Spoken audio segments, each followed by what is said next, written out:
Trill Audio presents The Meditations of Marcus Aurelius, translated by George Long, read by Alex McGrath. Chapter 1.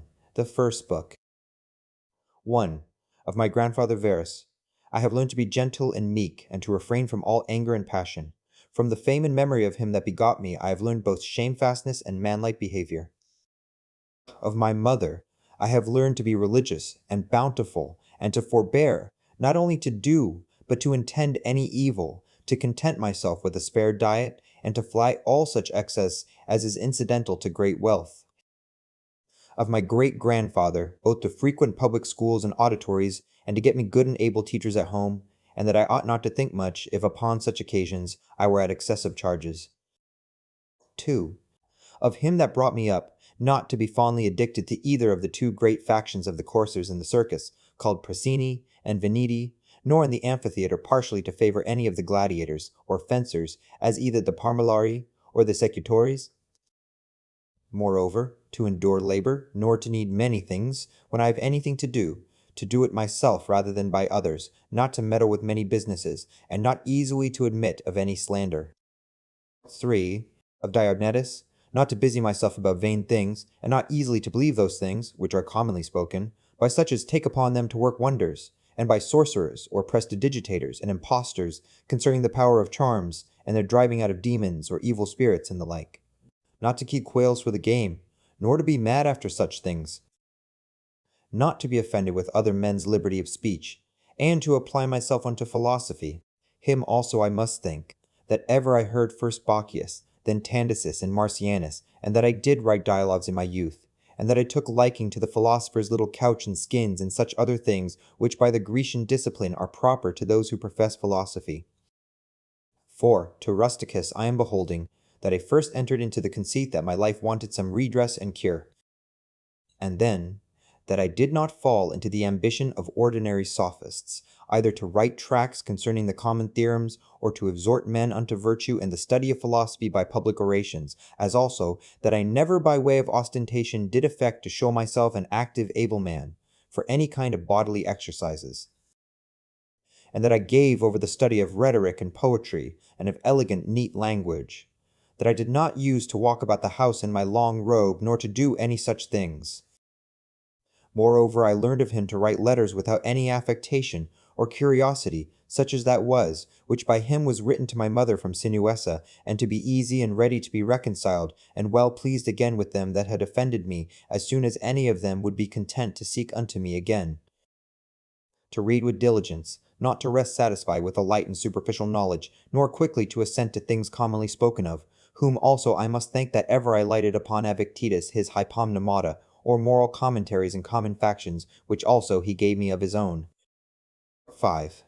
From Apollonius, true liberty and unvariable steadfastness, and not to regard anything at all, though never so little, but right and reason, and always, whether in the sharpest pains, or after the loss of a child, or in long diseases, to be still the same man, who also was a present and visible example unto me, that it was possible for the same man to be both vehement and remiss, a man not subject to be vexed, and offended with the incapacity of his scholars and auditors in his lectures and expositions, and a true pattern of a man who of all his good gifts and faculties, least esteemed in himself, that his excellent skill and ability to teach and persuade others the common theorems and maxims of the Stoic philosophy. Of him also I learned how to receive favors and kindnesses as commonly they are accounted, from friends, so that I might not become obnoxious unto them, for them, nor more yielding upon occasion than in right I ought, and yet so that I should not pass them neither, as an unsensible and unthankful man. 6. Of Sextus, mildness and the pattern of a family governed with paternal affection, and a purpose to live according to nature, to be grave without affectation, to observe carefully the several dispositions of my friends, not to be offended with idiots, nor unseasonably to set upon those that are carried with the vulgar opinions, with the theorems and tenets of philosophers, his conversation being an example how a man might accommodate himself to all men and companies, so that though his company were sweeter and more pleasing than any flatterer's cogging and fawning, yet was it at the same time most respected and reverenced, who also had a proper happiness and faculty, rationally and methodically to find out, and set in order all necessary determinations and instructions for man's life. a man without ever the least appearance of anger or any other passion, able at the same time most exactly to observe the Stoic apatheia or unpassionateness, and yet to be most tender-hearted, ever of good credit, and yet almost without any noise or rumor, very learned, and yet making little show. 7. From Alexander the Grammarian, to be unreprovable myself, and not reproachfully to reprehend any man for a barbarism or a solecism, or any false pronunciation, but dexterously by way of answer, or testimony, or confirmation of the same matter, taking no notice of the word to utter it as it should have been spoken, or by some other such close and indirect admonition, handsomely and civilly, to tell him of it. 8. Affronto to how much envy and fraud and hypocrisy the state of a tyrannous king is subject unto, and how they who are commonly called nobly born, that is, nobly born, are in some sort incapable or void of natural affection. 9.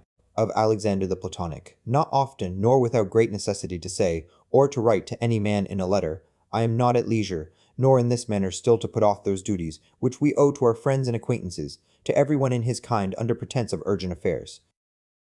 10. Of Catullus, not to contemn any friend's expostulation, though unjust, but to strive to reduce him to his former disposition, freely and heartily to speak well of all my masters upon any occasion, as it is reported of Domitius and Athenodotus, and to love my children with true affection. 11.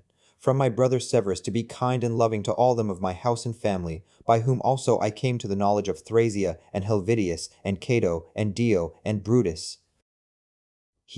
It was also that did put me in the first conceit and desire of an equal commonwealth, administered by justice and equality, and of a kingdom wherein should be regarded nothing more than the good and welfare of the subjects.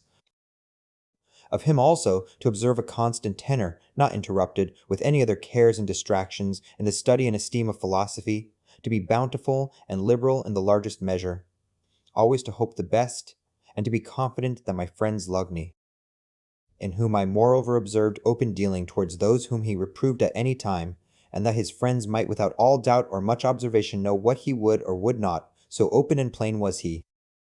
12. From Claudius Maximus, in all things to endeavor to have power of myself, and in nothing to be carried about, to be cheerful and courageous in all sudden chances and accidents, as in sicknesses, to love mildness and moderation and gravity, and to do my business, whatsoever it be, thoroughly, and without querulousness. Whatsoever he said, all men believed him that as he spake, so he thought, and whatsoever he did, that he did it with a good intent. His manner was, never to wonder at anything, never to be in haste, and yet never slow, nor to be perplexed or dejected, or at any time unseemly or excessively to laugh, nor to be angry or suspicious, but ever ready to do good, and to forgive, and to speak truth, and all this, as one that seemed rather of himself to have been straight and right than ever to have been rectified or redressed. Neither was there any man that ever thought himself undervalued by him, or that could find in his heart to think himself a better man than him. He would also be very pleasant and gracious. 13. In my father I observed his meekness, his constancy, without wavering in those things, which after due examination and deliberation he had determined. How free from all vanity he carried himself in matter of honor and dignity, as they are esteemed, his laboriousness and assiduity, his readiness to hear any man, that had aught to say tending to any common good, how generally and impartially he would give every man his due, his skill and knowledge, when rigor or extremity, or when remissness or moderation was in season, how he did abstain from all unchaste love of youths, his moderate condescending to other men's occasions as an ordinary man, neither absolutely requiring of his friends that they should wait upon him at his ordinary meals, nor that they should of necessity accompany him in his journeys, and that whensoever any business upon some necessary occasions was to be put off and omitted before it could be ended, he was ever found when he went about it again the same man that he was before. His accurate examination of things and consultations, and patient hearing of others. He would not hastily give over the search of the matter as one easy to be satisfied with sudden notions and apprehensions. His care to preserve his friends, how neither at any time he would carry himself towards them with disdainful neglect and grow weary of them, nor yet at any time be madly fond of them. His contented mind in all things, his cheerful countenance, his care to foresee things afar off, and to take order for the least, without any noise or clamor. Moreover, how all acclamations and flattery were repressed by him, how carefully he observed all things necessary to the government, and kept an account of the common expenses, and how patiently he did abide that he was reprehended by some for this, his strict and rigid kind of dealing. How he was neither a superstitious worshipper of the gods, nor an ambitious pleaser of men, or studious of popular applause, but sober in all things, and everywhere observant of that which was fitting, no affecter of novelties, in those things which contributed to his ease and convenience, plenty whereof his fortune did afford him, without pride and bragging, yet with all freedom and liberty, so that as he did freely enjoy them without any anxiety or affectation when they were present, so when absent he found no want of them. Moreover, that he was never commended by any man, as either a learned acute man, or an obsequious officious man, or a fine orator, but as a right mature man, a perfect sound man, one that could not endure to be flattered, able to govern both himself and others. Moreover, how much he did honor all true philosophers, without upbraiding those that were not so, his sociableness, his gracious and delightful conversation, but never unto satiety, his care of his body within bounds and measure, not as one that desired to live long, or over studious of neatness and elegancy, and yet not as one that did not regard it, so that through his own care and providence he seldom needed any inward physic or outward applications, but especially how ingeniously he would yield to any that had obtained any peculiar faculty, as either eloquence, or the knowledge of the laws, or of ancient customs, or the like, and how he concurred with them in his best care and endeavor that every one of them might in his kind, for that wherein he excelled be regarded and esteemed. And although he did all things carefully after the ancient customs of his forefathers, yet even of this was he not desirous that men should take notice, that he did imitate ancient customs. Again, how he was not easily moved and tossed up and down, but loved to be constant, both in the same places and businesses, and how, after his great fits of headache, he would return fresh and vigorous to his wonted affairs. Again, that secrets he neither had many, nor often, and such only as concerned public matters, his discretion and moderation, in exhibiting of the public sights and shows for the pleasure and pastime of the people, in public buildings, congeries, and the like. In all these things, having a respect unto men only as men, and to the equity of the things themselves, and not unto the glory that might follow. Never want to use the baths at unseasonable hours, no builder, never curious or solicitous, either about his meat, or about the workmanship, or color of his clothes, or about anything that belonged to external beauty. In all his conversation, far from all inhumanity, all boldness and incivility, all greediness and impetuosity, never doing anything with such earnestness and intention, thought a man could say of him, that he did sweat about it, but contrariwise, all things distinctly, as at leisure, without trouble, orderly, soundly, and agreeably. A man might have applied that to him, which is recorded of Socrates, that he knew how to want, and to enjoy those things, in the want whereof, most men show themselves weak, and in the fruition intemperate, but to hold out firm and constant, and to keep within the compass of true moderation and sobriety in either estate, is proper to a man who hath a perfect and invincible soul, such as he showed himself in the sickness of Maximus. 14. From the gods I received that I had good grandfathers, and parents, a good sister, good masters, good domestics, loving kinsmen, almost all that I have, and that I never through haste and rashness transgressed against any of them, notwithstanding that my disposition was such as that such a thing, if occasion had been, might very well have been committed by me, but that it was the mercy of the gods, to prevent such a concurring of matters and occasions, as might make me to incur this blame.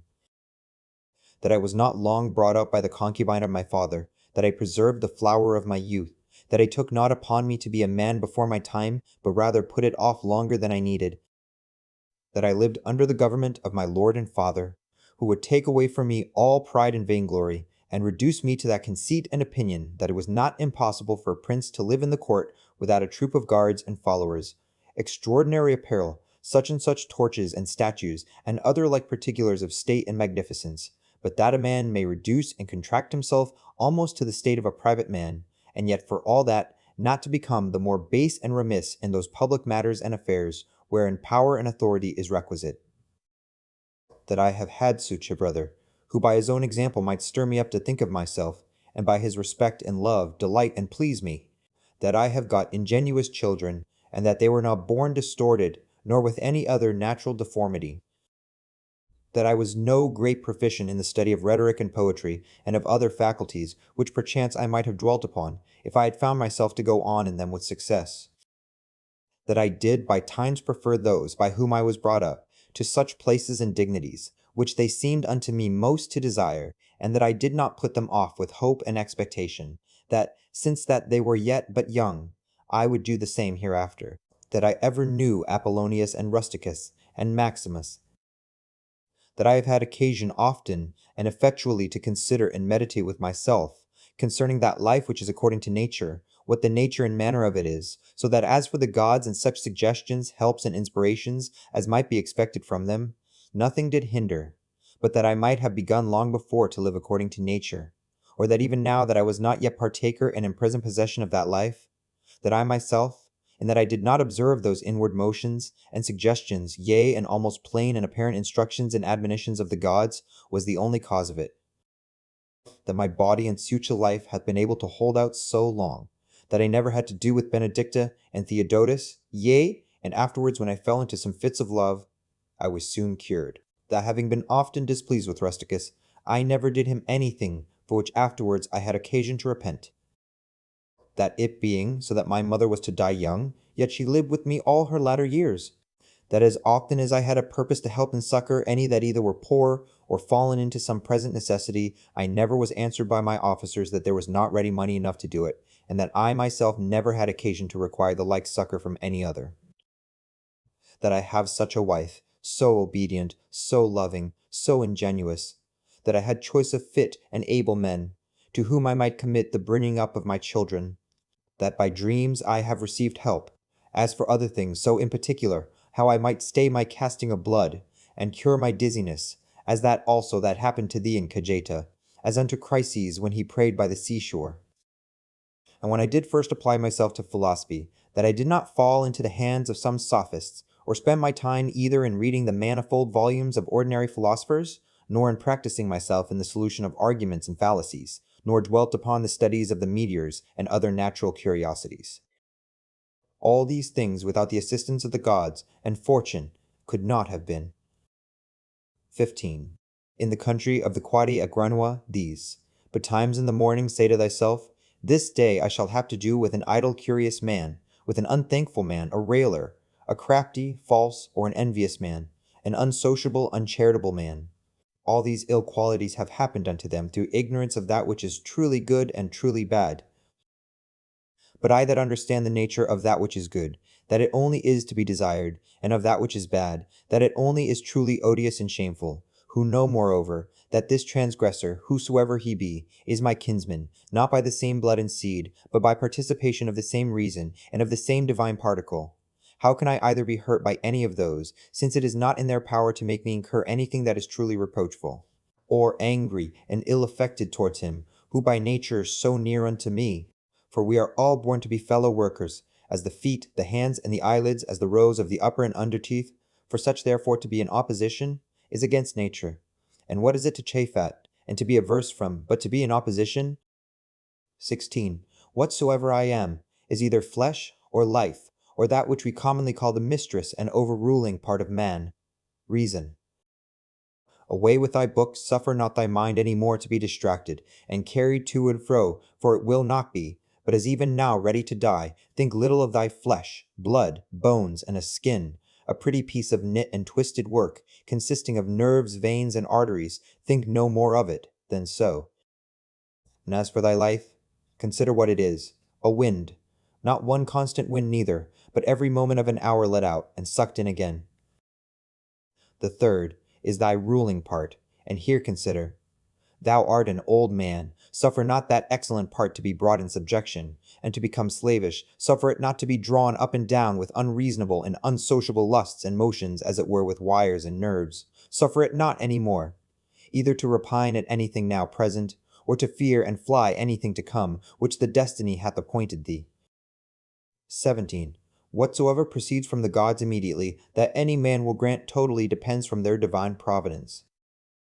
As for those things that are commonly said to happen by fortune, even those must be conceived to have dependence from nature, or from that first and general connection, and concatenation of all those things which more apparently by the divine providence are administered and brought to pass. all things flow from thence, and whatsoever it is that is both necessary, and conducing to the whole part of which thou art, and whatsoever it is that is requisite and necessary for the preservation of the general, must of necessity for every particular nature be good and behoveful. And as for the whole, it is preserved, as by the perpetual mutation and conversion of the simple elements one into another, so also by the mutation and alteration of things mixed and compounded. Let these things suffice thee, let them be always unto thee, as thy general rules and precepts. As for thy thirst after books, away with it with all speed, that thou die not murmuring and complaining, but truly meek and well satisfied, and from thy heart thankful unto the gods. Chapter 2. The Second Book. 1. Remember how long thou hast already put off these things, and how often, a certain day and hour as it were, having been set unto thee by the gods, thou hast neglected it. It is high time for thee to understand the true nature both of the world, whereof thou art a part, and of that Lord and Governor of the world, from whom, as a channel from the spring, thou thyself didst flow, and that there is but certain limit of time appointed unto thee, which if thou shalt not make use of, to calm and allay the many distempers of thy soul, it will pass away, and thou with it, and never after return. 2. Let it be thy earnest and incessant care as a Roman and a man to perform whatsoever it is that thou art about, with true and unfeigned gravity, natural affection, freedom, and justice, and as for all other cares and imaginations, how thou mayest ease thy mind of them. Which thou shalt do, if thou shalt go about every action as thy last action, free from all vanity, all passionate and wilful aberration from reason, and from all hypocrisy, and self-love, and dislike of those things, which by the fates or appointment of God have happened unto thee. Thou seest that those things which for a man to hold on in a prosperous course, and to live a divine life are requisite and necessary, are not many, for the gods will require no more of any man, that shall but keep and observe these things. 3. Do, soul, do, abuse and contemn thyself. Yet a while, and the time for thee to respect thyself will be at an end. Every man's happiness depends from himself. But behold, thy life is almost at an end. Whiles affording thyself no respect, thou dost make thy happiness to consist in the souls and conceits of other men. 4. Why should any of these things that happen externally so much distract thee? Give thyself leisure to learn some good thing, and cease roving and wandering to and fro. Thou must also take heed of another kind of wandering, for they are idle in their actions, who toil and labor in this life, and have no certain scope to which to direct all their motions and desires. 5. For not observing the state of another man's soul, scarce was ever any man known to be unhappy. Tell whosoever they be that intend not, and guide not by reason and discretion the motions of their own souls, they must of necessity be unhappy. 6. These things thou must always have in mind, what is the nature of the universe, and what is mine. In particular, this unto that, what relation it hath, what kind of part of what kind of universe it is, and that there is nobody that can hinder thee, but that thou mayest always both do and speak those things which are agreeable to that nature, whereof thou art a part. 7. Theophrastus, where he compares sin with sin, as after a vulgar sense such things I grant may be compared, says, well, and like a philosopher, that those sins are greater, which are committed through lust, than those which are committed through anger. For he that is angry seems with a kind of grief and close contraction of himself to turn away from reason, but he that sins through lust, being overcome by pleasure, doth in his very sin be raya, more impotent and unmanlike disposition. Well then, and like a philosopher doth he say, that he of the two is the more to be condemned that sins with pleasure than he that sins with grief. For indeed this latter may seem first to have been wronged, and so in some manner through grief thereof to have been forced to be angry, whereas he who through lust doth commit anything, did of himself merely resolve upon that action. 8. Whatsoever thou dost affect, whatsoever thou dost project, so do, and so project all, as one who, for aught thou knowest, may at this very present depart out of this life. And as for death, if there be any gods, it is no grievous thing to leave the society of men. The gods will do thee no hurt, thou mayest be sure. But if it be so that there be no gods, or that they take no care of the world, why should I desire to live in a world void of gods, and of all divine providence? But gods there be certainly, and they take care for the world. And as for those things which be truly evil, as vice and wickedness, such things they have put in a man's own power, that he might avoid them if he would. And had there been anything besides that had been truly bad and evil, they would have had a care of that also, that a man might have avoided it. But why should that be thought to hurt and prejudice a man's life in this world, which cannot any ways make man himself the better or the worse in his own person? Neither must we think that the nature of the universe did either through ignorance pass these things, or if not as ignorant of them, yet as unable either to prevent or better to order and dispose them. It cannot be that she, through want either of power or skill, should have committed such a thing, so as to suffer all things both good and bad, equally and promiscuously, to happen unto all both good and bad. As for life, therefore, and death, honor and dishonor, labor and pleasure, riches and poverty, all these things happen unto men indeed, both good and bad, equally, but as things which of themselves are neither good nor bad, because of themselves, neither shameful nor praiseworthy. 9. Consider how quickly all things are dissolved and resolved, the bodies and substances themselves, into the matter and substance of the world, and their memories into the general age and time of the world.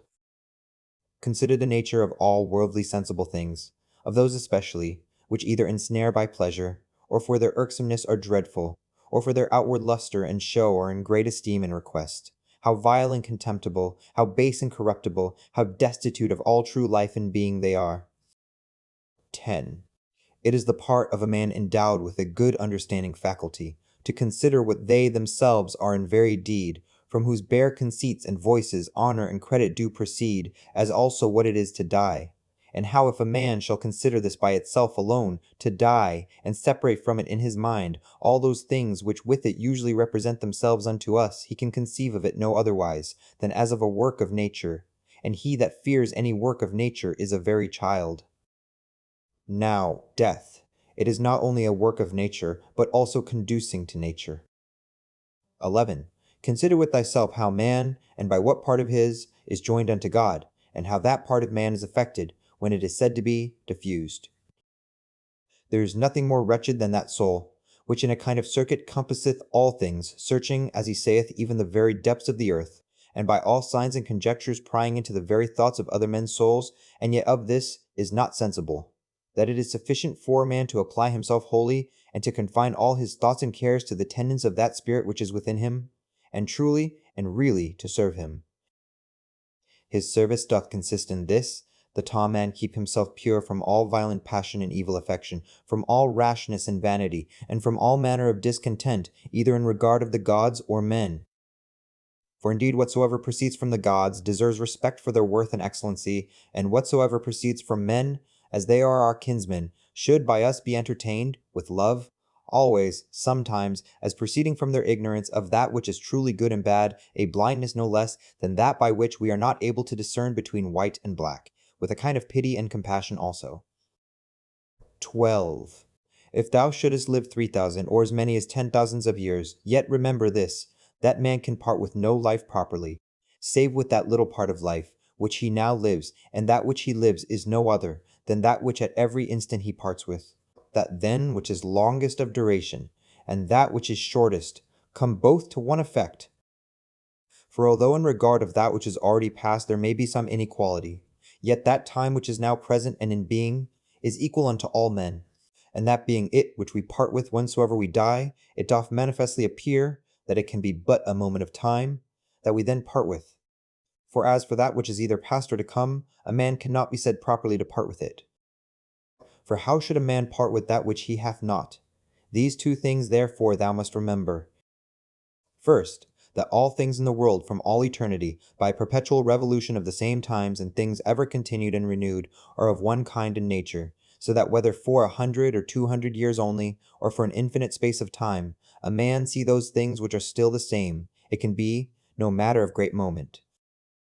And secondly, that life which any the longest liver or the shortest liver parts with is for length and duration the very same, for that only which is present is that which either of them can lose, as being that only which they have, for that which he hath not, no man can truly be said to lose.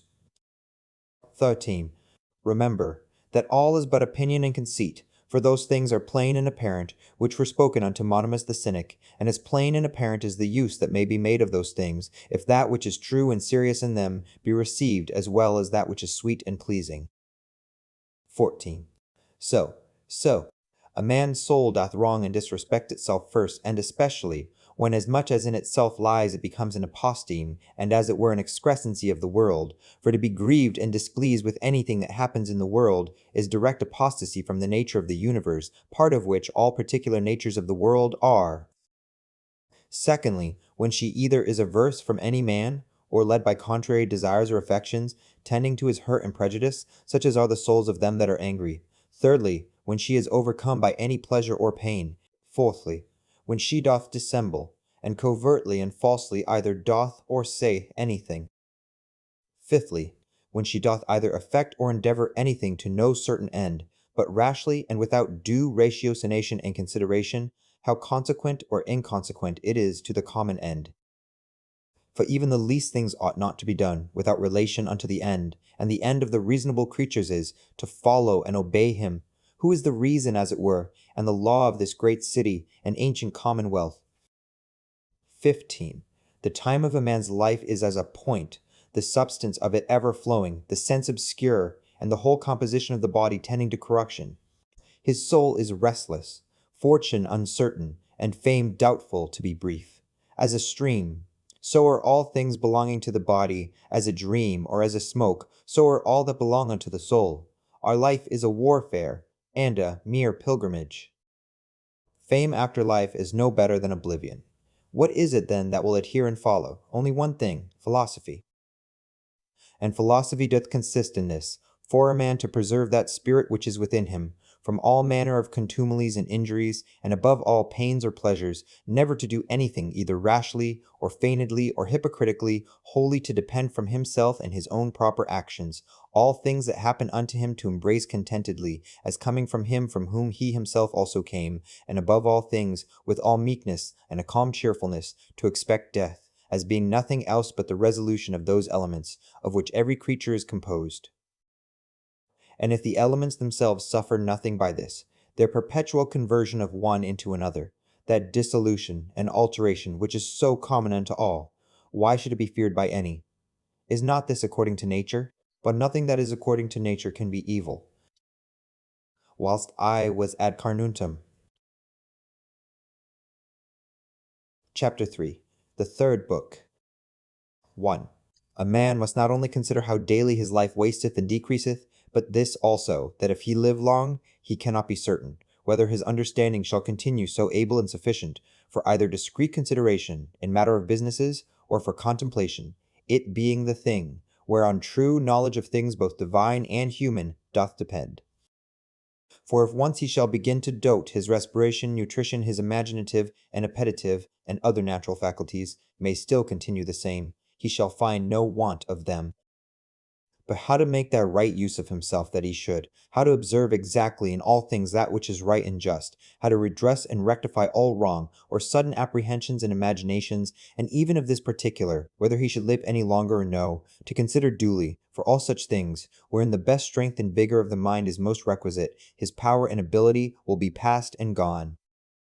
Thou must hasten therefore, not only because thou art every day nearer unto death than other, but also because that intellective faculty in thee, whereby thou art enabled to know the true nature of things, and to order all thy actions by that knowledge, doth daily waste and decay, or may fail thee before thou die. Q. This also thou must observe, that whatsoever it is that naturally doth happen to things natural, hath somewhat in itself that is pleasing and delightful, as a great loaf when it is baked. Some parts of it cleave, as it were, and part asunder, and make the crust of it rugged and unequal, and yet those parts of it, though in some sort it be against the art and intention of baking itself, that they are thus cleft and parted, which should have been, and were first made all even and uniform, they become it well nevertheless, and have a certain peculiar property, to stir the appetite. So figs are accounted fairest and ripest then, when they begin to shrink and wither as it were. So ripe olives, when they are next to putrefaction, then are they in their proper beauty. The hanging down of grapes, the brow of a lion, the froth of a foaming wild boar, and many other like things, though by themselves considered, they are far from any beauty, yet because they happen naturally, they both are comely and delightful, so that if a man shall with a profound mind and apprehension consider all things in the world, even among all those things which are but mere accessories and natural appendices as it were, there will scarce appear anything unto him, wherein he will not find matter of pleasure and delight. So will he behold with as much pleasure the true rictus of wild beasts, as those which by skilful painters and other artificers are imitated. So will he be able to perceive the proper ripeness and beauty of old age, whether in man or woman, and whatsoever else it is that is beautiful and alluring in whatsoever is, with chaste and continent eyes he will soon find out and discern. Those and many other things will he discern, not credible unto every one, but unto them only who are truly and familiarly acquainted, both with nature itself and all natural things. 3. Hippocrates, having cured many sicknesses, fell sick himself, and died. The Chaldeans and astrologians, having foretold the deaths of divers, were afterwards themselves surprised by the fates. Alexander and Pompeius and Caius Caesar, having destroyed so many towns, and cut off in the field so many thousands both of horse and foot, yet they themselves at last were fain to part with their own lives. Heraclitus, having written so many natural tracts concerning the last and general conflagration of the world, died afterwards all filled with water within, and all bedaubed with dirt and dung without. Lice killed Democritus, and Socrates, another sort of vermin, wicked ungodly men. How then stands the case? Thou hast taken ship, thou hast sailed, thou art come to land, go out, if, to another life, there also shalt thou find gods who are everywhere.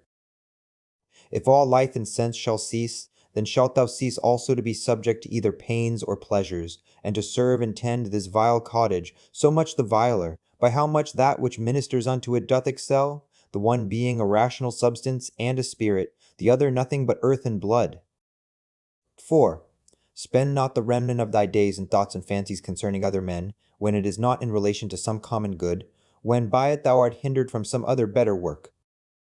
That is, spend not thy time in thinking, what such a man doth, and to what end, what he saith, and what he thinks, and what he is about, and such other things or curiosities, which make a man to rove and wander from the care and observation of that part of himself, which is rational and overruling. See therefore in the whole series and connection of thy thoughts, that thou be careful to prevent whatsoever is idle and impertinent, but especially whatsoever is curious and malicious, and thou must use thyself to think only of such things, of which if a man upon a sudden should ask thee what it is that thou art now thinking, thou mayest answer this and that, freely and boldly, that so by thy thoughts it may presently appear that in all thee is sincere and peaceable, as becometh one that is made for society, and regards not pleasures, nor gives way to any voluptuous imaginations at all, free from all contentiousness, envy, and suspicion, and from whatsoever else thou wouldest blush to confess, thy thoughts were set upon. He that is such, is he surely that doth not put off to lay hold on that which is best. Indeed, a very priest and minister of the gods, well acquainted and in good correspondence with him, especially that is seated and placed within himself, as in a temple and sacrary, to whom also he keeps and preserves himself unspotted by pleasure, undaunted by pain, free from any manner of wrong, or contumely, by himself offered unto himself, not capable of any evil from others, a wrestler of the best sort, and for the highest prize, that he may not be cast down by any passion or affection of his own, deeply dyed and drenched in righteousness, embracing and accepting with his whole heart whatsoever either happeneth or is allotted unto him. One who not often, nor without some great necessity tending to some public good, mendeth what any other, either speaks, or doth, or purposeth, for those things only that are in his own power, or that are truly his own, are the objects of his employments, and his thoughts are ever taken up with those things which of the whole universe are by the fates or providence destinated and appropriated unto himself. Those things that are his own, and in his own power he himself takes order, for that they be good, and as for those that happen unto him, he believes them to be so. For that lot and portion which is assigned to every one, as it is unavoidable and necessary, so is it always profitable.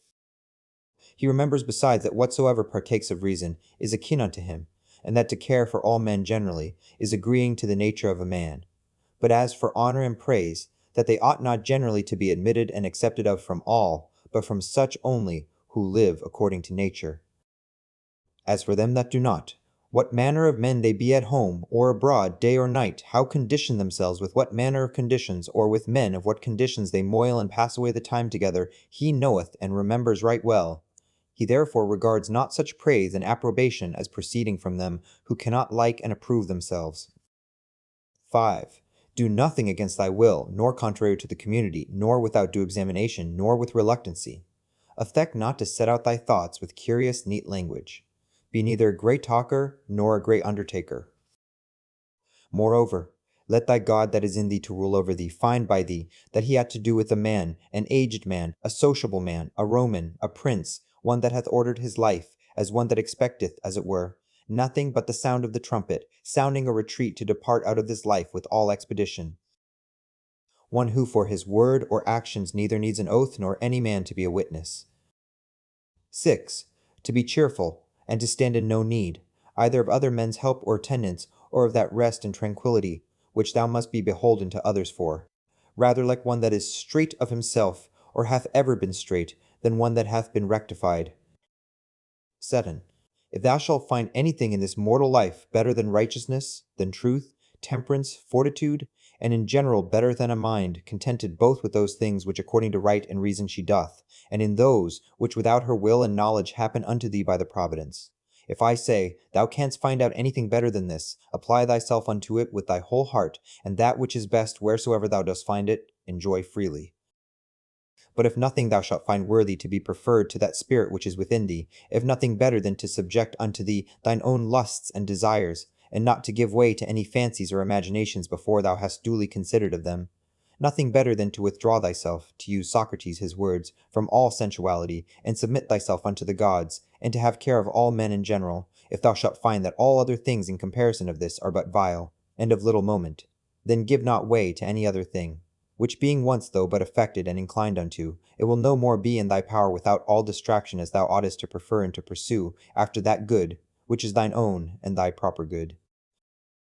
For it is not lawful that anything that is of another an inferior kind and nature, be it what it will, as either popular applause, or honor, or riches, or pleasures, should be suffered to confront and contest, as it were, with that which is rational and operatively good.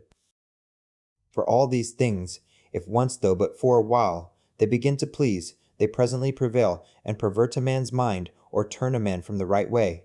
Do thou therefore, I say, absolutely and freely make choice of that which is best, and stick unto it, now that they say is best, which is most profitable. If they mean profitable to man, as he is a rational man, stand thou to it, and maintain it. But if they mean profitable, as he is a creature, only reject it. And from this thy tenet and conclusion keep off carefully all plausible shows and colors of external appearance, that thou mayest be able to discern things rightly. 8. Never esteem of anything as profitable, which shall ever constrain thee either to break thy faith, or to lose thy modesty, to hate any man, to suspect, to curse, to dissemble, to lust after anything, that requireth the secret of walls or veils. But he that preferreth before all things his rational part and spirit, and the sacred mysteries of virtue which issueth from it, he shall never lament and exclaim, never sigh, he shall never want either solitude or company, and which is chiefest of all, he shall live without either desire or fear. And as for life, whether for a long or short time he shall enjoy his soul, thus compassed about with a body, he is altogether indifferent. For if even now he were to depart, he is as ready for it, as for any other action, which may be performed with modesty and decency. For all his life long, this is his only care, that his mind may always be occupied in such intentions and objects as are proper to a rational sociable creature. 9. In the mind that is once truly disciplined and purged, thou canst not find anything, either foul or impure, or, as it were, festered, nothing that is either servile or affected, no partial tie, no malicious averseness, nothing obnoxious, nothing concealed. The life of such an one, death can never surprise, as imperfect, as of an actor, that should die, before he had ended, or the play itself were at an end, a man might speak. 10. Use thine opinative faculty with all honor and respect, for in her indeed is all, that thy opinion do not beget in thy understanding anything contrary to either nature or the proper constitution of a rational creature. The end and object of a rational constitution is, to do nothing rashly, to be kindly affected towards men, and in all things willingly to submit unto the gods. Casting therefore all other things aside, keep thyself to these few, and remember withal that no man properly can be said to live more than that which is now present, which is buta, moment of time. Whatsoever is besides either is already past, or uncertain. The time, therefore, that any man doth live, is buta little, and the place where he liveth is but a very little corner of the earth, and the greatest fame that can remain of a man after his death, even that is but little, and that too, such as it is whilst it is by the succession of silly mortal men preserved, who likewise shall shortly die, and even whiles they live know not what in very deed they themselves are, and much less can know one, who long before is dead and gone. 11. To these ever-present helps and mementos, let one more be added, ever to make a particular description and delineation, as it were, of every object that presents itself to thy mind, that thou mayest wholly and throughly contemplate it in its own proper nature, bare and naked, wholly and severally, divided into its several parts and quarters, and then by thyself in thy mind, to call both it, and those things of which it doth consist, and in which it shall be resolved, by their own proper true names and appellations. For there is nothing so effectual to beget true magnanimity as to be able truly and methodically to examine and consider all things that happen in this life, and so to penetrate into their natures, that at the same time this also may concur in our apprehensions, what is the true use of it, and what is the true nature of this universe to which it is useful, how much in regard of the universe may it be esteemed, how much in regard of man, a citizen of the supreme city, of which all other cities in the world are, as it were, but houses and families. 12. What is this that now my fancy is set upon? Of what things doth it consist? How long can it last? Which of all the virtues is the proper virtue for this present use? As whether meekness, fortitude, truth, faith, sincerity, contentation, or any of the rest? Of everything, therefore, thou must use thyself to say, this immediately comes from God, this by that fatal connection and concatenation of things, or, which almost comes to one, by some coincidental casualty. And as for this, it proceeds from my neighbor, my kinsman, my fellow, through his ignorance indeed, because he knows not what is truly natural unto him, but I know it, and therefore carry myself towards him according to the natural law of fellowship, that is kindly and justly. As for those things that of themselves are altogether indifferent, as in my best judgment I conceive everything to deserve more or less, so I carry myself towards it. 13. If thou shalt intend that which is present, following the rule of right and reason carefully, solidly, meekly, and shalt not intermix any other businesses, but shall study this only to preserve thy spirit unpolluted and pure, and shall cleave unto him without either hope or fear of anything, in all things that thou shalt either do or speak, contenting thyself with heroical truth, thou shalt live happily, and from this there is no man that can hinder thee. 14. As physicians and chirurgeons have always their instruments ready at hand for all sudden cures, so have thou always thy dogmata, and a readiness for the knowledge of things, both divine and human. And whatsoever thou dost, even in the smallest things that thou dost, thou must ever remember that mutual relation and connection that is between these two things, divine and things human. For without relation unto God, thou shalt never speed in any worldly actions, nor on the other side in any divine, without some respect had to things human. 15. Be not deceived, for thou shalt never live to read thy moral commentaries, nor the acts of the famous Romans and Grecians, nor those excerpted from several books, all which thou hadst provided and laid up for thyself against thine old age. Hasten therefore to an end, and giving over all vain hopes, help thyself in time if thou carest for thyself, as thou oughtest to do. 16. To steal, to sow, to buy, to be at rest, to see what is to be done, which is not seen by the eyes, but by another kind of sight. What these words mean, and how many ways to be understood, they do not understand. The body, the soul, the understanding. As the senses naturally belong to the body, and the desires and affections to the soul, so do the dogmata to the understanding. 17. To be capable of fancies and imaginations is common to man and beast. To be violently drawn and moved by the lusts and desires of the soul is proper to wild beasts and monsters such as Phalaris and Nero were. To follow reason for ordinary duties and actions is common to them also, who believe not that there be any gods, and for their advantage would make no conscience to betray their own country, and who, when once the doors be shut upon them, dare do anything. If therefore all things else be common to these likewise, it follows, that for a man to like and embrace all things that happen, and are destinated unto him, and not to trouble and molest that spirit which is seated in the temple of his own breast, with a multitude of vain fancies and imaginations, but to keep him propitious, and to obey him as a god, never either speaking anything contrary to truth, or doing anything contrary to justice, is the only true property of a good man. And Sucha 1. Though no man should believe that he liveth as he doth, either sincerely and conscionably, or cheerful and contentedly. Yet is he neither with any man at all angry for it, nor diverted by it from the way that leadeth to the end of his life, through which a man must pass pure, ever ready to depart, and willing of himself without any compulsion to fit and accommodate himself to his proper lot and portion. Chapter 4. The Fourth Book. 1. That inward mistress part of man, if it be in its own true natural temper, is towards all worldly chances and events ever so disposed and affected, that it will easily turn and apply itself to that which may be and is within its own power to compass, when that cannot be which at first it intended. For it never doth absolutely addict and apply itself to any one object, but whatsoever it is that it doth now intend and prosecute, it doth prosecute it with exception and reservation, so that whatsoever it is that falls out contrary to its first intentions, even that afterwards it makes its proper object. Even as a fire when it prevails upon those things that are in his way, by which things indeed a little fire would have been quenched, but a great fire doth soon turn to its own nature, and so consume whatsoever comes in his way, yea, by those very things it is made greater and greater. 2. Let nothing be done rashly and at random, but all things according to the most exact and perfect rules of art. 3. They seek for themselves private retiring places, as country villages, the seashore, mountains, yea, thou thyself art wont to long much after such places. But all this, thou must know, proceeds from simplicity in the highest degree. At what time soever thou wilt, it is in thy power to retire into thyself, and to be at rest, and free from all businesses. A man cannot any whither retire better than to his own soul, he especially who is beforehand provided of such things within, which whensoever he doth withdraw himself to look in, may presently afford unto him perfect ease and tranquillity. By tranquillity, I understand a decent orderly disposition and carriage, free from all confusion and tumultuousness.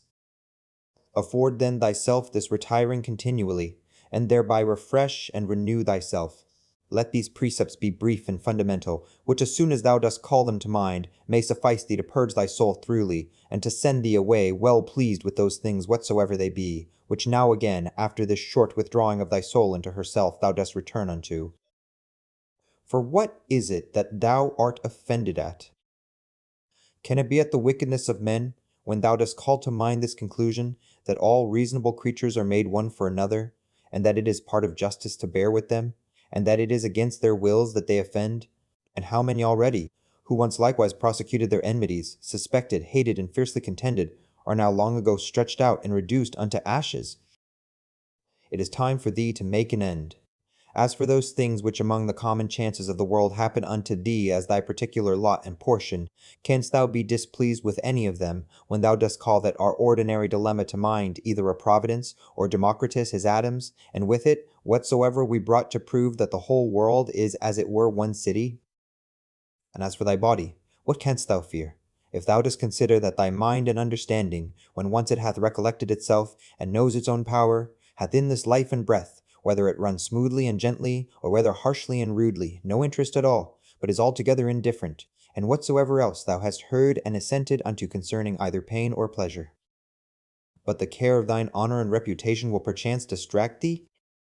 How can that be, if thou dost look back, and consider both how quickly all things that are forgotten, and what an immense chaos of eternity was before, and will follow after all things, and the vanity of praise, and the inconstancy and variableness of human judgments and opinions, and the narrowness of the place, wherein it is limited and circumscribed? For the whole earth is but as one point, and of it, this inhabited part of it, is Buta, very little part, and of this part, how many in number, and what manner of men are they, that will commend thee? What remains then, but that thou often put in practice this kind of retiring of thyself to this little part of thyself, and above all things, keep thyself from distraction, and intend not anything vehemently, but be free, and consider all things, as a man whose proper object is virtue, as a man whose true nature is to be kind and sociable, as a citizen, as a mortal creature. Among other things, which to consider, and look into, thou must use to withdraw thyself, let those two be among the most obvious and at hand. 1. That the things or objects themselves reach, not unto the soul, but stand without still and quiet, and that it is from the opinion only which is within, that all the tumult and all the trouble doth proceed. The next, that all these things which now thou seest, shall within a very little while be changed, and be no more, and ever call to mind how many changes and alterations in the world thou thyself hast already been an eyewitness of in thy time. This world is mere change, and this life, opinion. 4. If to understand and to be reasonable be common unto all men, then is that reason, for which we are termed reasonable, common unto all. If reason is general, then is that reason also, which prescribeth what is to be done and what not, common unto all. If that, then law. If law, then are we fellow citizens. If so, then are we partners in some one commonwealth. If so, then the world is as it were a city. For which other commonweal is it that all men can be said to be members of? From this common city it is, that understanding, reason, and law is derived unto us, for from whence else?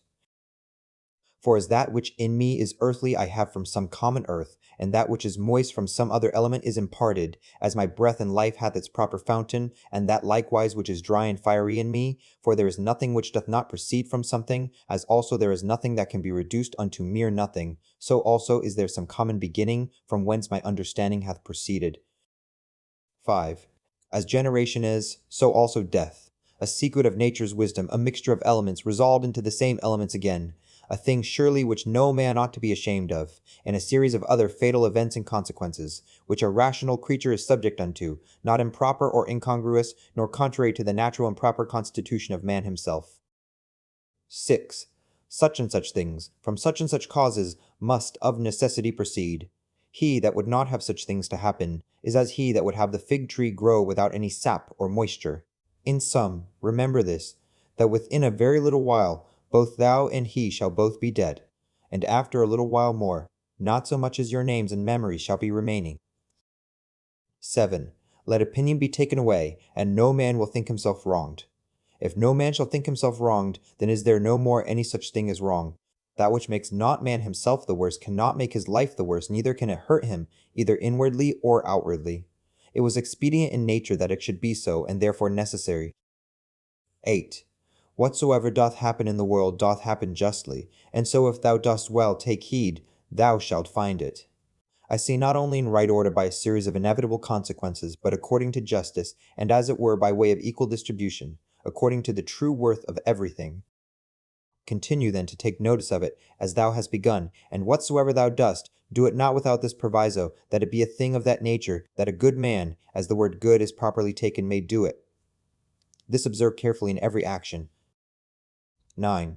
Conceit no such things, as he that wrongeth thee conceiveth, or would have thee to conceive, but look into the matter itself, and see what it is in very truth. 10. These 2 rules thou must have always in a readiness. First, do nothing at all, but what reason proceeding from that regal and supreme part shall for the good and benefit of men suggest unto thee.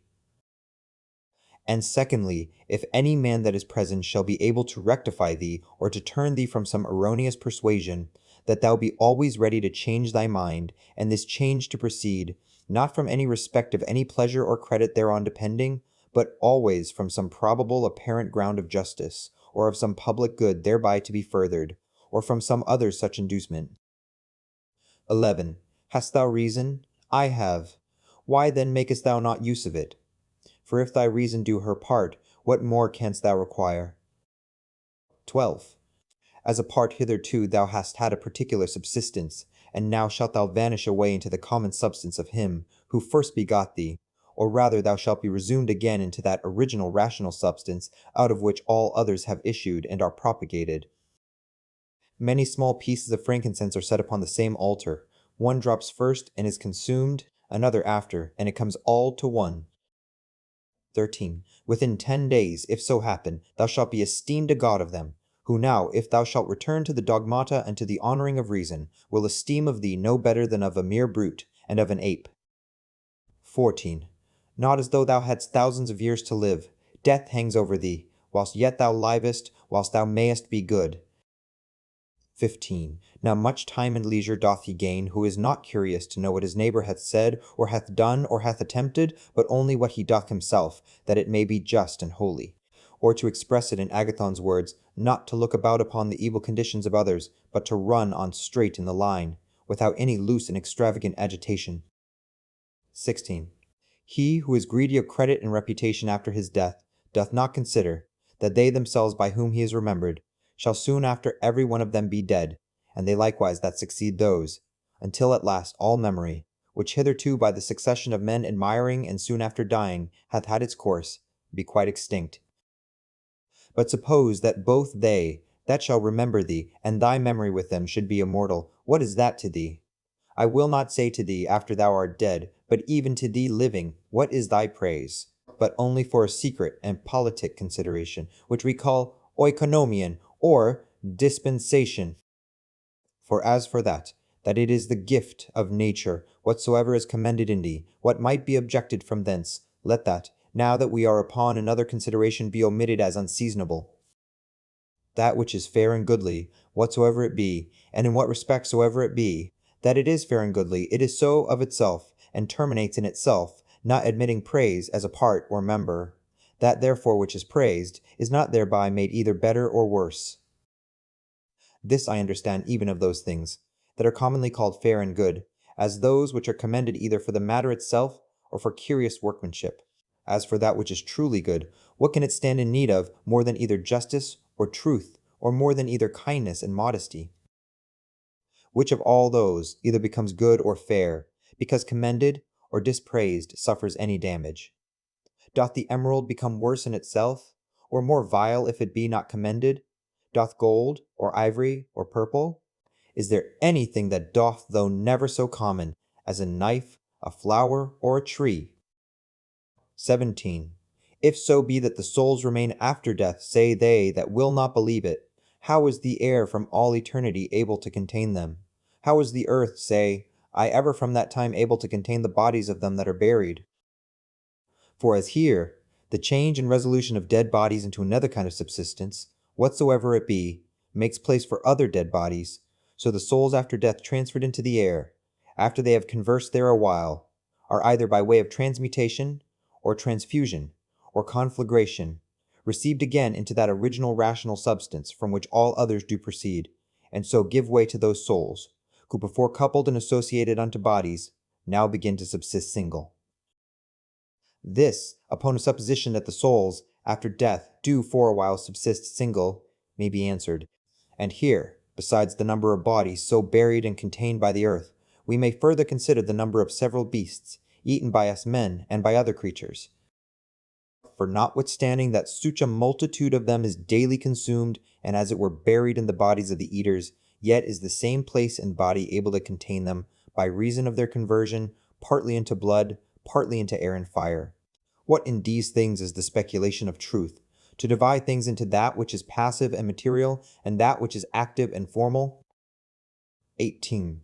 Not to wander out of the way, but upon every motion and desire, to perform that which is just, and ever to be careful to attain to the true natural apprehension of every fancy that presents itself. 19. Whatsoever is expedient unto thee, O world, is expedient unto me. Nothing can either be unseasonable unto me, or out of date, which unto thee is seasonable. Whatsoever thy seasons bear, shall ever by me be esteemed as happy fruit, and increase. O nature, from thee are all things, in thee all things subsist, and to thee all tend. Could he say of Athens, thou lovely city of Cecrops, and shalt not thou say of the world, thou lovely city of God? 20. They will say commonly, meddle not with many things, if thou wilt live cheerfully. Certainly there is nothing better than for a man to confine himself to necessary actions, to such and so many only, as reason in a creature that knows itself born for society, will command and enjoin. This will not only procure that cheerfulness, which from the goodness, but that also, which from the paucity of actions doth usually proceed. For since it is so, that most of those things, which we either speak or do, are unnecessary, if a man shall cut them off, it must needs follow that he shall thereby gain much leisure, and save much trouble, and therefore at every actiona man must privately by way of admonition suggest unto himself, what? May not this that now I go about be of the number of unnecessary actions? Neither must he use himself to cut off actions only, but thoughts and imaginations also, that are unnecessary, for so will unnecessary consequent actions the better be prevented and cut off. 21. Try also how a good man's life, of one who is well pleased with those things whatsoever which among the common changes and chances of this world fall to his own lot and share, and can live well contented and fully satisfied in the justice of his own proper present action and in the goodness of his disposition for the future, will agree with thee.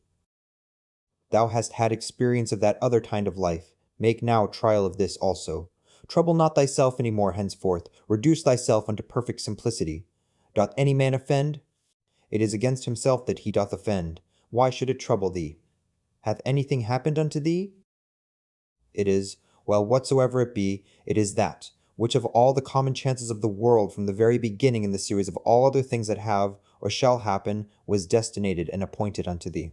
To comprehend all, in a few words, our life is short. We must endeavor to gain the present time with best discretion and justice. Use recreation with sobriety. 22. Either this world is a comely peace, because all disposed and governed by certain order, or if it be a mixture, though confused, yet still it is a comely peace. For is it possible that in thee there should be any beauty at all, and that in the whole world there should be nothing but disorder and confusion, and all things in it too, by natural different properties, one from another differenced and distinguished, and yet all through diffused, and by natural sympathy, one to another united, as they are? 23.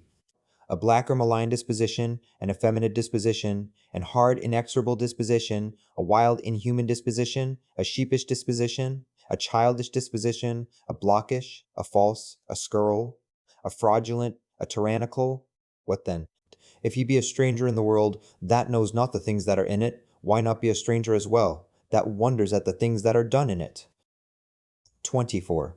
He is a true fugitive, that flies from reason, by which men are sociable. He blind, who cannot see with the eyes of his understanding. He poor, that stands in need of another, and hath not in himself all things needful for this life. He an aposteme of the world, who by being discontented with those things that happen unto him in the world, doth as it were apostatize, and separate himself from common nature's rational administration. For the same nature it is that brings this unto thee, whatsoever it be, that first brought thee into the world. He raises sedition in the city, who by irrational actions withdraws his own soul from that one and common soul of all rational creatures. 25. There is, who without so much as a coat, and there is, who without so much as a book, doth put philosophy in practice. I am half naked, neither have I bread to eat, and yet I depart not from reason, saith one. But I say, I want the food of good teaching and instructions, and yet I depart not from reason. 26. What art and profession soever thou hast learned, endeavor to affect it, and comfort thyself in it, and pass the remainder of thy life as one who from his whole heart commits himself, and whatsoever belongs unto him, unto the gods, and as for men, carry not thyself either tyrannically or servilely towards any. 27. Consider in my mind, for example's sake, the times of Vespasian. Thou shalt see but the same things, some marrying, some bringing up children, some sick, some dying, some fighting, some feasting, some merchandising, some tilling, some flattering, some boasting, some suspecting, some undermining, some wishing to die, some fretting and murmuring at their present estate, some wooing, some hoarding, some seeking after magistracies, and some after kingdoms. And is not that their age quite over, and ended? Again, consider now the times of Trajan. There likewise thou seest the very self-same things, and that age also is now over and ended. In the like manner, consider other periods both of times and of whole nations, and see how many men, after they had with all their might and main intended and prosecuted some one worldly thing or other, did soon after drop away, and were resolved into the elements. But especially thou must call to mind them, whom thou thyself in thy lifetime hast known much distracted about vain things, and in the meantime neglecting to do that, and closely and inseparably, as fully satisfied with it, to adhere unto it, which their own proper constitution did require. And here thou must remember, that thy carriage in every business must be according to the worth and due proportion of it, for so shalt thou not easily be tired out and vexed, if thou shalt not dwell upon small matters longer than is fitting. 28. Those words which once were common and ordinary are now become obscure and obsolete, and so the names of men once commonly known and famous are now become in a manner obscure and obsolete names. Camillus, Caeso, Volasius, Leonatus, not long after, Scipio, Cato, then Augustus, then Adrianus, then Antoninus Pius, all these in a short time will be out of date, and, as things of another world as it were, become fabulous. And this I say of them, who once shined as the wonders of their ages. For as for the rest, no sooner are they expired, than with them all their fame and memory. And what is it then that shall always be remembered? All is vanity. What is it that we must bestow our care and diligence upon? Even upon this only, that our minds and wills be just, that our actions be charitable, that our speech be never deceitful, or that our understanding be not subject to error, that our inclination be always set to embrace whatsoever shall happen unto us, as necessary, as usual, as ordinary, as flowing from such a beginning and such a fountain, from which both thou thyself and all things are. Willing therefore, and wholly surrender up thyself unto that fatal concatenation, yielding up thyself unto the fates, to be disposed of at their pleasure. 29. Whatsoever is now present, and from day to day hath its existence, all objects of memories, and the minds and memories themselves, incessantly consider all things that are, have their being by change and alteration. Use thyself therefore often to meditate upon this, that the nature of the universe delights in nothing more than in altering those things that are, and in making others like unto them, so that we may say, that whatsoever is but as it were the seed of that which shall be. For if thou think that that only is seed which either the earth or the womb receiveth, thou art very simple. 30. Thou art now ready to die, and yet hast thou not attained to that perfect simplicity. Thou art yet subject to many troubles and perturbations, not yet free from all fear and suspicion of external accidents, nor yet either so meekly disposed towards all men as thou shouldest, or so affected as one, whose only study and only wisdom is, to be just in all his actions. 31. Behold and observe, what is the state of their rational part, and those that the world doth account wise, see what things they fly and are afraid of, and what things they hunt after. 32.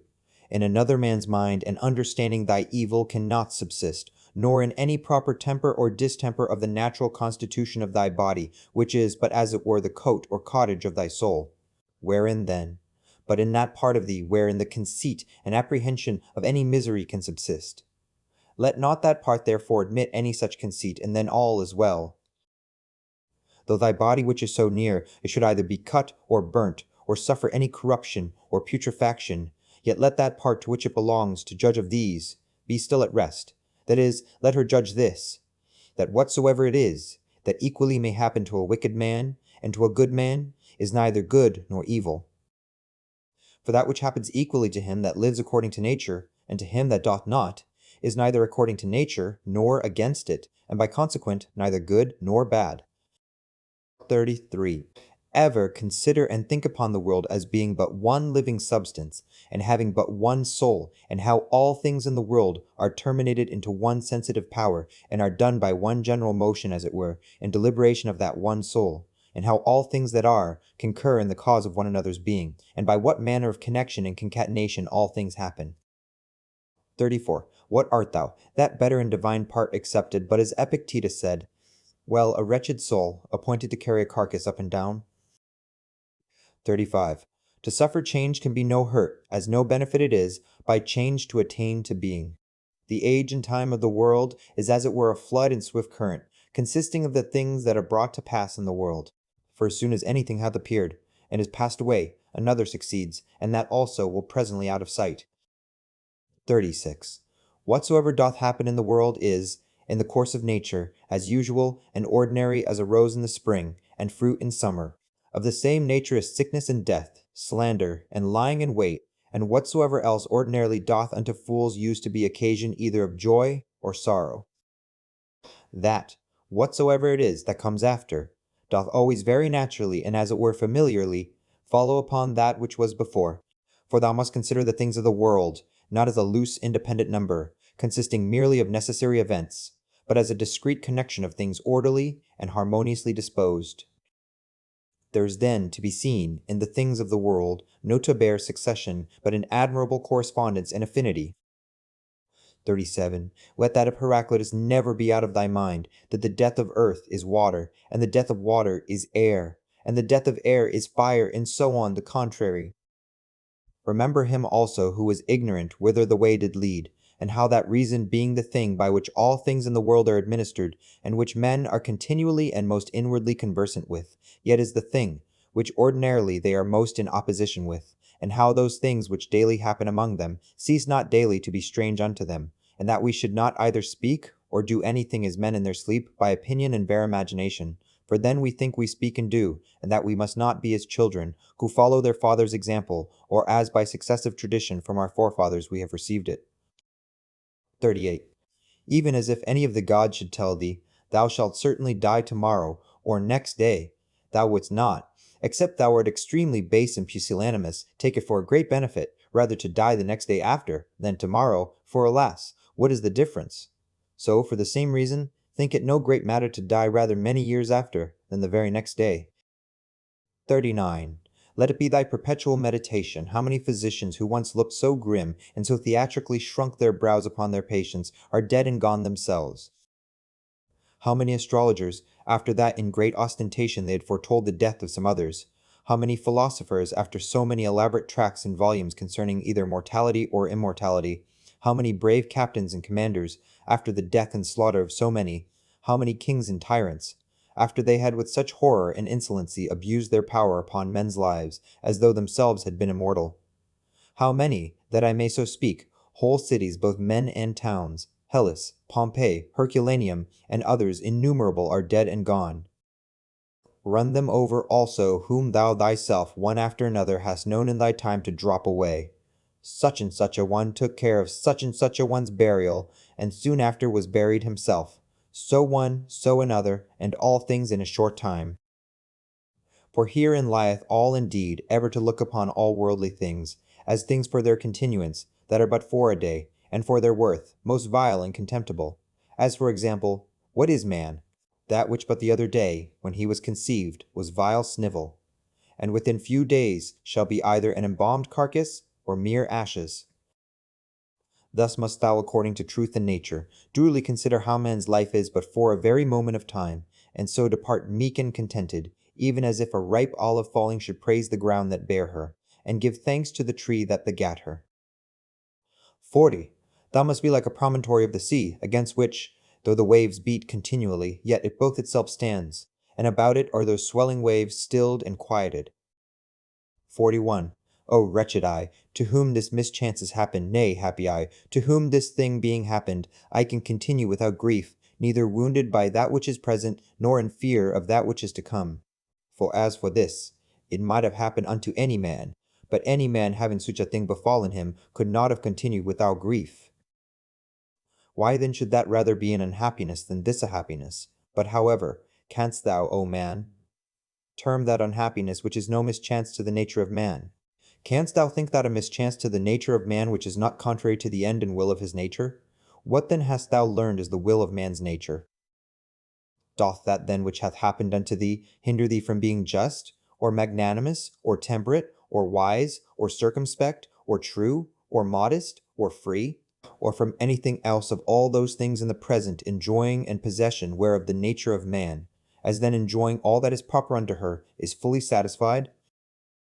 Now to conclude, upon all occasion of sorrow remember henceforth to make use of this dogma, that whatsoever it is that hath happened unto thee, is in very deed no such thing of itself as a misfortune, but that to bear it generously is certainly great happiness.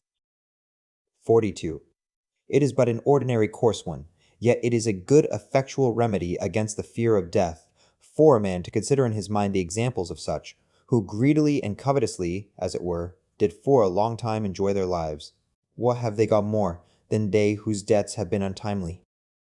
Are not they themselves dead at the last, as Cadicianus, Fabius, Julianus Lepidus, or any other who in their lifetime having buried many, were at the last buried themselves? The whole space of any man's life is but little, and as little as it is, with what troubles, with what manner of dispositions, and in the society of how wretched a body must it be passed. Let it be therefore unto thee altogether as a matter of indifferency. For if thou shalt look backward, behold, what an infinite chaos of time doth present itself unto thee, and as infinity a chaos, if thou shalt look forward. In that which is so infinite, what difference can there be between that which liveth but 3 days, and that which liveth 3 ages? 43. Let thy course ever be the most compendious way, The most compendious is that which is according to nature, that is, in all both words and deeds, ever to follow that which is most sound and perfect. For such a resolution will free a man from all trouble, strife, dissembling, and ostentation. Chapter 5. The Fifth Book. 1. In the morning, when thou findest thyself unwilling to rise, consider with thyself presently it is to go about a man's work that I am stirred up.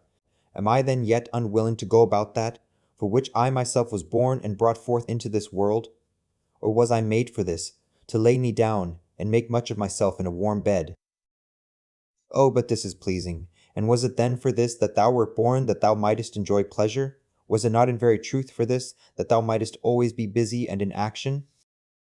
Seest thou not how all things in the world besides, how every tree and plant, how sparrows and ants, spiders and bees, how all in their kind are intent as it were orderly to perform whatsoever, toward the preservation of this orderly universe naturally doth become and belong unto thee? And wilt not thou do that which belongs unto a man to do? Wilt not thou run to do that which thy nature doth require? But thou must have some rest. Yes, thou must. Nature hath of that also, as well as of eating and drinking, allowed thee a certain stint. But thou goest beyond thy stint, and beyond that which would suffice, and in matter of action, there thou comest short of that which thou mayest. It must needs be therefore that thou dost not love thyself, for if thou didst, thou wouldst also love thy nature, and that which thy nature doth propose unto herself as her end. Others, as many as take pleasure in their trade and profession, can even pine themselves at their works, and neglect their bodies and their food for it. And doest thou less honor thy nature than an ordinary mechanic, his trade, or a good dancer his art? Than a covetous man, his silver, and vainglorious man applause?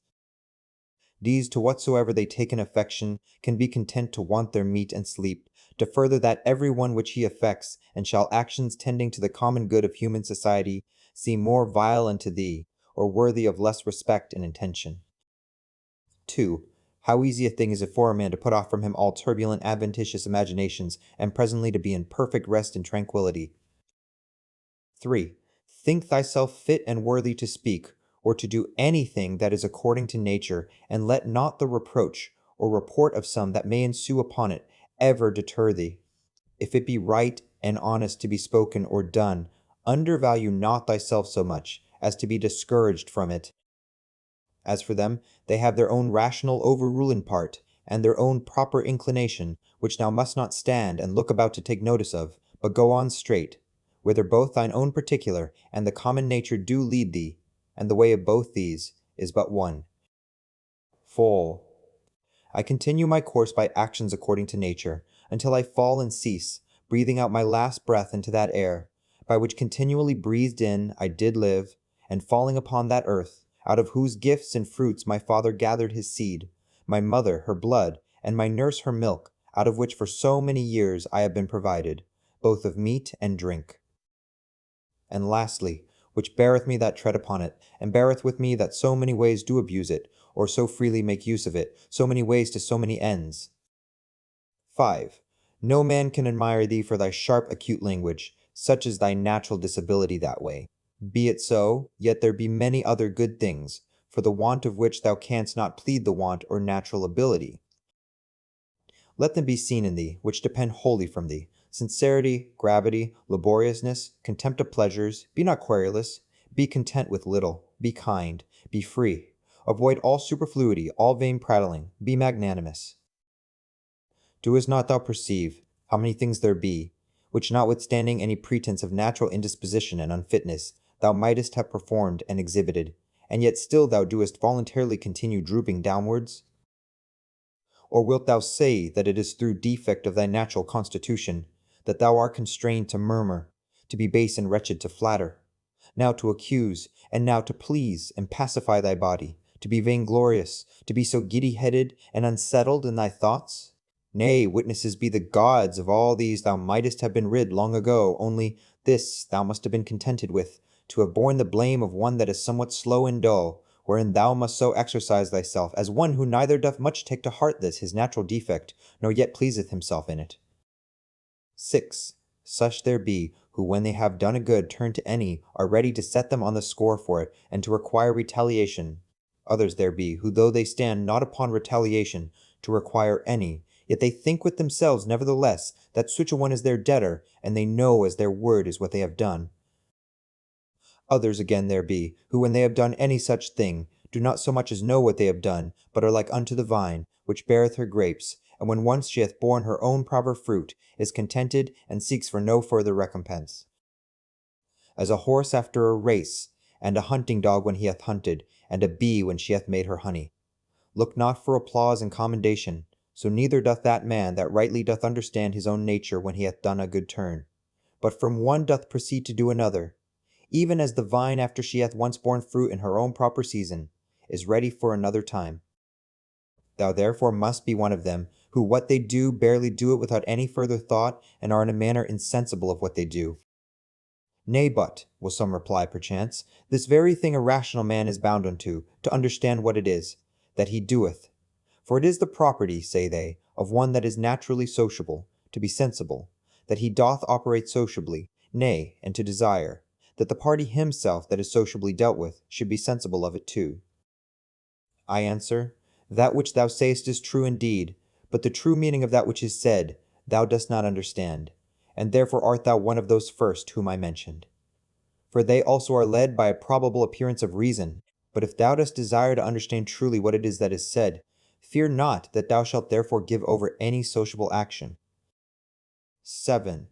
The form of the Athenians' prayer did run thus: O reign, reign, good Jupiter, upon all the grounds and fields that belong to the Athenians. Either we should not pray at all, or thus absolutely and freely, and not every one for himself in particular alone. 8. As we say commonly, the physician hath prescribed unto this man riding, unto another cold baths, unto a third to go barefoot. So it is alike to say, the nature of the universe hath prescribed unto this man sickness, or blindness, or some loss, or damage, or some such thing. For as there, when we say of a physician that he hath prescribed anything, our meaning is that he hath appointed this for that, as subordinate and conducing to health, so here whatsoever doth happen unto any is ordained unto him as a thing, subordinate unto the fates, and therefore do we say of such things that they do happen or fall together, as of square stones, when either in walls or pyramids in a certain position they fit one another, and agree as it were in an harmony. The masons say that they do, as if thou shouldest say, fall together, so that in the general, though the things be divers that make it, yet the consent or harmony itself is but one. And as the whole world is made up of all the particular bodies of the world, one perfect and complete body, of the same nature that particular bodies, so is the destiny of particular causes and events, one general, one, of the same nature that particular causes are. What I now say, even they that are mere idiots are not ignorant of, for they say commonly, this his destiny hath brought upon him. This therefore is by the fates properly and particularly brought upon this, as that unto this in particular is by the physician prescribed. These therefore let us accept of in like manner, as we do those that are prescribed unto us our physicians. For them also in themselves shall we find to contain many harsh things, but we nevertheless, in hope of health and recovery, accept of them. Let the fulfilling and accomplishment of those things which the common nature hath determined be unto thee as thy health. Accept then, and be pleased with whatsoever doth happen, though otherwise harsh and unpleasing, as tending to that end, to the health and welfare of the universe, and to Job's happiness and prosperity. For this whatsoever it be should not have been produced, had it not conduced to the good of the universe. For neither doth any ordinary particular nature bring anything to pass, that is not to whatsoever is within the sphere of its own proper administration and government agreeable and subordinate. For these two considerations then thou must be well pleased with anything that doth happen unto thee. First, because that for thee properly it was brought to pass, and unto thee it was prescribed, and that from the very beginning by the series in connection of the first causes it hath ever had a reference unto thee. And secondly, because the good success and perfect welfare, and indeed the very continuance of him, that is the administrator of the whole, doth in a manner depend on it. For the whole, because whole, therefore entire and perfect, is maimed and mutilated if thou shalt cut off anything at all, whereby the coherence and contiguity as of parts, so of causes, is maintained and preserved. Of which certain it is, that thou doest as much as lieth in thee cut off, and in some sort violently take somewhat away, as often as thou art displeased with anything that happeneth. 9. Be not discontented, be not disheartened, be not out of hope, if often it succeed not so well with thee punctually and precisely to do all things according to the right dogmata. But being once cast off, return unto them again. And as for those many and more frequent occurrences, either of worldly distractions or human infirmities, which as a man thou canst not but in some measure be subject unto, be not thou discontented with them. But however, love and affect that only which thou dost return unto, a philosopher's life, and proper occupation after the most exact manner. And when thou dost return to thy philosophy, return not unto it as the manner of some is, after play and liberty as it were, to their schoolmasters and pedagogues, but as they that have sore eyes to their sponge and egg, or as another to his cataplasm, or as others to their fomentations, so shalt not thou make it a matter of ostentation at all to obey reason, but of ease and comfort. And remember that philosophy requireth nothing of thee, but what thy nature requireth, and wouldest thou thyself desire anything that is not according to nature? For which of these sayest thou, that which is according to nature or against it, is of itself more kind and pleasing? Is it not for that respect especially, that pleasure itself is to so many men's hurt and overthrow, most prevalent, because esteemed commonly most kind and natural? But consider well whether magnanimity rather, and true liberty, and true simplicity, and equanimity, and holiness, whether these be not most kind and natural? And prudency itself, what more kind and amiable than it, when thou shalt truly consider with thyself what it is through all the proper objects of thy rational intellectual faculty currently to go on without any fall or stumble. As for the things of the world, their true nature is in a manner so involved with obscurity that unto many philosophers, and those no mean ones, they seemed altogether incomprehensible. And the Stoics themselves, though they judged them not altogether incomprehensible, yet scarce, and not without much difficulty, comprehensible, so that all assent of ours is fallible, for who is he that is infallible in his conclusions? From the nature of things, pass now unto their subjects and matter. How temporary, how vile are they, such as may be in the power and possession of some abominable loose liver, of some common strumpet, of some notorious oppressor and extortioner. Pass from thence to the dispositions of them that thou dost ordinarily converse with. How hardly do we bear, even with the most loving and amiable, that I may not say, how hard it is for us to bear, even with our own selves, in such obscurity and impurity of things, in such and so continue all a flux, both of the substances and time, both of the motions themselves and things moved, what it is that we can fasten upon, either to honor and respect especially, or seriously and studiously to seek after, I cannot so much as conceive, for indeed they are things contrary. 10. Thou must comfort thyself in the expectation of thy natural dissolution, and in the meantime not grieve at the delay, but rest contented in those two things. First, that nothing shall happen unto thee, which is not according to the nature of the universe. Secondly, that it is in thy power to do nothing against thine own proper God and inward spirit. For it is not in any man's power to constrain thee to transgress against him. 11. What is the use that now at this present I make of my soul? Thus from time to time and upon all occasions thou must put this question to thyself. What is now that part of mine which they call the rational mistress part employed about? Whose soul do I now properly possess? A child's, or a youth's, a woman's, or a tyrant's, some brute, or some wild beast's soul? 12. What those things are in themselves, which by the greatest part are esteemed good, thou mayst gather even from this. For if a man shall hear things mentioned as good, which are really good indeed, such as are prudence, temperance, justice, fortitude, after so much heard and conceived, he cannot endure to hear of any more, for the word good is properly spoken of them. But as for those which by the vulgar are esteemed good, if he shall hear them mentioned as good, he doth hearken for more. He is well contented to hear that what is spoken by the comedian is but familiarly and popularly spoken, so that even the vulgar apprehend the difference. For why is it else that this offends not and needs not to be excused, when virtues are styled good, but that which is spoken in commendation of wealth, pleasure, or honor, we entertain it only as merrily and pleasantly spoken? Proceed, therefore, and inquire further, whether it may not be that those things also which being mentioned upon the stage were merrily, and with great applause of the multitude, scoffed at with this jest, that they that possessed them had not in all the world of their own such was their affluence and plenty, so much as a place where to avoid their excrements. Whether, I say, those ought not also in very deed to be much respected and esteemed of as the only things that are truly good. 13. All that I consist of is either form or matter. No corruption can reduce either of these unto nothing, for neither did I of nothing become a subsistent creature.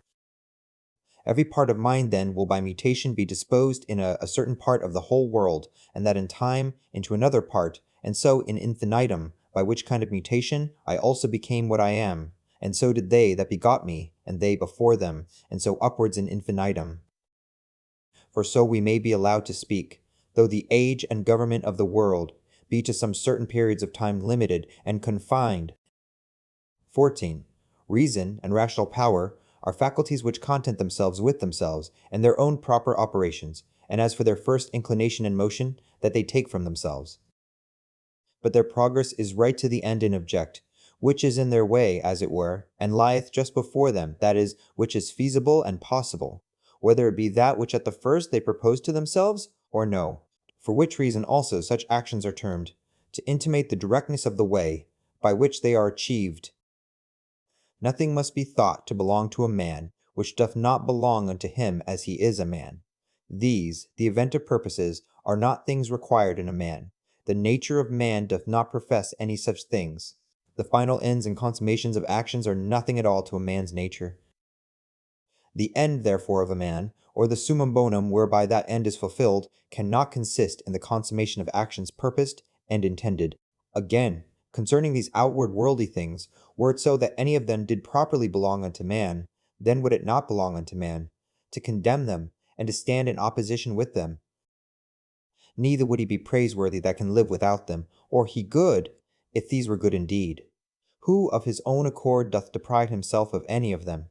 But we see contrariwise that the more a man doth withdraw himself from these wherein external pomp and greatness doth consist, or any other like these, or the better he doth bear with the loss of these, the better he is accounted. 15. Such as thy thoughts and ordinary cogitations are, such will thy mind be in time. For the soul doth as it were receive its tincture from the fancies and imaginations. Dye it therefore, and thoroughly soak it with the assiduity of these cogitations. As for example, wheresoever thou mayest live, there it is in thy power to live well and happy. But thou mayest live at the court, there then also mayest thou live well and happy. Again, that which everything is made for, he is also made unto that, and cannot but naturally incline unto it. That which anything doth naturally incline unto, therein is his end. Wherein the end of everything doth consist, therein also doth his good and benefit consist.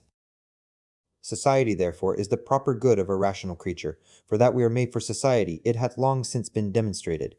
Or can any man make any question of this, that whatsoever is naturally worse and inferior is ordinarily subordinated to that which is better, and that those things that are best are made one for another, and those things that have souls are better than those that have none, and of those that have those best that have rational souls? 16. To desire things impossible is the part of a madman, but it is a thing impossible. That wicked man should not commit some such things. Neither doth anything happen to any man, which in the ordinary course of nature, as natural unto him, doth not happen. Again, the same things happen unto others also. And truly, if either he that is ignorant that such a thing hath happened unto him, or he that is ambitious to be commended for his magnanimity, can be patient and is not grieved, is it not a grievous thing? That either ignorance, or a vain desire to please and to be commended, should be more powerful and effectual than true prudence? As for the things themselves, they touch not the soul, neither can they have any access unto it, neither can they of themselves any ways either affect it or move it. For she herself alone can affect and move herself, and according as the dogmata and opinions are, which she doth vouchsafe herself, so are those things which, as accessories, have any coexistence with her. 17. After one consideration, man is nearest unto us, as we are bound to do them good, and to bear with them. But as he may oppose any of our true proper actions, so man is unto me, but as a thing indifferent, even as the sun, or the wind, or some wild beast. By some of these it may be that some operation or other of mine may be hindered, however of my mind and resolution itself there can be no let or impediment, by reason of that ordinary constant both exception or reservation wherewith it inclineth, and ready conversion of objects from that which may not be to that which may be, which in the prosecution of its inclinations, as occasion serves, it doth observe. For by these the mind doth turn and convert any impediment whatsoever to be her aim and purpose. So that what before was the impediment is now the principal object of her working, and that which before was in her way is now her readiest way. 18. Honor that which is chiefest and most powerful in the world, and that is it, which makes use of all things and governs all things.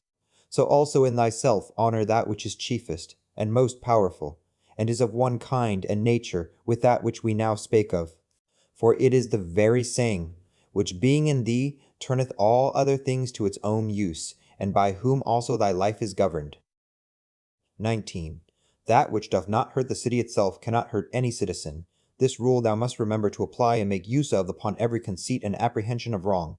If the whole city be not hurt by this, neither am I, certainly. And if the whole be not, why should I make it my private grievance? Consider rather what it is, wherein he is overseen, that is thought to have done the wrong. Again, often meditate how swiftly all things that subsist, and all things that are done in the world, are carried away and as it were conveyed out of sight, for both the substance themselves we see as a flood or in a continual flux, and all actions in a perpetual change, and the causes themselves subject to 1,000 alterations, neither is there anything almost that may ever be said to be now settled and constant. Next into this, and which follows upon it, consider both the infiniteness of the time already past and the immense vastness of that which is to come, wherein all things are to be resolved and annihilated. Art not thou then a very fool, who for these things art either puffed up with pride or distracted with cares, or canst find in thy heart to make such moans as for a thing that would trouble thee for a very long time? Consider the whole universe whereof thou art but a very little part, and the whole age of the world together, where but a short and very momentary portion is allotted unto thee, and all the fates and destinies together, of which how much is it that comes to thy part and share? Again, another doth trespass against me. Let him look to that. He is master of his own disposition, and of his own operation. I, for my part, am in the meantime in possession of as much as the common nature would have me to possess, and that which mine own nature would have me do, I do. 20. Let not that chief commanding part of thy soul be ever subject to any variation through any corporal, either pain or pleasure. Neither suffer it to be mixed with these, but let it both circumscribe itself, and confine those affections to their own proper parts and members. But if at any time they do reflect and rebound upon the mind and understanding, as in an united and compacted body it must needs, then must thou not go about to resist sense and feeling, it being natural. However, let not thy understanding to this natural sense and feeling, which whether unto our flesh pleasant or painful, is unto us nothing properly, add an opinion of either good or bad, and all is well. 21. To live with the gods. He liveth with the gods, who at all times affords unto them the spectacle of a soul, both contented and well pleased with whatsoever is afforded or allotted unto her, and performing whatsoever is pleasing to that spirit, whom, being part of himself, Jove hath appointed to every man as his overseer and governor. 22. Be not angry neither with him whose breath, neither with him whose armholes are offensive. What can he do? Such is his breath naturally, and such are his armholes, and from such an effect, and such a smell must of necessity proceed. Oh, but the man, sayest thou, hath understanding in him, and might of himself know that he by standing near cannot choose but offend. And thou also, God bless thee, hast understanding. Let thy reasonable faculty work upon his reasonable faculty, show him his fault, admonish him. If he hearken unto thee, thou hast cured him, and there will be no more occasion of anger. 23. Where there shall neither roarer be nor harlot. Why so? As thou dost purpose to live, when thou hast retired thyself to some such place, where neither roarer nor harlot is, so mayest thou hear. And if they will not suffer thee, then mayest thou leave thy life rather than thy calling, but so as one that doth not think himself anyways wronged. Only as one would say, here is a smoke, I will out of it. And what a great matter is this! Now, till some such thing force me out, I will continue free. Neither shall any man hinder me to do what I will, and my will shall ever be by the proper nature of a reasonable and sociable creature, regulated and directed. 24. That rational essence by which the universe is governed is for community and society, and therefore hath it both made the things that are worse for the best, and hath allied and knit together those which are best, as it were in harmony. Seest thou not how it hath subordinated and coordinated, and how it hath distributed unto everything according to its worth? And those which have the preeminency and superiority above all hath it united together into a mutual consent and agreement. 25. How hast thou carried thyself hitherto towards the gods, towards thy parents, towards thy brethren, towards thy wife, towards thy children, towards thy masters, thy foster fathers, thy friends, thy domestics, thy servants? Is it so with thee, that hitherto thou hast neither by word or deed wronged any of them? Remember withal through how many things thou hast already passed, and how many thou hast been able to endure, so that now the legend of thy life is full, and thy charge is accomplished. Again, how many truly good things have certainly by thee been discerned?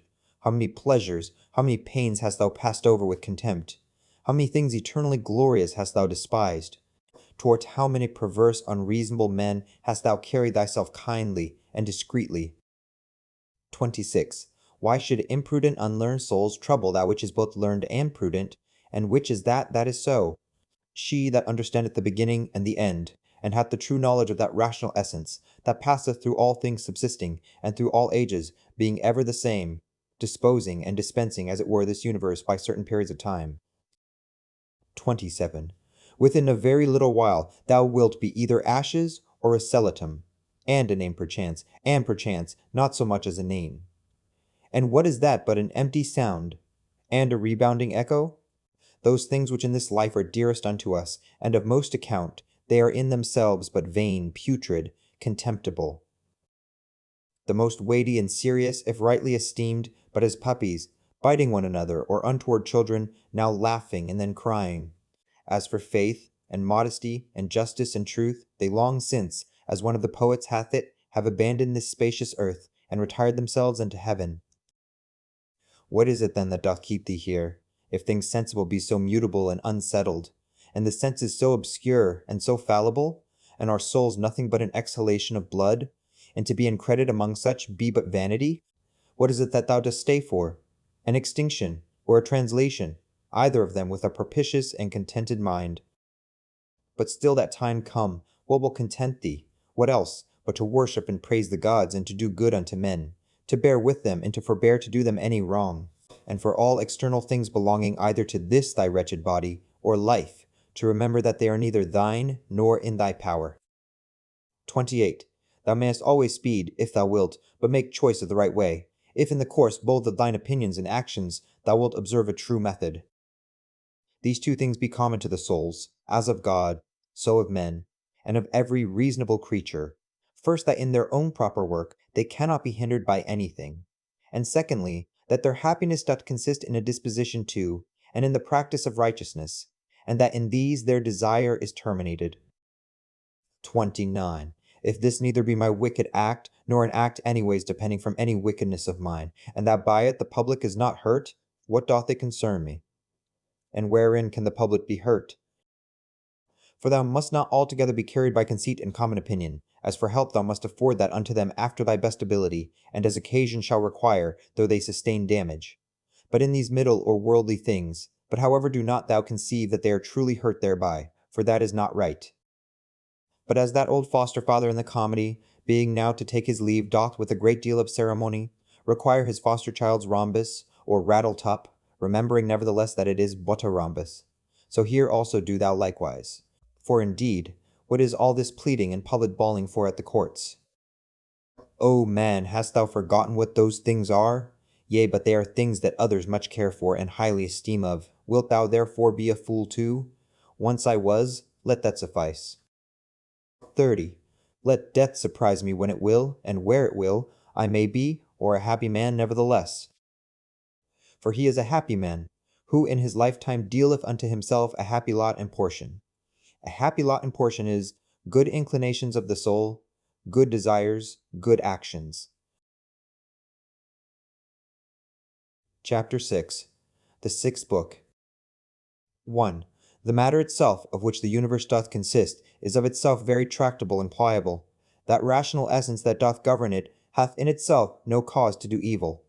It hath no evil in itself, neither can it do anything that is evil, neither can anything be hurt by it, and all things are done and determined according to its will and prescript.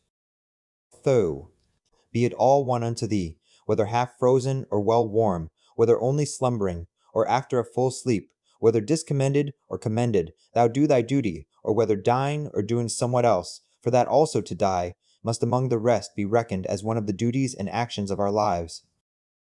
3. Look in, let not either the proper quality or the true worth of anything pass thee, before thou hast fully apprehended it. 4. All substances come soon to their change, and either they shall be resolved by way of exhalation, if so be that all things shall be reunited into one substance, or as others maintain, they shall be scattered and dispersed. As for that rational essence by which all things are governed, as it best understandeth itself, both its own disposition, and what it doth, and what matter it hath to do with, and accordingly doth all things.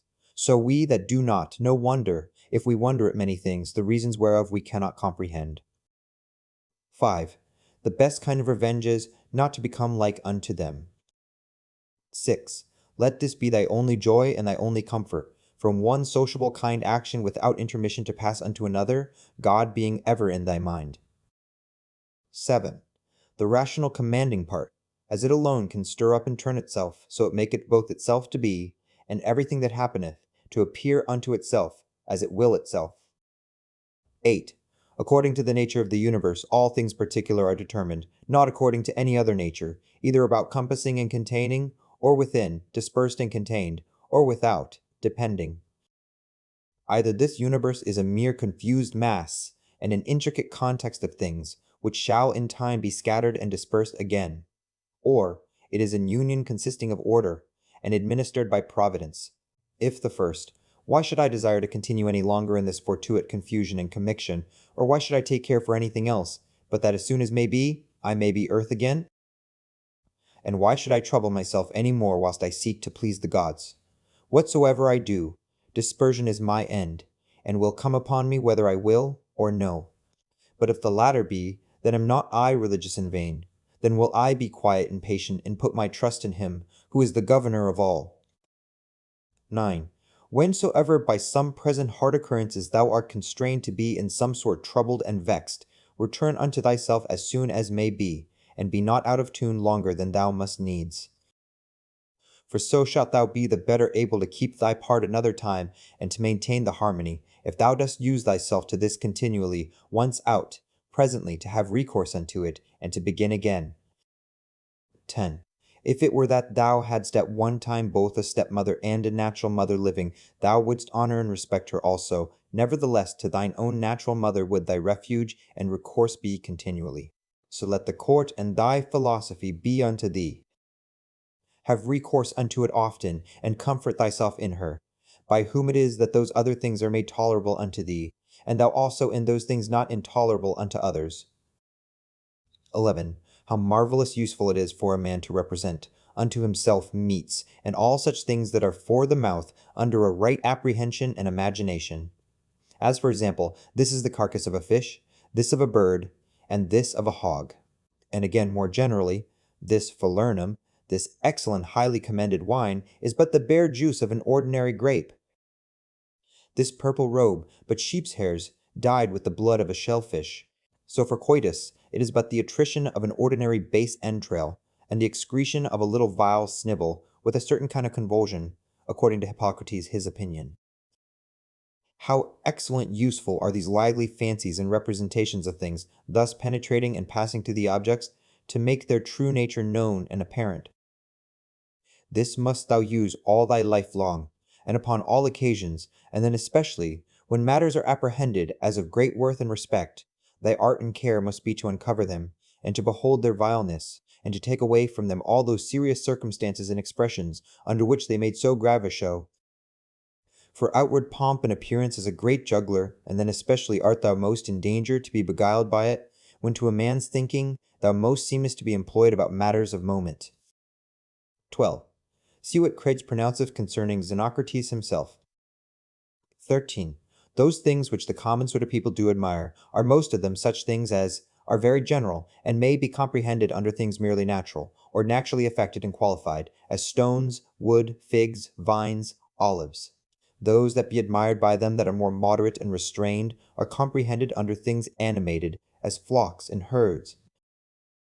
Those that are yet more gentle and curious, their admiration is commonly confined to reasonable creatures only, not in general as they are reasonable, but as they are capable of art, or of some craft and subtile invention, or perchance barely to reasonable creatures, as they that delight in the possession of many slaves. But he that honors our reasonable soul in general, as it is reasonable and naturally sociable, doth little regard anything else, and above all things is careful to preserve his own, in the continual habit and exercise both of reason and sociableness, and thereby doth cooperate with him, of whose nature he doth also participate, God. 14. Some things hasten to be, and others to be no more, and even whatsoever now is, some part thereof hath already perished. Perpetual fluxes and alterations renew the world, as the perpetual course of time doth make the age of the world of itself infinite, to appear always fresh and new. And such a flux and course of all things, what of these things that hasten so fast away should any man regard, since among all there is not any thought a man may fasten and fix upon, as if a man would settle his affection upon some ordinary sparrow living by him, who is no sooner seen than out of sight. For we must not think otherwise of our lives than as a mere exhalation of blood, or of an ordinary respiration of air. For what in our common apprehension is to breathe in the air and to breathe it out again, which we do daily, so much is it and no more, at once to breathe out all thy respirative faculty into that common air from whence, but lately, as being but from yesterday and today, thou didst first breathe it in, and with it, life. 15.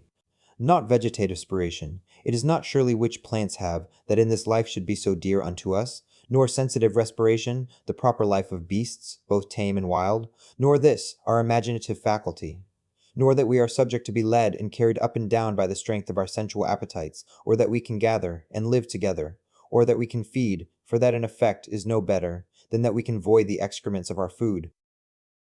What is it then that should be dear unto us? To hear a clattering noise, if not that, then neither to be applauded by the tongues of men. For the praises of many tongues is in effect no better than the clattering of so many tongues. If then neither applause, what is there remaining that should be dear unto thee? This I think, that in all thy motions and actions thou be moved, and restrained according to thine own true natural constitution and construction only. And to this, even ordinary arts and professions do lead us. For it is that which every art doth aim at, that whatsoever it is, that is by art affected and prepared, may be fit for that work that it is prepared for. This is the end that he that dresseth the vine, and he that takes upon him either to tame colts, or to train up dogs, doth aim at. What else doth the education of children, and all learned professions tend unto? Certainly then it is that, which should be dear unto us also, if in this particular it go well with thee, care not for the obtaining of other things. But is it so, that thou canst not but respect other things also? Then canst not thou truly be free? Then canst thou not have self-content? Then wilt thou ever be subject to passions. For it is not possible, but that thou must be envious, and jealous, and suspicious of them, whom thou knowest can bereave thee of such things, and again a secret underminer of them, whom thou seest in present possession of that which is dear unto thee. To be short, he must of necessity be full of confusion within himself, and often accuse the gods, whosoever stands in need of these things. But if thou shalt honor and respect thy mind only, that will make thee acceptable towards thyself, towards thy friends very tractable, and conformable and concordant with the gods, that is, accepting with praises whatsoever they shall think good to appoint and allot unto thee. 16. Under, above, and about are the motions of the elements, but the motion of virtue is none of those motions, but is somewhat more excellent and divine, whose way, to speed and prosper in it, must be through a way that is not easily comprehended. 17. Who can choose but wonder at them? They will not speak well of them that are at the same time with them, and live with them, yet they themselves are very ambitious, that they that shall follow, whom they have never seen, nor shall ever see, should speak well of them, as if a man should grieve that he hath not been commended by them, that lived before him.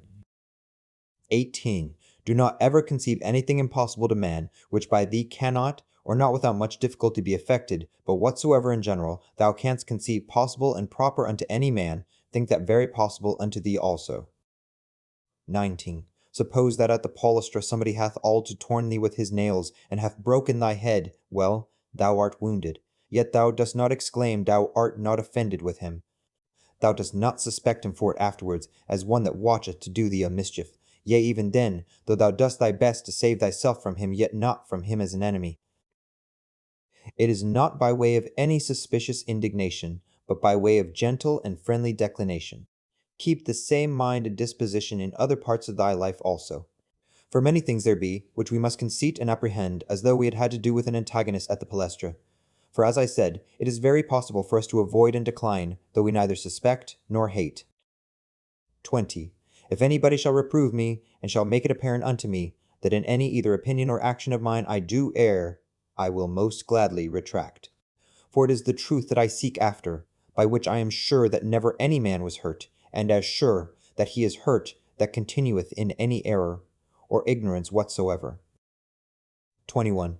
I for my part will do what belongs unto me. As for other things, whether things unsensible or things irrational, or if rational yet deceived and ignorant of the true way, they shall not trouble or distract me. For as for those creatures which are not endued with reason, and all other things and matters of the world whatsoever, I freely and generously, as one endued with reason, of things that have none, make use of them. And as for men, towards them as naturally partakers of the same reason, my care is to carry myself sociably. But whatsoever it is that thou art about, remember to call upon the gods.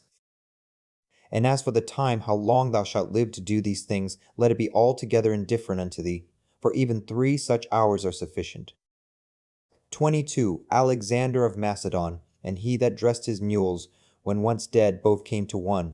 For either they were both resumed into those original, rational essences from whence all things in the world are propagated, or both, after one fashion, were scattered into atoms. 23. Consider how many different things, whether they concern our bodies or our souls, in a moment of time come to pass in every one of us. And so thou wilt not wonder if many more things, or rather all things that are done, can at one time subsist and coexist in that both one and general, which we call the world. 24. If any should put this question unto thee, how this word Antoninus is written, wouldst thou not presently fix thine intention upon it, and utter out in order every letter of it? And if any shall begin to gainsay thee, and quarrel with thee about it, wilt thou quarrel with him again, or rather go on meekly as thou hast begun, until thou hast numbered out every letter? Here then likewise remember, that every duty that belongs unto a man doth consist of some certain letters or numbers as it were, to which without any noise or tumult, keeping thyself, thou must orderly proceed to thy proposed end, forbearing to quarrel with him that would quarrel and fall out with thee. 25. Is it not a cruel thing to forbid men to effect those things which they conceive to agree best with their own natures, and to tend most to their own proper good and behoof? But thou after a sort deniest them this liberty, as often as thou art angry with them for their sins. For surely they are led unto those sins whatsoever they be as to their proper good and commodity. But it is not so, thou wilt object perchance. Thou therefore teach them better, and make it appear unto them, but be not thou angry with them. 26. Death is a cessation from the impression of the senses, the tyranny of the passions, the errors of the mind, and the servitude of the body. 27. If in this kind of life thy body be able to hold out, it is a shame that thy soul should faint first and give over. Take heed, lest of a philosopher thou become a mere Caesar in time, and receive a new tincture from the court. For it may happen if thou dost not take heed. Keep thyself, therefore, truly simple, good, sincere, grave, free from all ostentation, a lover of that which is just, religious, kind, tender-hearted, strong and vigorous to undergo anything that becomes thee. Endeavor to continue such, as philosophy, hadst thou wholly and constantly applied thyself unto it, would have made and secured thee. Worship the gods, procure the welfare of men, this life is short. Charitable actions and a holy disposition is the only fruit of this earthly life. 28. Do all things as becometh the disciple of Antoninus Pius.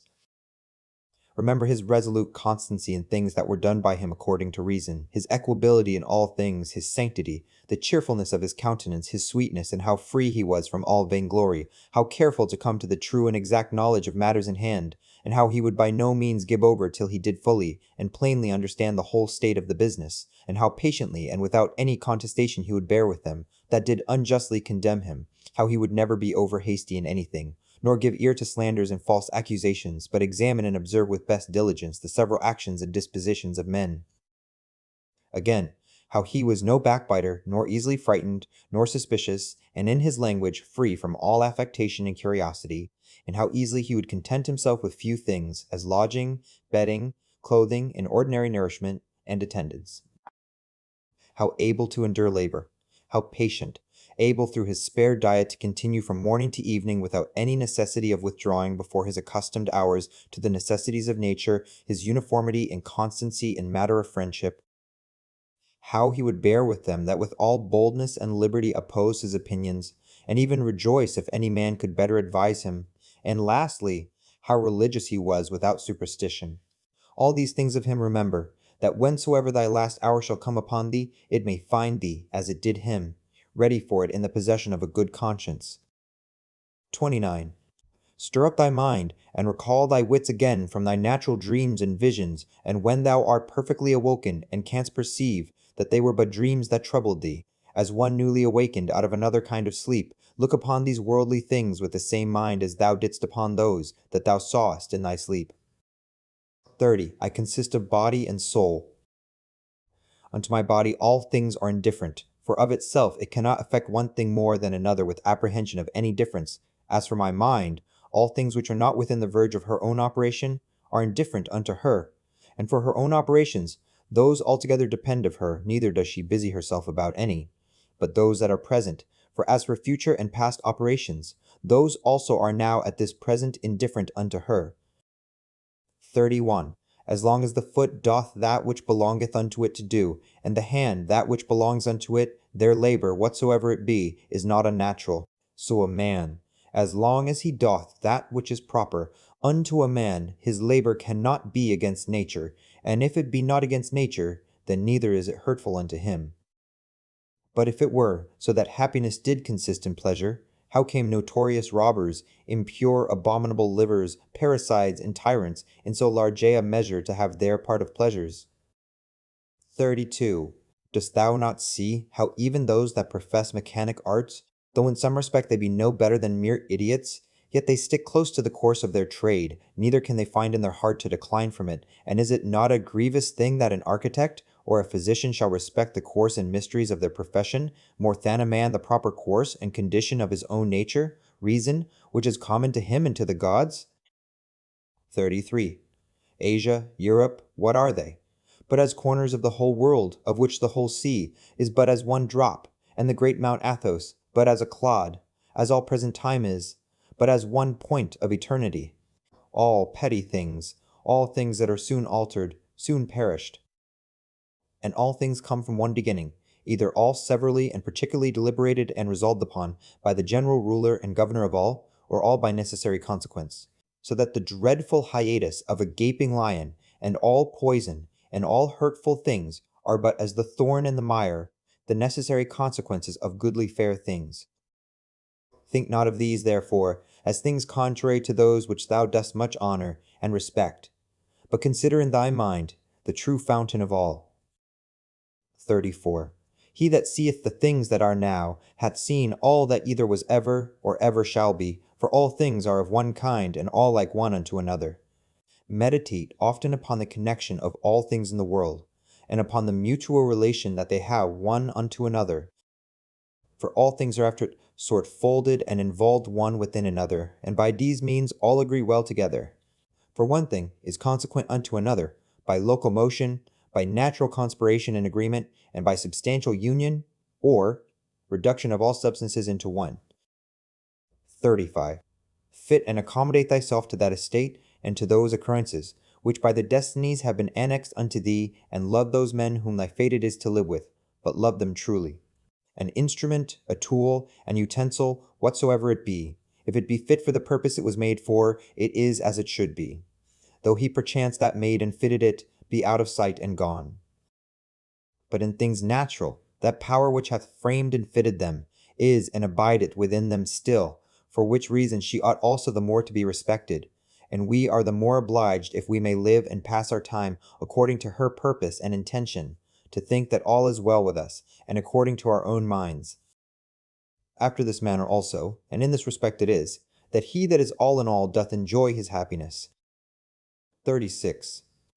What things soever are not within the proper power and jurisdiction of thine own, will either to compass or avoid. If thou shalt propose unto thyself any of those things as either good or evil, it must needs be that according as thou shalt either fall into that which thou dost think evil, or miss of that which thou dost think good, so wilt thou be ready both to complain of the gods, and to hate those men, who either shall be so indeed, or shall by thee be suspected as the cause either of thy missing of the one, or falling into the other.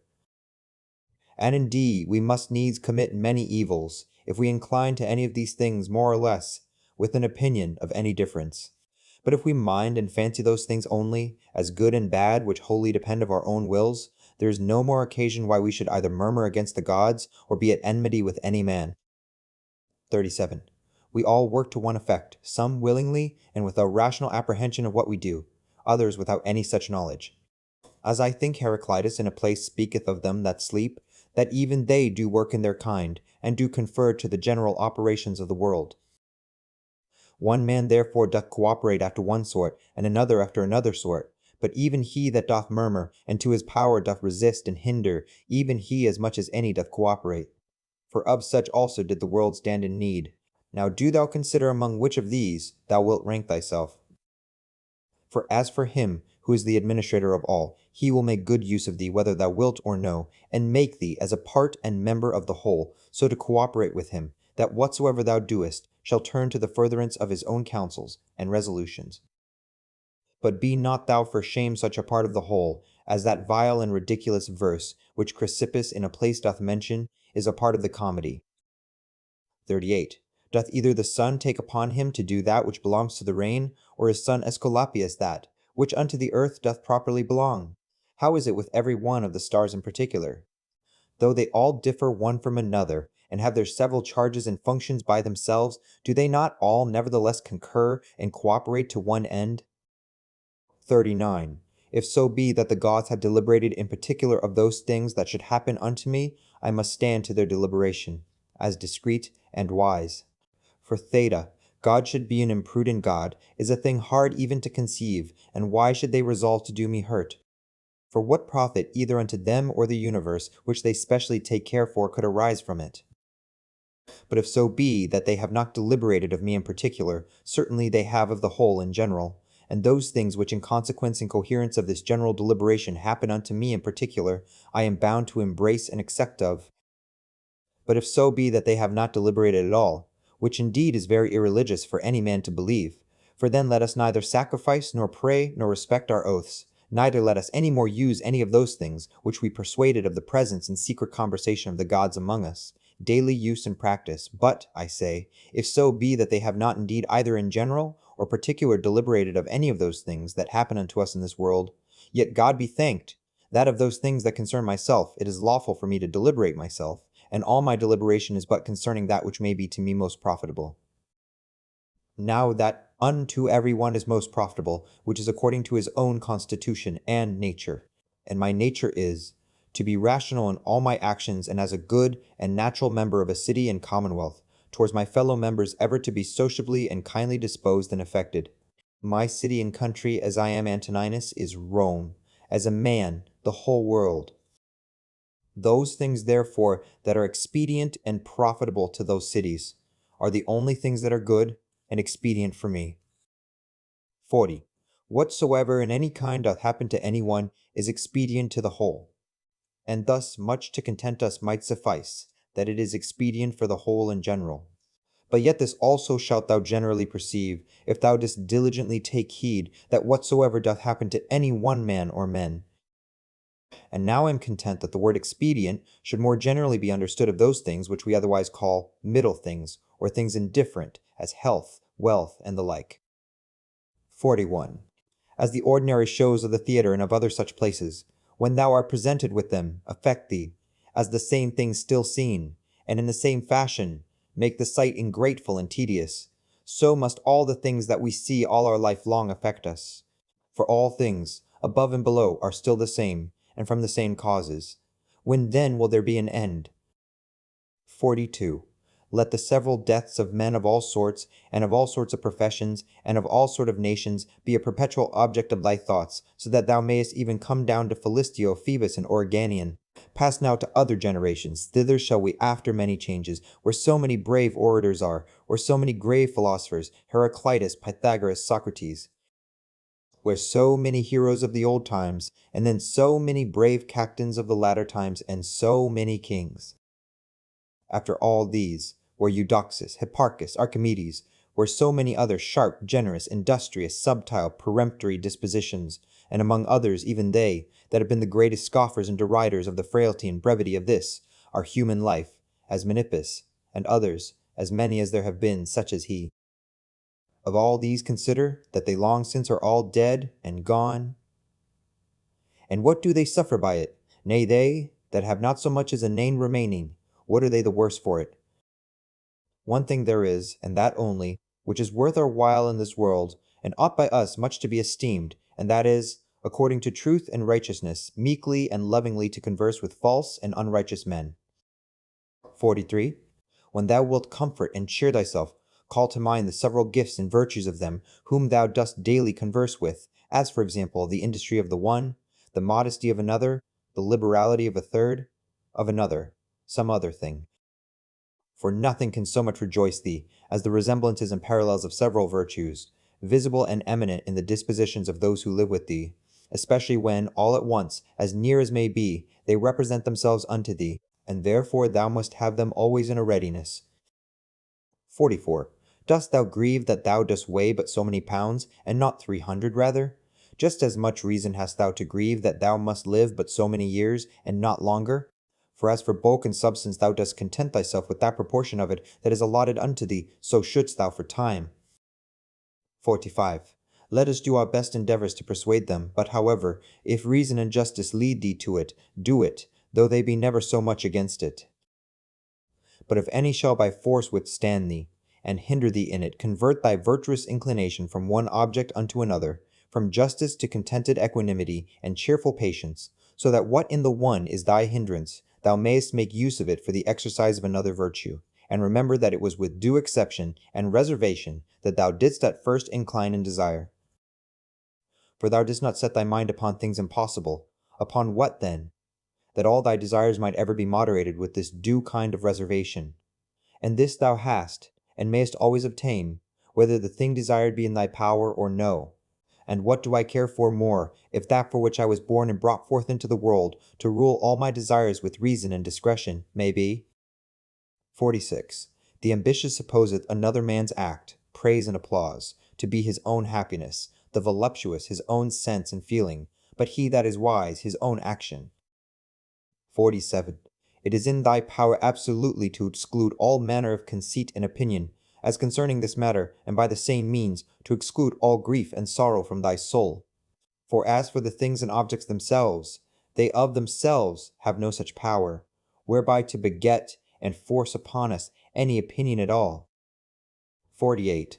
Use thyself when any man speaks unto thee, so to hearken unto him, as that in the interim thou give not way to any other thoughts, that so thou mayest, as far as is possible, seem fixed and fastened to his very soul, whosoever he be that speaks unto thee. 49. That which is not good for the beehive cannot be good for the bee. 50. Will either passengers or patients find fault and complain, either the one if they be well carried, or the others if well cured? Do they take care for any more than this, the one, that their shipmaster may bring them safe to land, and the other, that their physician may effect their recovery? 51. How many of them who came into the world at the same time when I did are already gone out of it? 52. To them that are sick of the jaundice, honey seems bitter, and to them that are bitten by a mad dog, the water terrible, and to children, a little ball seems a fine thing. And why then should I be angry?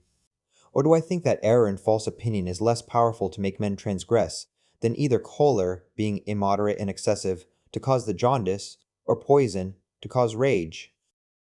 53. No man can hinder thee to live as thy nature doth require. Nothing can happen unto thee but what the common good of nature doth require.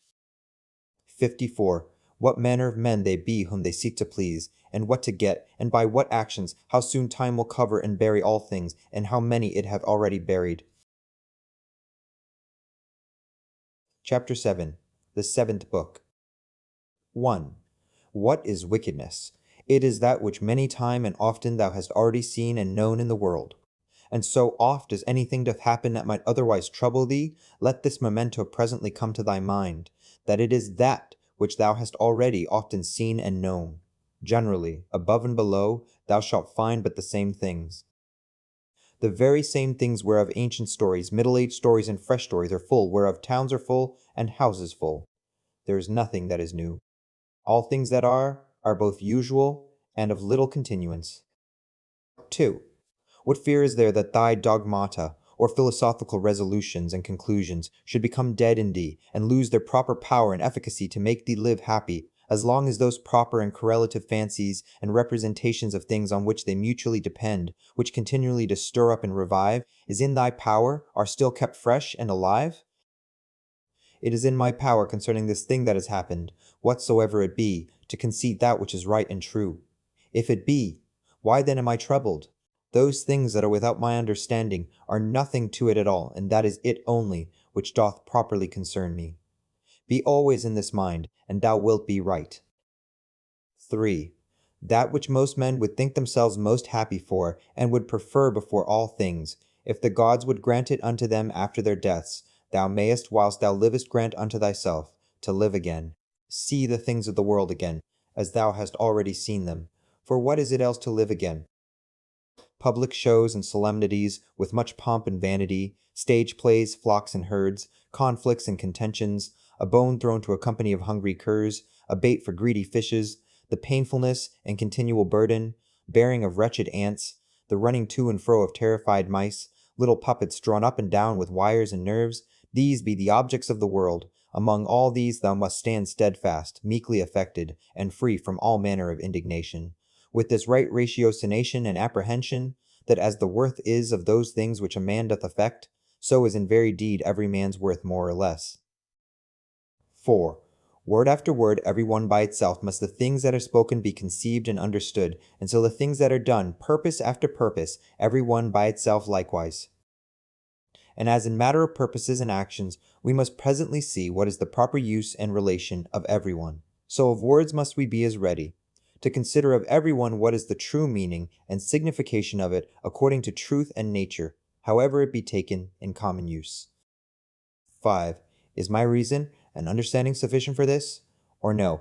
If it be sufficient, without any private applause, or public ostentation as of an instrument, which by nature I am provided of, I will make use of it for the work in hand as of an instrument, which by nature I am provided of. If it be not, and otherwise it belong not unto me particularly as a private duty, I will either give it over, and leave it to some other that can better effect it, or I will endeavor it, but with the help of some other, who with the joint help of my reason is able to bring somewhat to pass, that will now be seasonable and useful for the common good. For whatsoever I do, either by myself or with some other, the only thing that I must intend is, that it be good and expedient for the public. For as for praise, consider how many who once were much commended are now already quite forgotten, yea, they that commended them, how even they themselves are long since dead and gone. Be not therefore ashamed, whensoever thou must use the help of others. For whatsoever it be that lieth upon thee to effect, thou must propose it unto thyself, as the scaling of walls is unto a soldier. And what if thou through either lameness or some other impediment art not able to reach unto the top of the battlements alone, which, with the help of another, thou mayest? Wilt thou therefore give it over, or go about it with less courage and alacrity, because thou canst not effect it all alone? 6. Let not things future trouble thee. For if necessity so require that they come to pass, thou shalt whensoever that is be provided for them with the same reason, by which whatsoever is now present is made both tolerable and acceptable unto thee.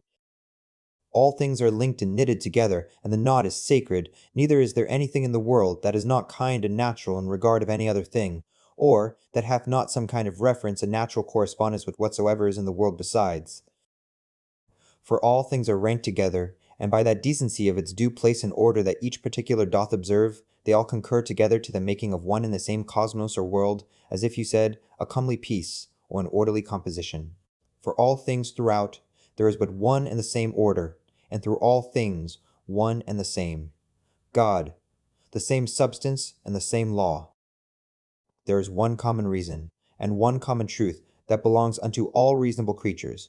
For neither is there save one perfection of all creatures that are of the same kind, and partakers of the same reason. 7. Whatsoever is material doth soon vanish away into the common substance of the whole, and whatsoever is formal, or whatsoever doth animate that which is material, is soon resumed into the common reason of the whole, and the fame and memory of anything is soon swallowed up by the general age and duration of the whole. 8.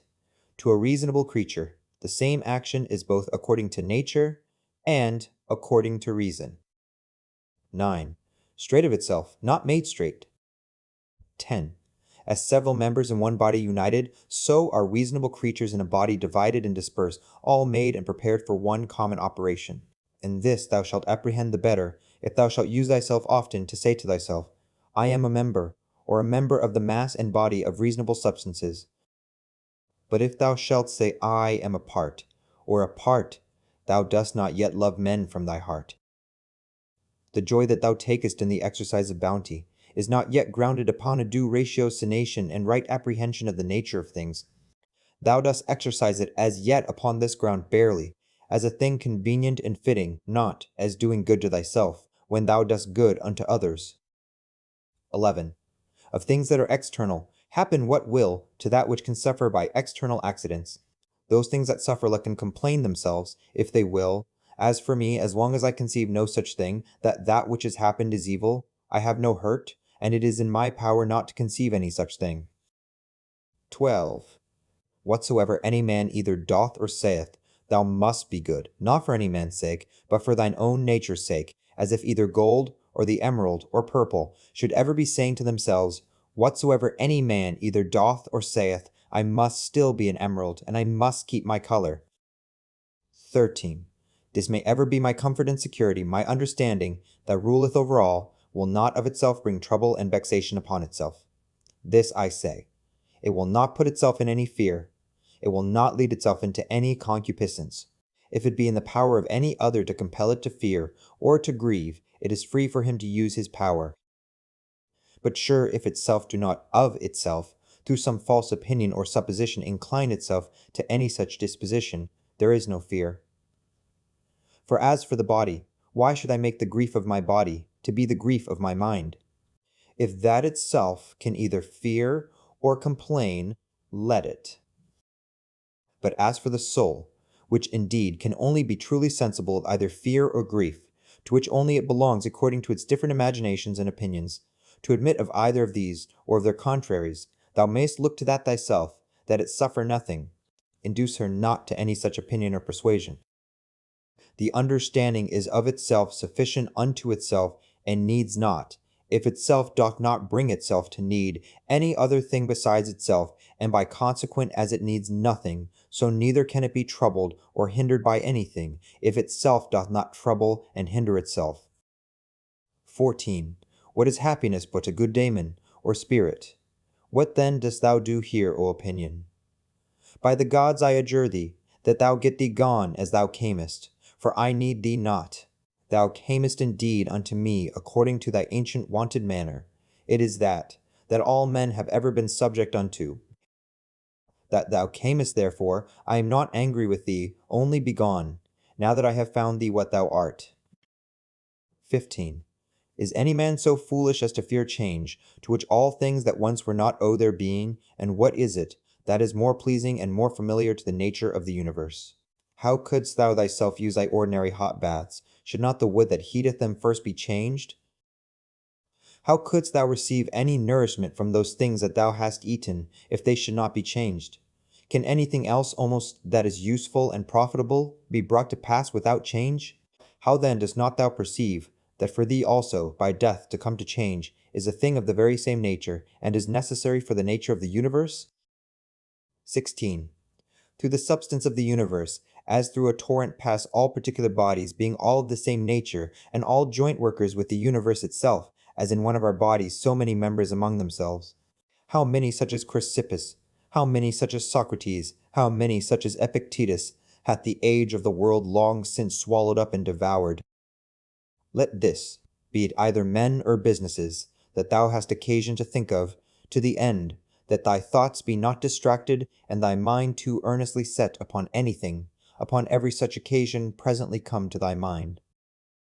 Of all my thoughts and cares, one only thing shall be the object, that I myself do nothing which to the proper constitution of man, either in regard of the thing itself, or in regard of the manner, or of the time of doing, is contrary. The time when thou shalt have forgotten all things is at hand, and that time also is at hand, when thou thyself shalt be forgotten by all. Whilst thou art, apply thyself to that especially which unto man, as he is a man, is most proper and agreeable, and that is, for a man, even to love them that transgress against him. This shall be, if at the same time that any such thing doth happen, thou call to mind that they are thy kinsmen, that it is through ignorance and against their wills that they sin, and that within a very short while after, both thou and he shall be no more. But above all things that he hath not done thee any hurt, for that by him thy mind and understanding is not made worse or more vile than it was before. 17. The nature of the universe, of the common substance of all things as it were of so much wax hath now perchance formed a horse, and then, destroying that figure, hath new tempered and fashioned the matter of it into the form and substance of a tree, then that again into the form and substance of a man, and then that again into some other. Now every one of these doth subsist but for a very little while. As for dissolution, if it be no grievous thing to the chest or trunk, to be joined together, why should it be more grievous to be put asunder? 18. An angry countenance is much against nature, and it is oftentimes the proper countenance of them that are at the point of death. But were it so, that all anger and passion were so thoroughly quenched in thee, that it were altogether impossible to kindle it any more, yet herein must not thou rest satisfied, but further endeavor by good consequence of true ratiocination, perfectly to conceive and understand, that all anger and passion is against reason. For if thou shalt not be sensible of thine innocence, if that also shall be gone from thee, the comfort of a good conscience, that thou doest all things according to reason, what shouldest thou live any longer for? All things that now thou seest are but for a moment. That nature, by which all things in the world are administered, will soon bring change and alteration upon them, and then of their substances make other things like unto them, and then soon after others again of the matter and substance of these, that so by these means the world may still appear fresh and new. 19. Whensoever any man doth trespass against other, presently consider with thyself what it was that he did suppose to be good, what to be evil, when he did trespass. For this, when thou knowest, thou wilt pity him, thou wilt have no occasion either to wonder or to be angry. For either thou thyself dost yet live in that error and ignorance, as that thou dost suppose either that very thing that he doth, or some other like worldly thing, to be good, and so thou art bound to pardon him if he have done that which thou in the like case wouldst have done thyself. Or if so be that thou dost not any more suppose the same things to be good or evil that he doth, how canst thou but be gentle unto him that is in an error? 20. Fancy not to thyself things future, as though they were present, but of those that are present take some aside, that thou takest most benefit of, and consider of them particularly, how wonderfully thou wouldst want them, if they were not present. But take heed withal, lest that whilst thou dost settle thy contentment in things present, thou grow in time so to overprize them, as that the want of them, whensoever it shall so fall out, should be a trouble and a vexation unto thee. Wind up thyself into thyself. Such is the nature of thy reasonable commanding part, as that if it exercise justice, and have by that means tranquillity within itself, it doth rest fully satisfied with itself without any other thing. 21. Wipe off all opinions, stay the force and violence of unreasonable lusts and affections, circumscribe the present time, examine whatsoever it be that has happened, either to thyself or to another, divide all present objects, either in that which is formal or material. Think of the last hour. That which thy neighbor hath committed, where the guilt of it lieth, there let it rest. Examine in order whatsoever is spoken. Let thy mind penetrate both into the effects and into the causes. Rejoice thyself with true simplicity and modesty, and that all middle things between virtue and vice are indifferent unto thee. Finally, love mankind, obey God. 22. All things, saith he, are by certain order and appointment. And what of the elements only? It will suffice to remember that all things in general are by certain order and appointment, or if it be but few. And as concerning death, that either dispersion, or the atoms, or annihilation, or extinction, or translation will ensue. And as concerning pain, that which is intolerable is soon ended by death, and that which holds long must needs be tolerable, and that the mind in the meantime, which is all in all, may by way of interclusion or interception, by stopping all manner of commerce and sympathy with the body, still retain its own tranquillity. Thy understanding is not made worse by it. As for those parts that suffer, let them, if they can, declare their grief themselves. As for praise and commendation, view their mind and understanding, what estate they are in, what kind of things they fly, and what things they seek after. And that as in the seaside, whatsoever was before to be seen, is by the continual succession of new heaps of sand cast up one upon another, soon hid and covered, so in this life all former things by those which immediately succeed. 23. Out of Plato.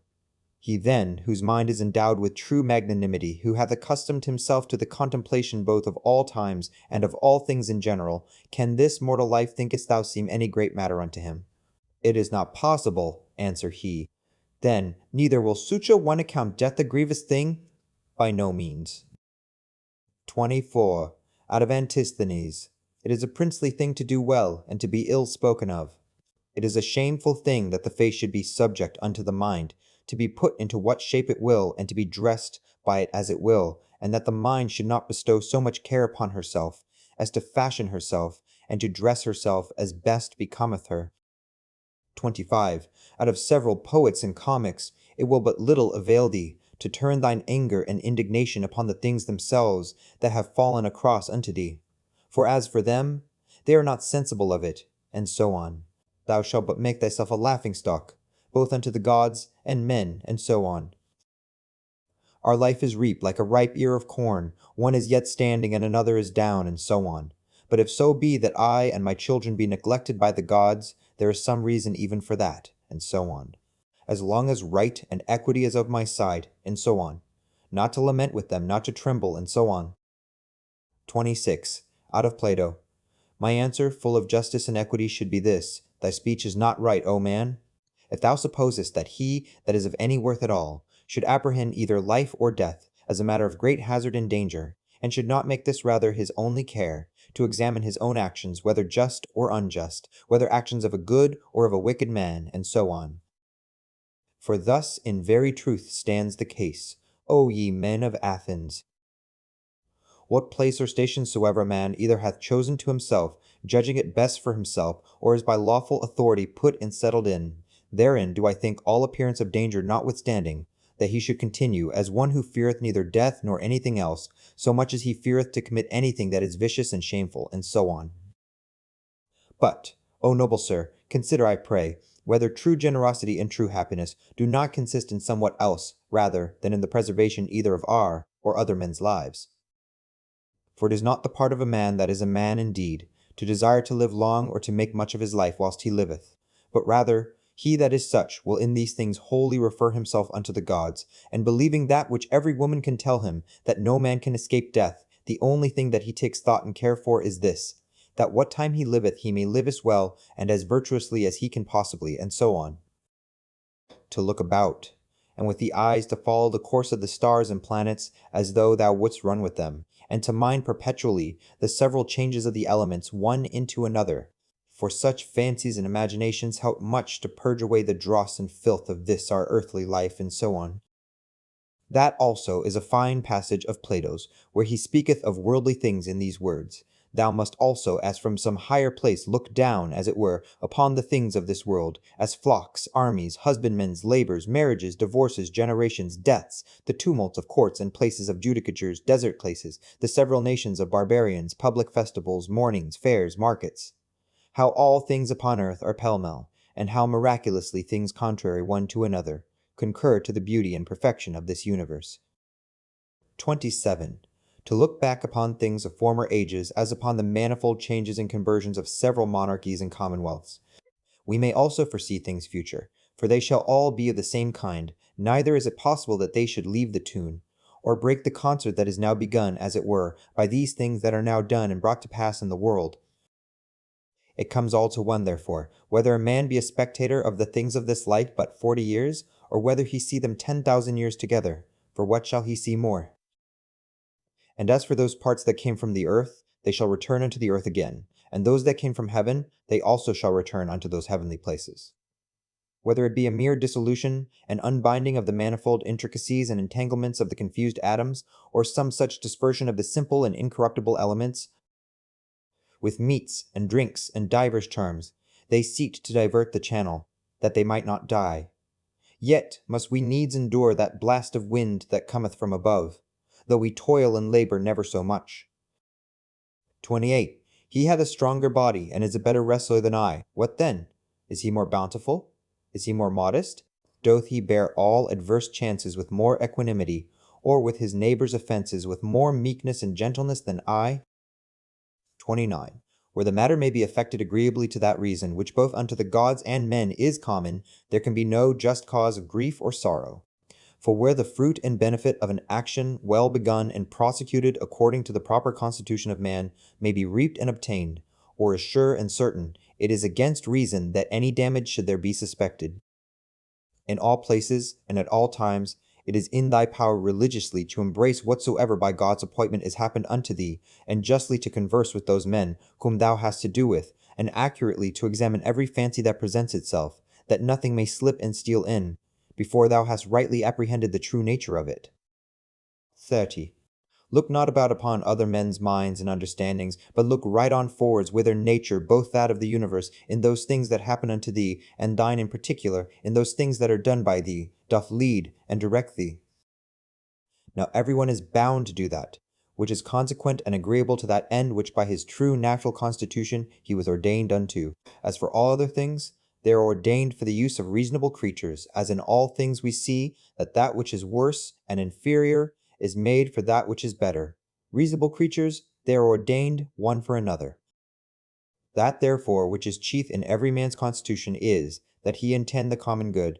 The second is, that he yield not to any lusts and motions of the flesh, for it is the part and privilege of the reasonable and intellective faculty that she can so bound herself, as that neither the sensitive nor the appetitive faculties may not anyways prevail upon her.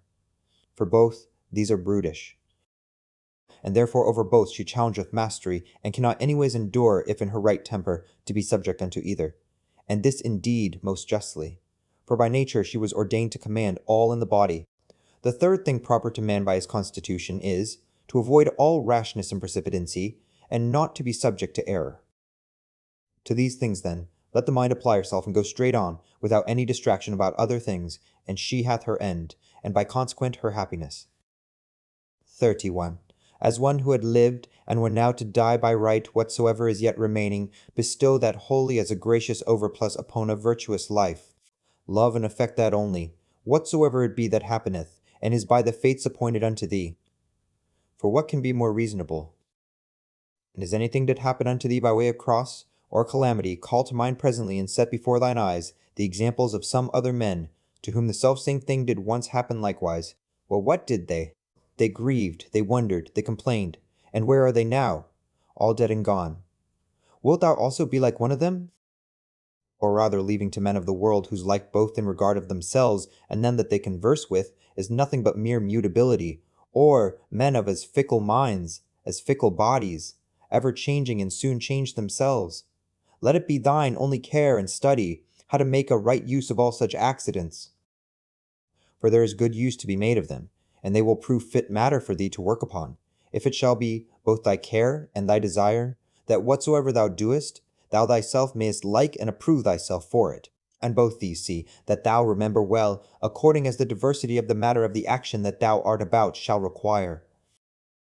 Look within. Within is the fountain of all good. Such a fountain, where springing waters can never fail, so thou dig still deeper and deeper. 32. Thou must use thyself also to keep thy body fixed and steady, free from all loose fluctuant either motion or posture. And as upon thy face and looks, thy mind had easily power over them to keep them to that which is grave and decent, so let it challenge the same power over the whole body also. But so observe all things in this kind, as that it be without any manner of affectation. 33. The art of true living in this world is more like a wrestler's than a dancer's practice. For in this they both agree, to teach a man whatsoever falls upon him, that he may be ready for it, and that nothing may cast him down. 34. Thou must continually ponder and consider with thyself what manner of men they be, and for their minds and understandings what is their present estate, whose good word and testimony thou dost desire. For then neither wilt thou see cause to complain of them that offend against their wills, or find any want of their applause, if once thou dost but penetrate into the true force and ground both of their opinions and of their desires. No soul, saith he, is willingly bereft of the truth, and by consequent neither of justice, or temperance, or kindness, and mildness, nor of anything that is of the same kind. It is most needful that thou shouldst always remember this, for so shalt thou be far more gentle and moderate towards all men. 35. What pain soever thou art in, let this presently come to thy mind, that it is not a thing whereof thou needest to be ashamed, neither is it a thing whereby thy understanding, that hath the government of all, can be made worse. For neither in regard of the substance of it, nor in regard of the end of it, which is, to intend the common good, can it alter and corrupt it. This also of Epicurus mayest thou in most pains find some help of, that it is neither intolerable nor eternal, so thou keep thyself to the true bounds and limits of reason, and give not way to opinion. This also thou must consider, that many things there be which oftentimes unsensibly trouble and vex thee, as not armed against them with patience, because they go not ordinarily under the name of pains, which in very deed are of the same nature as pain, as to slumber unquietly, to suffer heat, to want appetite. When therefore any of these things make thee discontented, check thyself with these words: now hath pain given thee the foil, thy courage hath failed thee. 36. Take heed lest at any time thou stand so affected, though towards unnatural evil men, as ordinary men are commonly one towards another. 37. How know we whether Socrates were so eminent indeed, and of so extraordinary a disposition? For that he died more gloriously, that he disputed with the sophists more subtilty, that he washed in the frost more assiduously, that being commanded to fetch innocent Salaminius, he refused to do it more generously, all this will not serve. Nor that he walked in the streets with much gravity and majesty, as was objected unto him by his adversaries, which nevertheless a man may well doubt of, whether it were so or no, or, which above all the rest, if so be that it were true, a man would well consider of, whether commendable or discommendable. The thing therefore that we must inquire into is this: what manner of soul Socrates had, whether his disposition was such, as that all that he stood upon, and sought after in this world was barely this, that he might ever carry himself justly towards men, and hollowly towards the gods, neither vexing himself to no purpose at the wickedness of others, nor yet ever condescending to any man's evil fact, or evil intentions, through either fear or engagement of friendship, whether of those things that happened unto him by God's appointment. He neither did wonder at any when it did happen, or thought it intolerable in the trial of it. And lastly, whether he never did suffer his mind to sympathize with the senses and affections of the body? For we must not think that nature hath so mixed and tempered it with the body, as that she hath not power to circumscribe herself, and by herself to intend her own ends and occasions. 38. For it is a thing very possible, that a man should be a very divine man, and yet be altogether unknown. This thou must ever be mindful of, as of this, also, that a man's true happiness doth consist in very few things. And that although thou dost despair that thou shalt ever be a good either logician or naturalist, yet thou art never the further off by it from being either liberal, or modest, or charitable, or obedient unto God. 39. Free from all compulsion, and all cheerfulness and alacrity thou mayest run out thy time, though men should exclaim against thee never so much, and the wild beast should pull in sunder the poor members of thy pampered mass of flesh. For what in either of these or the like cases should hinder the mind to retain her own rest and tranquillity, consisting both in the right judgment of those things that happen unto her, and in the ready use of all present matters and occasions? so that her judgment may say, to that which is befallen her by way of cross, this thou art in very deed, and according to thy true nature, notwithstanding that in the judgment of opinion thou dost appear otherwise, and her discretion to the present object, thou art that which I sought for. For whatsoever it be that is now present shall ever be embraced by me as a fit and seasonable object, both for my reasonable faculty and for my sociable or charitable inclination to work upon. And that which is principal in this matter is that it may be referred either unto the praise of God or to the good of men. For either unto God or man, whatsoever it is that doth happen in the world hath in the ordinary course of nature its proper reference, neither is there anything that in regard of nature is either new or reluctant and intractable, but all things both usual and easy. 40. Then hath a man attained to the estate of perfection in his life and conversation, when he so spends every day, as if it were his last day, never hot and vehement in his affections, nor yet so cold and stupid as one that had no sense, and free from all manner of dissimulation. 41. Can the gods, who are immortal, for the continuance of so many ages bear without indignation with such and so many sinners, as have ever been? Yea, not only so, but also take such care for them, that they want nothing? And dost thou so grievously take on, as one that could bear with them no longer, thou that art but for a moment of time? Yea, thou, that art one of those sinners thyself? A very ridiculous thing it is, that any man should dispense with vice and wickedness in himself, which is in his power to restrain, and should go about to suppress it in others, which is altogether impossible.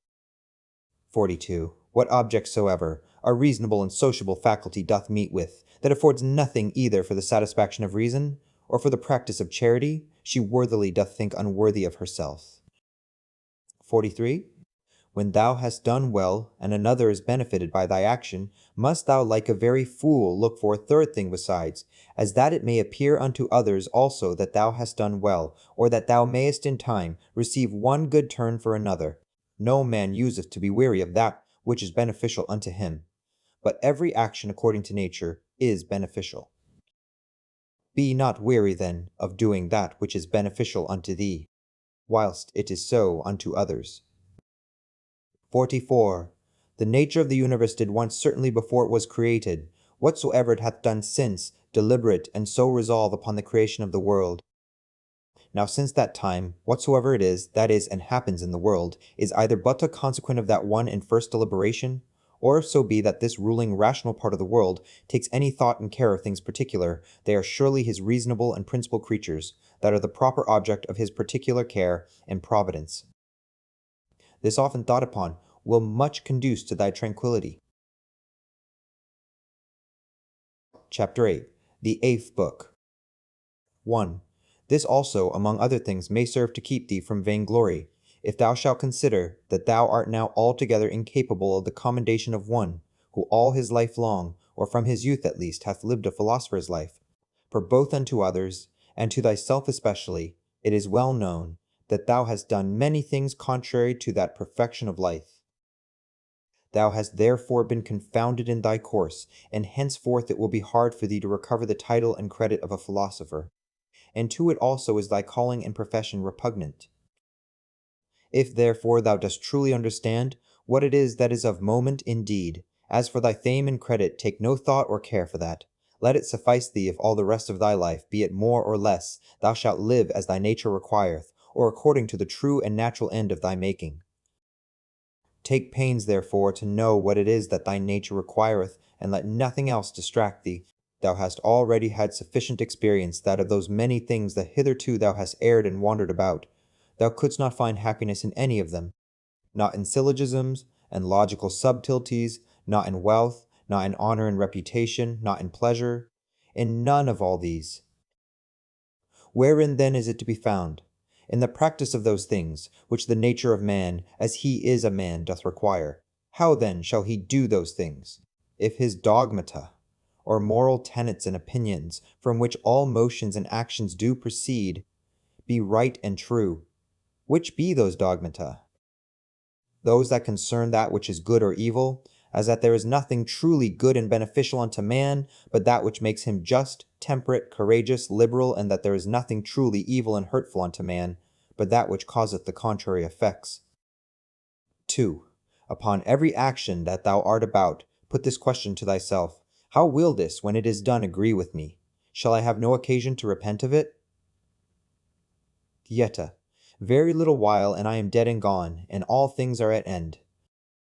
What then do I care for more than this, that my present action, whatsoever it be, may be the proper action of one that is reasonable, whose end is the common good, who in all things is ruled and governed by the same law of right and reason, by which God himself is. 3. Alexander, Caius, Pompeius, what are these to Diogenes, Heraclitus, and Socrates? These penetrated into the true nature of things, into all causes and all subjects, and upon these did they exercise their power and authority. But as for those, as the extent of their error was, so far did their slavery extend. 4. What they have done they will still do, although thou shouldest hang thyself. First, let it not trouble thee. For all things, both good and evil, come to pass according to the nature and general condition of the universe, and within a very little while, all things will be at an end, no man will be remembered, as now of Africanus, for example, and Augustus it is already come to pass. Then secondly, fix thy mind upon the thing itself, look into it, and remembering thyself, that thou art bound nevertheless to be a good man, and what it is that thy nature requireth of thee, as thou art a man. Be not diverted from what thou art about, and speak that which seemeth unto thee most just, only speak it kindly, modestly, and without hypocrisy. 5. That which the nature of the universe doth busy herself about is, that which is here, to transfer it thither, to change it, and thence again to take it away, and to carry it to another place, so that thou needest not fear any new thing, for all things are usual and ordinary, and all things are disposed by equality. 6. Every particular nature hath content, when in its own proper course it speeds. A reasonable nature doth then speed, when first in matter of fancies and imaginations it gives no consent to that which is either false or uncertain. Secondly, when in all its motions and resolutions it takes its level at the common good only, and that it desireth nothing, and flieth from nothing, but what is in its own power to compass or avoid. And lastly, when it willingly and gladly embraceth whatsoever is dealt and appointed unto it by the common nature. For it is part of it, even as the nature of any one leaf is part of the common nature of all plants and trees. But that the nature of a leaf is part of a nature both unreasonable and unsensible, and which in its proper end may be hindered, or which is servile and slavish, whereas the nature of man is part of a common nature which cannot be hindered, and which is both reasonable and just. From whence also it is, that according to the worth of everything she doth make such equal distribution of all things, as of duration, substance, form, operation, and of events and accidents. But herein consider not whether thou shalt find this equality in everything absolutely and by itself, but whether in all the particulars of some one thing taken together, and compared with all the particulars of some other thing, and them together likewise. 7. Thou hast no time nor opportunity to read. What then? Hast thou not time and opportunity to exercise thyself, not to wrong thyself, to strive against all carnal pleasures and pains, and to get the upper hand of them, to contemn honor and vainglory, and not only, not to be angry with them, whom towards thee thou doest find unsensible and unthankful, but also to have a care of them still, and of their welfare. 8. Forbear henceforth to complain of the trouble of a courtly life, either in public before others, or in private by thyself. 9. Repentance is an inward and self-reprehension for the neglect or omission of somewhat that was profitable. Now whatsoever is good is also profitable, and it is the part of an honest virtuous man to set by it, and to make reckoning of it accordingly. But never did any honest virtuous man repent of the neglect or omission of any carnal pleasure. No carnal pleasure then is either good or profitable. 10. This, what is it in itself and by itself according to its proper constitution? What is the substance of it? What is the matter or proper use? What is the form or efficient cause? What is it for in this world, and how long will it abide? Thus must thou examine all things that present themselves unto thee. 11. When thou art hard to be stirred up and awaked out of thy sleep, admonish thyself and call to mind that to perform actions tending to the common good is that which thine own proper constitution and that which the nature of man do require. But to sleep is common to unreasonable creatures also. And what more proper and natural, yea, what more kind and pleasing, than that which is according to nature? 12. As every fancy and imagination presents itself unto thee, consider, if it be possible, the true nature, and the proper qualities of it, and reason with thyself about it. 13. At thy first encounter with anyone, say presently to thyself, This man, what are his opinions concerning that which is good or evil? As concerning pain, pleasure, and the causes of both, concerning honor and dishonor, concerning life and death, thus and thus. Now if it be no wonder that a man should have such and such opinions, how can it be a wonder that he should do such and such things? I will remember then that he cannot but do as he doth, holding those opinions that he doth. Remember, that as it is a shame for any man to wonder that a fig tree should bear figs, so also to wonder that the world should bear anything, whatsoever it is, which in the ordinary course of nature it may bear. To a physician also, and to a pilot, it is a shame either for the one to wonder that such and such a one should have an ague, or for the other that the winds should prove contrary. 14. Remember, that to change thy mind upon occasion, and to follow him that is able to rectify thee, is equally ingenious as to find out at the first what is right and just without help. For of thee nothing is required that is beyond the extent of thine own deliberation and judgment, and of thine own understanding. 15. If it were thine act, and in thine own power, wouldest thou do it? If it were not, whom dost thou accuse? The atoms, or the gods? For to do either, the part of a madman. Thou must therefore blame nobody. But if it be in thy power, redress what is amiss. If it be not, to what end is it to complain? For nothing should be done but to some certain end.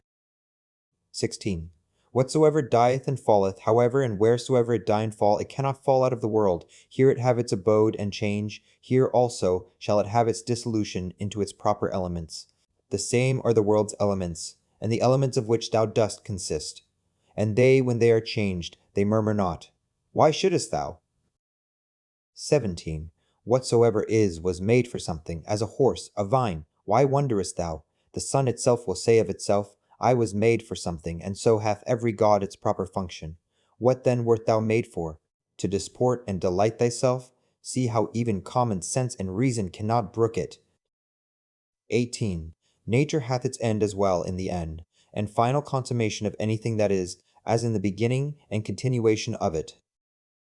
19. As one that tosseth up a ball. And what is a ball the better, if the motion of it be upwards, or the worse if it be downwards, or if it chance to fall upon the ground? So for the bubble, if it continue, what is it the better?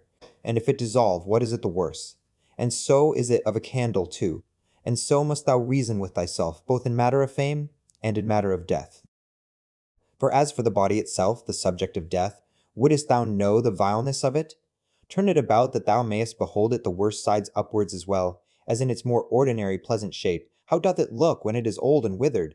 When sick and pained? When in the act of lust and fornication? And as for fame, this life is short. Both he that praiseth, and he that is praised, he that remembers, and he that is remembered, will soon be dust and ashes. Besides, it is but in one corner of this part of the world that thou art praised, and yet in this corner thou hast not the joint praises of all men, no, nor scarce of any one constantly. And yet the whole earth itself, what is it but as one point in regard of the whole world? 20. That which must be the subject of thy consideration is either the matter itself, or the dogma, or the operation, or the true sense and signification. 21. Most justly have these things happen unto thee. Why dost not thou amend? Oh, but thou hadst rather become good tomorrow than to be so today. 22. Shall I do it? I will, so the end of my action be to do good unto men. Doth anything by way of cross or adversity happen unto me? I accept it, with reference unto the gods, and their providence, the fountain of all things, from which whatsoever comes to pass, doth hang and depend. 23. By one action judge of the rest. This bathing which usually takes up so much of our time, what is it? Oil, sweat, filth, or the swords of the body, and excrementitious viscosity, the excrements of oil and other ointments used about the body, and mixed with the swords of the body, all base and loathsome, and such almost as every part of our life, and every worldly object. 24. Lucilla buried Verus, then was Lucilla herself buried by others, so Secunda Maximus, then Secunda herself. So Epitincanus Diotimus, then Epitincanus himself. So Antoninus Pius, Faustina his wife, then Antoninus himself. This is the course of the world. First celare Adrianus, then Adrianus himself. And those austere ones, those that foretold other men's deaths, those that were so proud and stately, where are they now? Those austere ones, I mean, such as were Carax, and Demetrius the Platonic, and Eudaemon, and others like unto those. They were all but for one day, all dead and gone long since. Some of them no sooner dead than forgotten, others soon turned into fables. Of others, even that which was fabulous is now long since forgotten. This thereafter thou must remember, that whatsoever thou art compounded of shall soon be dispersed, and that thy life and breath, or thy soul, shall either be no more, or shall translated, and appointed to some certain place and station. 25. The true joy of a man is to do that which properly belongs unto a man.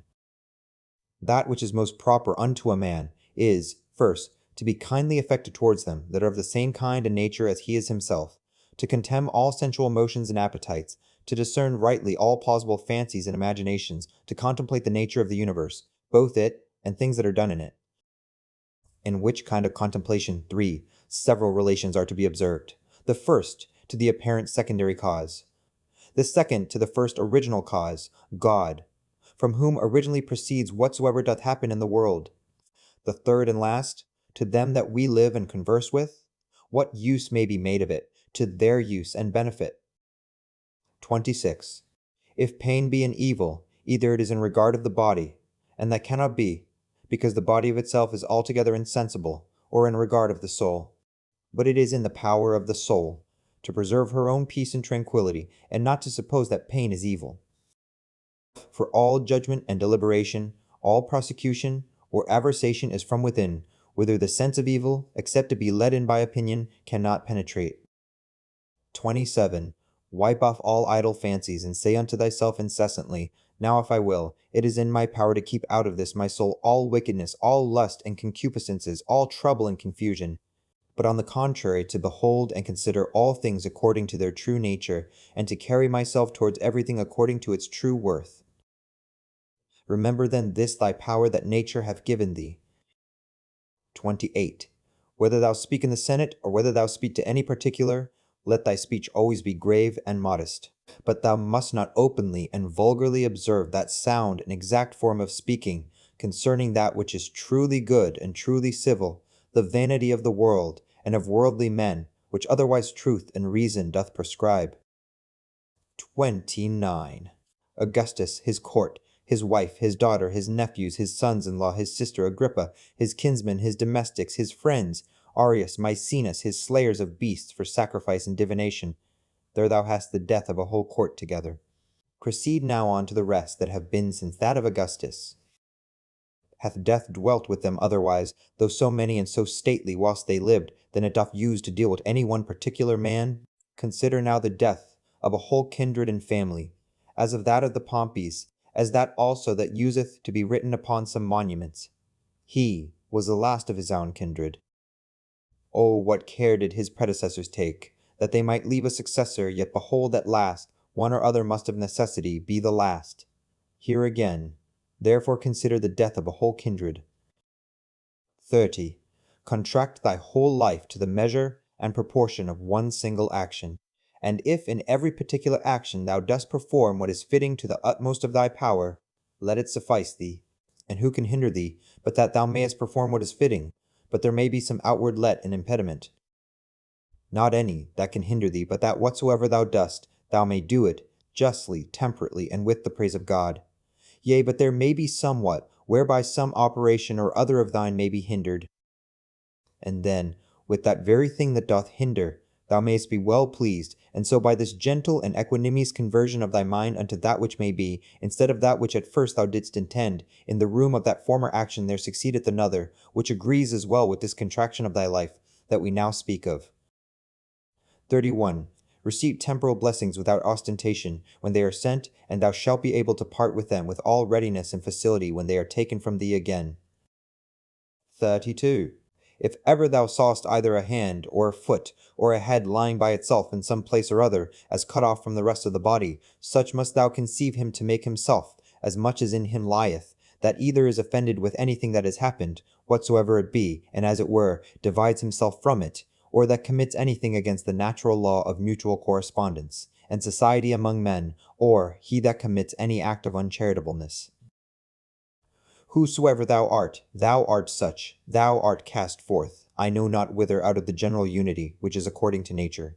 Thou wert born indeed apart, but now thou hast cut thyself off. However, herein is matter of joy and exultation, that thou mayest be united again.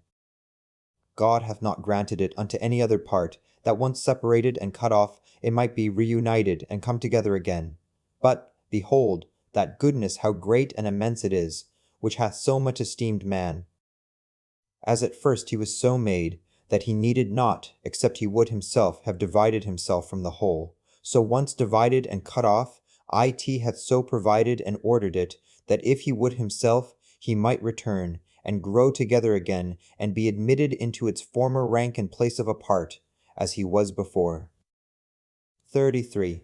As almost all her other faculties and properties the nature of the universe hath imparted unto every reasonable creature, so this in particular we have received from her, that is, whatsoever doth oppose itself unto her, and doth withstand her in her purposes and intentions, she doth, though against its will and intention, bring it about to herself, to serve herself of it in the execution of her own destinated ends, and so by this though not intended cooperation of it with herself, makes it part of herself, whether it will or no.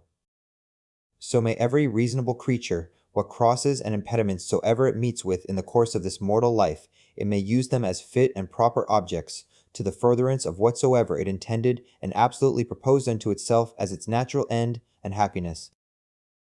34. Let not the general representation unto thyself of the wretchedness of this our mortal life trouble thee. Let not thy mind wander up and down and heap together in her thoughts the many troubles and grievous calamities which thou art as subject unto as any other. But as everything in particular doth happen, put this question unto thyself and say, what is it that in this present matter seems unto thee so intolerable? For thou wilt be ashamed to confess it. Then upon this presently call to mind, that neither that which is future, nor that which is past can hurt thee, but that only which is present. And that also is much lessened, if thou dost lightly circumscribe it, and then check thy mind if for so little a while, a mere instant, it cannot hold out with patience. 35. What? Are either Panthea or Pergamus abiding to this day by their masters' tombs, or either Chabrias or Diotimus by that of Adrianus? O foolery! For what if they did? Would their masters be sensible of it? Or if sensible, would they be glad of it? Or if glad, were these immortal? Was not it appointed unto them also, both men and women, to become old in time, and then to die? And these once dead, what would become of these former? And when all is done, what is all this for? But for a mere bag of blood and corruption. 36. If thou beest quick-sighted, be so in matter of judgment, and best discretion, saith he. 37. In the whole constitution of man, I see not any virtue contrary to justice, whereby it may be resisted and opposed. But one whereby pleasure and voluptuousness may be resisted and opposed, I see continence. 38. If thou canst but withdraw conceit and opinion concerning that which may seem hurtful and offensive, thou thyself art as safe may be. Thou thyself? And who is that? Thy reason. Yea, but I am not reason. Well, be it so. However, let not thy reason or understanding admit of grief, and if there be anything in thee that is grieved, let that, whatsoever it be, conceive its own grief, if it can. 39. That which is a hindrance of the senses is an evil to the sensitive nature. That which is a hindrance of the appetitive and consecutive faculty is an evil to the sensitive nature. As of the sensitive, so of the vegetative constitution, whatsoever is a hindrance unto it, is also in that respect an evil unto the same. And so likewise, whatsoever is a hindrance unto the mind and understanding must needs be the proper evil of the reasonable nature. Now apply all those things unto thyself. Do either pain or pleasure seize on thee? Let the senses look to that. Hast thou met with some obstacle or other in thy purpose and intention? If thou didst propose without due reservation, an exception now hath thy reasonable part received a blow indeed. But if in general thou didst propose unto thyself whatsoever might be, thou art not thereby either hurt nor properly hindered. For in those things that properly belong unto the mind she cannot be hindered by any man. It is not fire, nor iron, nor the power of a tyrant, nor the power of a slandering tongue, nor anything else that can penetrate into her. 40. If once round and solid, there is no fear that ever it will change. 41. Why should I grieve myself, who never did willingly grieve any other? One thing rejoices one, and another thing another. As for me, this is my joy, if my understanding be right and sound, as neither averse from any man, nor refusing any of those things which as a man I am subject unto, if I can look upon all things in the world meekly and kindly, accept all things, and carry myself towards everything according to the true worth of the thing itself. 42. This time that is now present, bestow thou upon thyself. They that rather hunt for fame after death do not consider that those men that shall be hereafter will be even such as these whom now they can so hardly bear with. And besides, they also will be mortal men. But to consider the thing in itself, if so many with so many voices shall make such and such a sound, or shall have such and such an opinion concerning thee, what is it to thee? 43. Take me and throw me where thou wilt, I am indifferent. For there also I shall have that spirit which is within me propitious, that is well pleased and fully contented, both in that constant disposition and with those particular actions which to its own proper constitution are suitable and agreeable. 44. Is this dean a thing of that worth, that for it my soul should suffer and become worse than it was, as either basely dejected, or disordinately affected, or confounded within itself, or terrified? What can there be that thou shouldest so much esteem? 45. Nothing can happen unto thee, which is not incidental unto thee, as thou art a man. As nothing can happen either to an ox, a vine, or to a stone, which is not incidental unto them, unto every one in his own kind. If therefore nothing can happen unto anything which is not both usual and natural, why art thou displeased? Sure, the common nature of all would not bring anything upon any that were intolerable. If therefore it be a thing external that causes thy grief, know that it is not that properly that doth cause it, but thine own conceit and opinion concerning the thing, which thou mayest rid thyself of, when thou wilt. But if it be somewhat that is amiss in thine own disposition, that doth grieve thee, mayest thou not rectify thy moral tenets and opinions? But if it grieve thee, that thou doest not perform that which seemeth unto thee right and just, why doest not thou choose rather to perform it than to grieve? But somewhat that is stronger than thyself doth hinder thee. Let it not grieve thee then, if it be not thy fault that the thing is not performed. Yea, but it is a thing of that nature, as that thy life is not worth the while except it may be performed. If it be so, upon condition that thou be kindly and lovingly disposed towards all men, thou mayest be gone. For even then, as much as at any time, art thou in a very good estate of performance, when thou doest die in charity with those that are an obstacle unto thy performance. 46.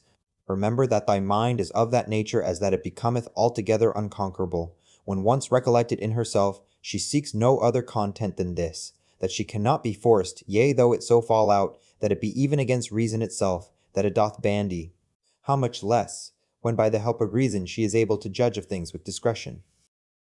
And therefore let thy chief fort and place of defense be a mind free from passions, a stronger place whereunto to make his refuge, and so to become impregnable, and better fortified than this hath no man. He that seeth not this is unlearned. He that seeth it, and betaketh not himself to this place of refuge, is unhappy. 47. Keep thyself to the first bare and naked apprehensions of things, as they present themselves unto thee, and add not unto them. It is reported unto thee, that such a one speaketh ill of thee. Well, that he speaketh ill of thee, so much is reported, but that thou art hurt thereby is not reported, that is the addition of opinion, which thou must exclude. I see that my child is sick. That he is sick I see, but that he is in danger of his life also I see it not. Thus thou must use to keep thyself to the first motions and apprehensions of things as they present themselves outwardly, and add not unto them from within thyself through mere conceit and opinion. Or rather, add unto them, but as one that understandeth the true nature of all things that happen in the world. 48. Is the cucumber bitter? Set it away. Brambles are in the way? Avoid them. Let this suffice. Add not presently speaking unto thyself, what serve these things for in the world? 4. This, one that is acquainted with the mysteries of nature, will laugh at thee for it, as a carpenter would, or a shoemaker, if meeting in either of their shops with some shavings, or small remnants of their work, thou shouldest blame them for it. And yet those men, it is not for want of a place where to throw them, that they keep them in their shops for a while, but the nature of the universe hath no such outplace.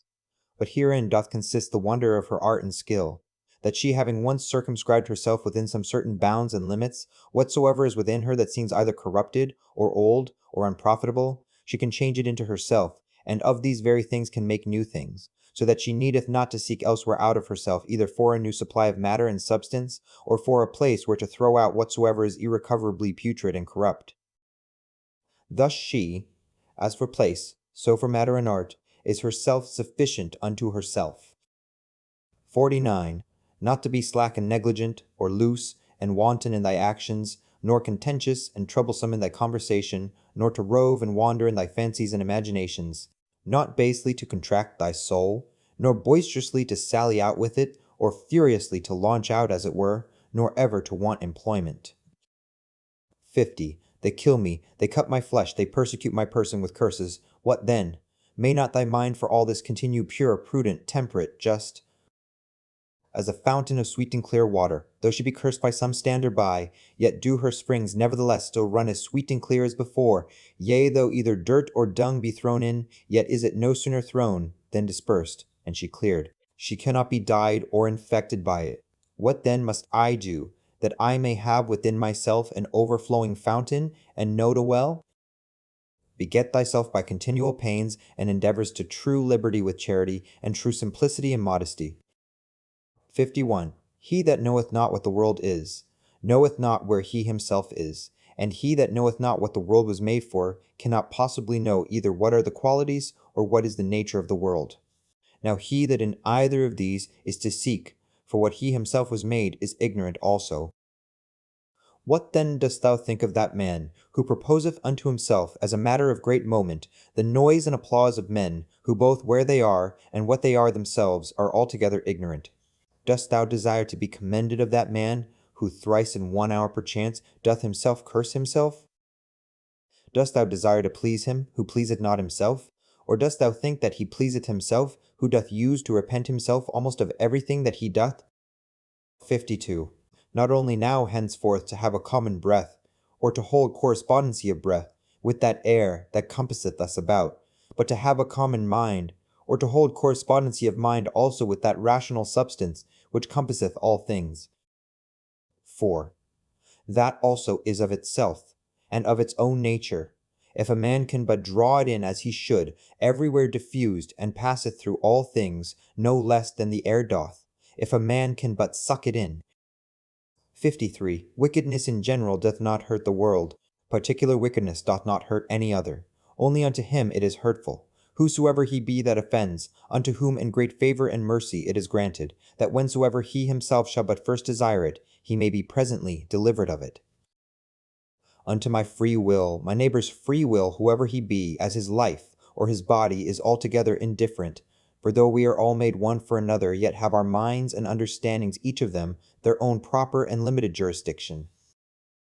For else another man's wickedness might be my evil, which God would not have, that it might not be in another man's power to make me unhappy, which nothing now can do but mine own wickedness. 54. The sun seemeth to be shed abroad, and indeed it is diffused, but not effused, for that diffusion of it is an extension. For therefore are the beams of it, called from the word to be stretched out and extended. Now what a sunbeam is, thou mayest know, if thou observe the light of the sun, when through some narrow hole it pierceth into some room that is dark. For it is always in a direct line, and as by any solid body that it meets with in the way that is not penetrable by air, it is divided and abrupted, and yet neither slides off or falls down, but stayeth there nevertheless. Such must the diffusion in the mind be, not an effusion, but an extension.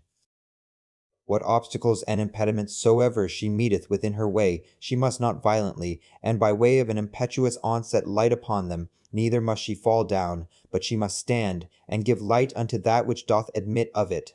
For as for that which doth not, it is its own fault and loss, if it bereave itself of her light.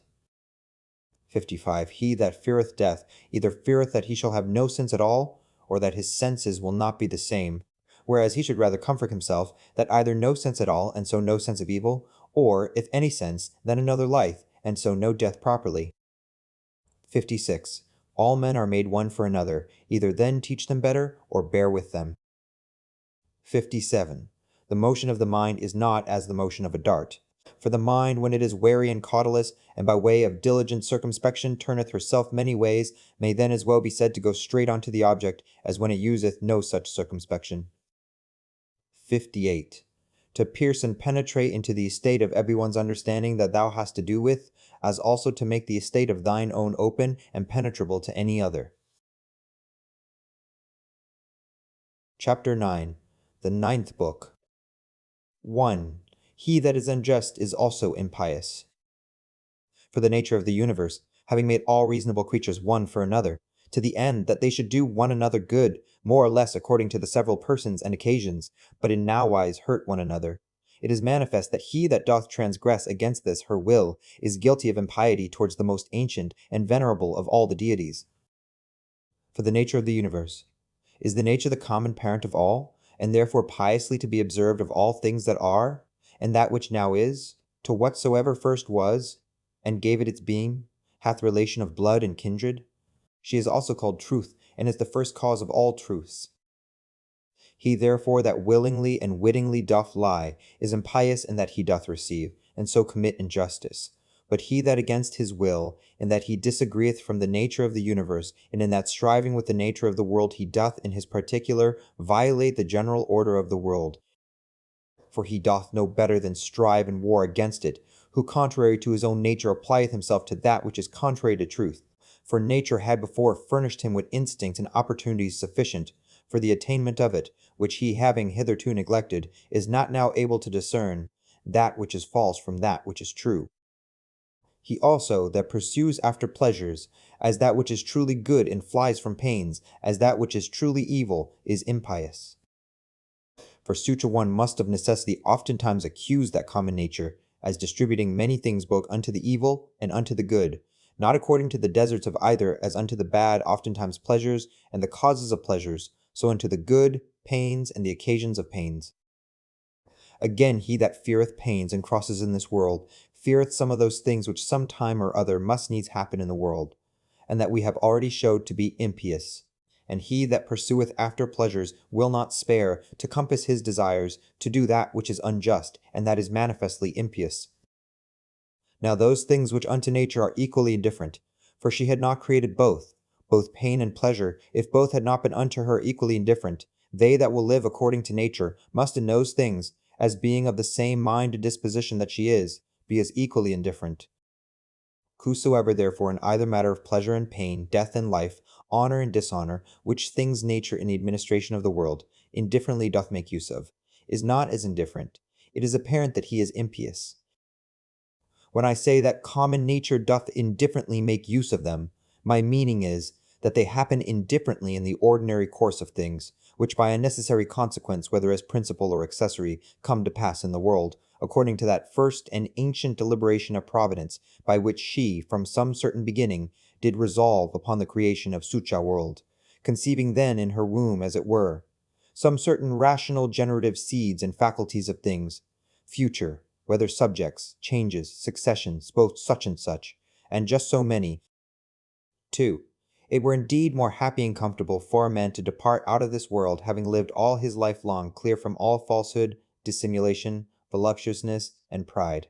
But if this cannot be, yet it is some comfort for a man joyfully to depart as weary, and out of love with those, rather than to desire to live, and to continue long in those wicked courses.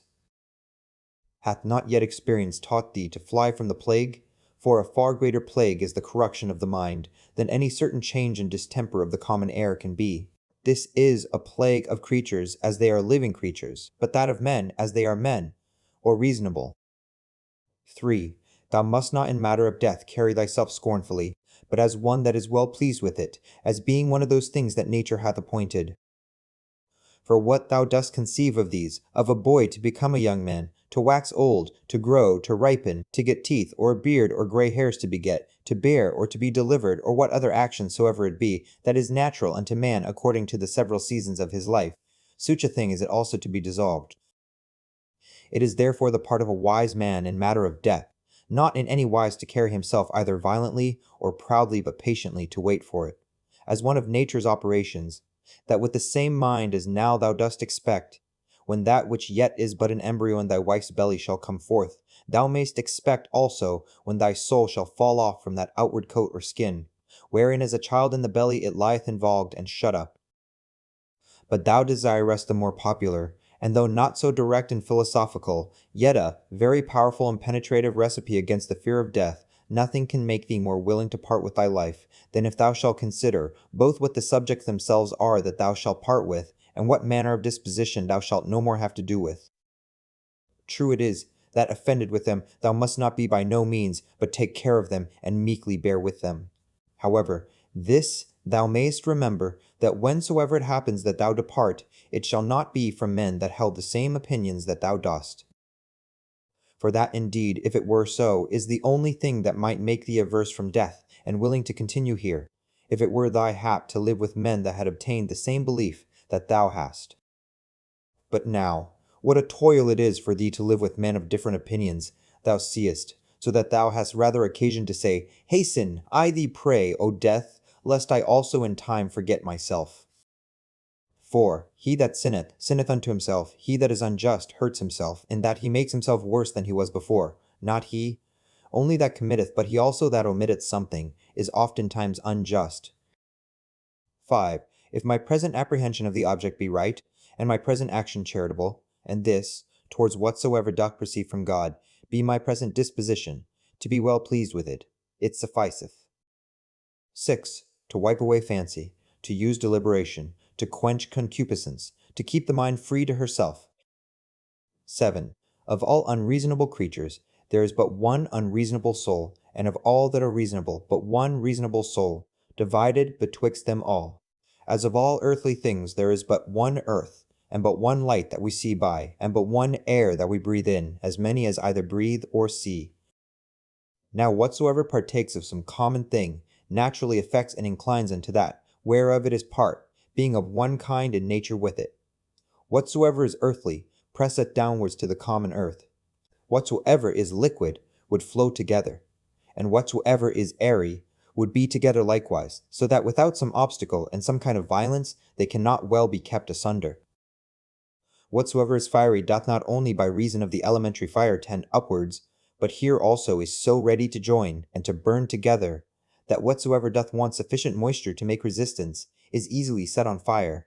Whatsoever therefore is partaker of that reasonable common nature, naturally doth as much and more long after his own kind. For by how much in its own nature it excels all other things, by so much more is it desirous to be joined and united unto that which is of its own nature. As for unreasonable creatures then, they had not long been, but presently begun among them swarms and flocks and broods of young ones, and a kind of mutual love and affection.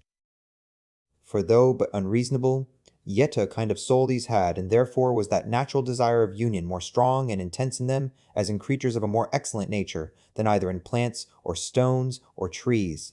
But among reasonable creatures, begun commonwealths, friendships, families, public meetings, and even in their wars, conventions, and truces. Now among them that were yet of a more excellent nature, as the stars and planets, though by their nature far distant one from another, yet even among them began some mutual correspondency and unity. So proper is it to excellency in a high degree to effect unity, as that even in things so far distant it could operate unto a mutual sympathy. But now behold, what is now come to pass. Those creatures that are reasonable are now the only creatures that have forgotten their natural affection and inclination of one towards another. Among them alone, of all other things that are of one kind, there is not to be found a general disposition to flow together. But though they fly from nature, yet are they stopped in their course, and apprehended. Do they what they can, nature doth prevail, and so shalt thou confess, if thou dost observe it. For sooner mayst thou find a thing earthly, where no earthly thing is, than find a man that naturally can live by himself alone. 8. Man, God, the world, everyone in their kind, bear some fruits. All things have their proper time to bear. Though by custom the word itself is in a manner become proper unto the vine, and the like, yet is it so, nevertheless, as we have said. As for reason, that beareth both common fruit for the use of others, and peculiar, which itself doth enjoy. Reason is of a diffusive nature. What itself is, in itself, it begets in others, and so doth multiply. 9. Either teach them better, if it be in thy power, or if it be not. Remember that for this use, to bear with them patiently, was mildness and goodness granted unto thee. The gods themselves are good unto such, yea, and in some things, as in matter of health, of wealth, of honor, are content often to further their endeavors, so good and gracious are they. And mightest thou not be so too? Or, tell me, what doth hinder thee? 10. Labor not as one to whom it is appointed to be wretched, nor as one that either would be pitied or admired, but let this be thine only care and desire, so always and in all things to prosecute or to forbear, as the law of charity or mutual society doth require. 11. This day I did come out of all my trouble. Nay, I have cast out all my trouble. It should rather be for that which troubled thee, whatsoever it was not without anywhere that thou shouldest come out of it, but within in thine own opinions, from whence it must be cast out, before thou canst truly, and constantly, be at ease. 12. All those things for matter of experience are usual and ordinary, for their continuance but for a day, and for their matter most base and filthy. As they were in the days of those whom we have buried, so are they now also, and no otherwise. 13. The things themselves that affect us, they stand without doors, neither knowing anything themselves, nor able to utter anything unto others concerning themselves. What then is it that passeth verdict on them? The understanding. 14. As virtue and wickedness consist not in passion but in action, so neither doth the true good or evil of a reasonable charitable man consist in passion, but in operation and action. 15. To the stone that is cast up, when it comes down, it is no hurt unto it, as neither benefit when it doth ascend. 16. Sift their minds and understandings, and behold what men they be, whom thou dost stand in fear of what they shall judge of thee, what they themselves judge of themselves. 17. All things that are in the world are always in the estate of alteration. Thou also art in a perpetual change, yea, and under corruption too in some part, and so is the whole world. 18. It is not thine, but another man's sin. Why should it trouble thee? Let him look to it, whose sin it is. 19. Of an operation and of a purpose there is an ending, or of an action, and of a purpose we say commonly, that it is at an end. From opinion also there is an absolute cessation, which is as it were the death of it. In all this there is no hurt. Apply this now to a man's age, as first a child, then a youth, then a young man, then an old man. Every change from one age to another is a kind of death. And all this while here, no matter of grief yet, pass now into that life first, that which thou livedst under thy grandfather, then under thy mother, then under thy father. And thus when through the whole course of thy life, hitherto thou hast found and observed many alterations, many changes, many kinds of endings and cessations, put this question to thyself, what matter of grief or sorrow dost thou find in any of these? Or, what dost thou suffer through any of these? If in none of these, then neither in the ending and consummation of thy whole life, which is also but a cessation and change. 20. As occasion shall require, either to thine own understanding, or to that of the universe, or to his, whom thou hast now to do with, let thy refuge be with all speed. To thine own, that it resolve upon nothing against justice. To that of the universe, that thou mayest remember, part of whom thou art. Of his, that thou mayest consider whether in the estate of ignorance or of knowledge. And then also must thou call to mind that he is thy kinsman. 21. As thou thyself, whoever thou art, were made for the perfection and consummation, being a member of it, of a common society, so must every action of thine tend to the perfection and consummation of a life that is truly sociable.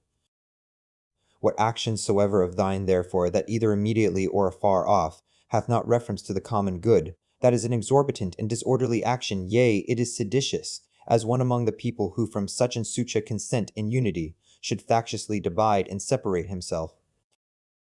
22. Children's anger, mere babbles, wretched souls bearing up dead bodies, that they may not have their fall so soon, even as it is in that common dirge song. 23. Go to the quality of the cause from which the effect doth proceed. Behold it by itself bare and naked, separated from all that is material. Then consider the utmost bounds of time that that cause, thus and thus qualified, can subsist and abide. 24.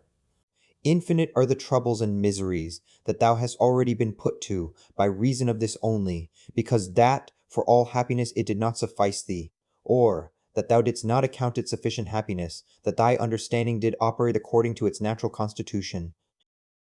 25. When any shall either impeach thee with false accusations, or hatefully reproach thee, or shall use any such carriage towards thee, get thee presently to their minds and understandings, and look in them, and behold what manner of men they be. Thou shalt see that there is no such occasion why it should trouble thee, what such as they are think of thee. Yet must thou love them still, for by nature they are thy friends, and the gods themselves, and those things that they seek from them as matters of great moment, are well content, all manner of ways, as by dreams and oracles, to help them as well as others. 26. Up and down, from one age to another, go the ordinary things of the world, being still the same. And either of everything in particular before it come to pass. The mind of the universe doth consider with itself and deliberate, and if so, then submit for shame unto the determination of such an excellent understanding, or once for all it did resolve upon all things in general, and since that whatsoever happens, happens by a necessary consequence, and all things indivisibly in a manner and inseparably hold one of another. In sum, either there is a God, and then all is well, or if all things go by chance and fortune, yet mayest thou use thine own providence in those things that concern thee properly, and then art thou well. 27. Within a while the earth shall cover us all, and then she herself shall have her change, and then the course will be, from one period of eternity unto another, and so a perpetual eternity.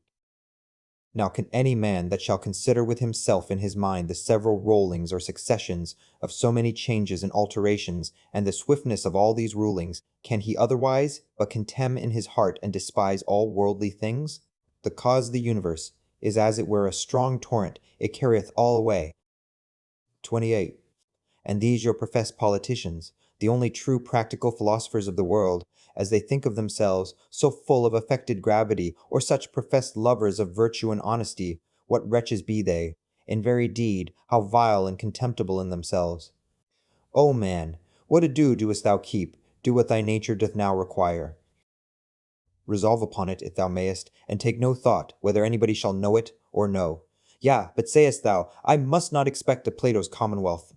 If they profit, though never so little, I must be content, and think much even of that little progress. Doth then any of them forsake their former false opinions that I should think they profit? For without a change of opinions, alas, what is all that ostentation but mere wretchedness of slavish minds that groan privately, and yet would make a show of obedience to reason and truth? Go to now and tell me of Alexander and Philippus, and Demetrius Phalereus, whether they understood what the common nature requireth, and could rule themselves, or no. They know best themselves. But if they kept a life, and swaggered, I, God be thanked, am not bound to imitate them. The effect of true philosophy is unaffected simplicity and modesty. Persuade me not to ostentation and vainglory. 29. From some high place, as it were, to look down, and to behold here flocks and their sacrifices, without number, and all kind of navigation, some in a rough and stormy sea, and some in a calm, the general differences, or different estates of things, some that are now first upon being, the several and mutual relations of those things that are together, and some other things that are at their last. Their lives also, who were long ago, and theirs who shall be hereafter, and the present estate and life of those many nations of barbarians that are now in the world, thou must likewise consider in thy mind. And how many there be who never so much as heard of thy name, how many that will soon forget it, how many who, but even now, did commend thee, within a very little while perchance will speak ill of thee, so that neither fame nor honor nor anything else that this world doth afford is worth the while. The sum then of all, whatsoever doth happen unto thee, whereof God is the cause, to accept it contentedly, whatsoever thou doest, whereof thou thyself art the cause, to do it justly, which will be, if both in thy resolution and in thy action thou have no further end, than to do good unto others, as being that which by thy natural constitution, as a man, thou art bound unto. 30. Many of those things that trouble and straiten thee, it is in thy power to cut off, as wholly depending from mere conceit and opinion, and then thou shalt have room enough. 31. To comprehend the whole world together in thy mind, and the whole course of this present age to represent it unto thyself, and to fix thy thoughts upon the sudden change of every particular object. how short the time is from the generation of anything unto the dissolution of the same, but how immense and infinite both that which was before the generation and that which after the generation of it shall be. All things that thou seest will soon be perished, and they that see their corruptions will soon vanish away themselves. He that dieth 100 years old, and he that dieth young, shall come all to one. 32. What are their minds and understandings, and what the things that they apply themselves unto? What do they love, and what do they hate for? Fancy to thyself the estate of their souls openly to be seen. When they think they hurt them shrewdly, whom they speak ill of, and when they think they do them a very good turn, whom they commend and extol, oh, how full are they then of conceit and opinion! 33. Loss and corruption is in very deed nothing else but change and alteration, and that is it, which the nature of the universe doth most delight in, by which and according to which whatsoever is done is well done. For that was the estate of worldly things from the beginning, and so shall it ever be. Or wouldst thou rather say that all things in the world have gone ill from the beginning for so many ages, and shall ever go ill? And then among so many deities could no divine power be found all this while, that could rectify the things of the world? Or is the world, to incessant woes and miseries, for ever condemned? 34. How base and putrid every common matter is, water, dust, and from the mixture of these bones, and all that loathsome stuff that our bodies do consist of, so subject to be infected and corrupted. And again those other things that are so much prized and admired, as marble stones, what are they, but as it were the kernels of the earth? Gold and silver, what are they, but as the more gross feces of the earth?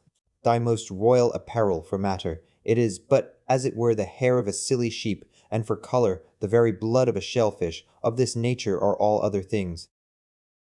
Thy life itself is some such thing too, a mere exhalation of blood, and it also apt to be changed into some other common thing.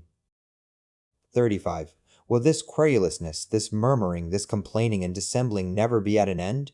What then is it that troubleth thee? Doth any new thing happen unto thee? What dost thou so wonder at? At the cause or the matter? Behold, either by itself is either of that weight and moment indeed, and besides these there is not anything. But thy duty towards the gods also, it is time thou shouldst acquit thyself of it with more goodness and simplicity. 36. It is all one to see these things for 100 of years together, or but for 3 years. 37. If he have sinned, his is the harm, not mine, but perchance he hath not. 38. Either all things by the providence of reason happen unto every particular, as a part of one general body, and then it is against reason that a part should complain of anything that happens for the good of the whole, or if, according to Epicurus, atoms be the cause of all things, and that life be nothing else but an accidentary confusion of things, and death nothing else, but a mere dispersion, and so of all other things, what dost thou trouble thyself for?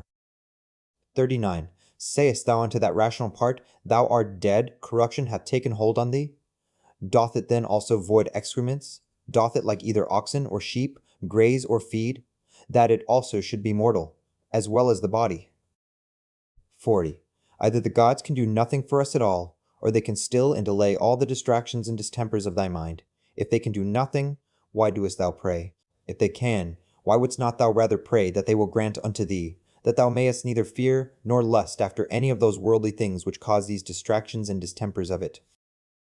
Why not, rather, that thou mayest not at either their absence or presence be grieved and discontented, than either that thou mayest obtain them, or that thou mayest avoid them? For certainly it must needs be, that if the gods can help us in anything, they may in this kind also. But thou wilt say perchance, in those things the gods have given me my liberty, and it is in mine own power to do what I will. But if thou mayest use this liberty, rather to set thy mind at true liberty, than wilfully with baseness and servility of mind to effect those things, which either to compass or to avoid is not in thy power, wert not thou better? And as for the gods, who hath told thee, that they may not help us up even in those things that they have put in our own power? Whether it be so or no, thou shalt soon perceive, if thou wilt but try thyself and pray. One prayeth that he may compass his desire, to lie with such or such a one.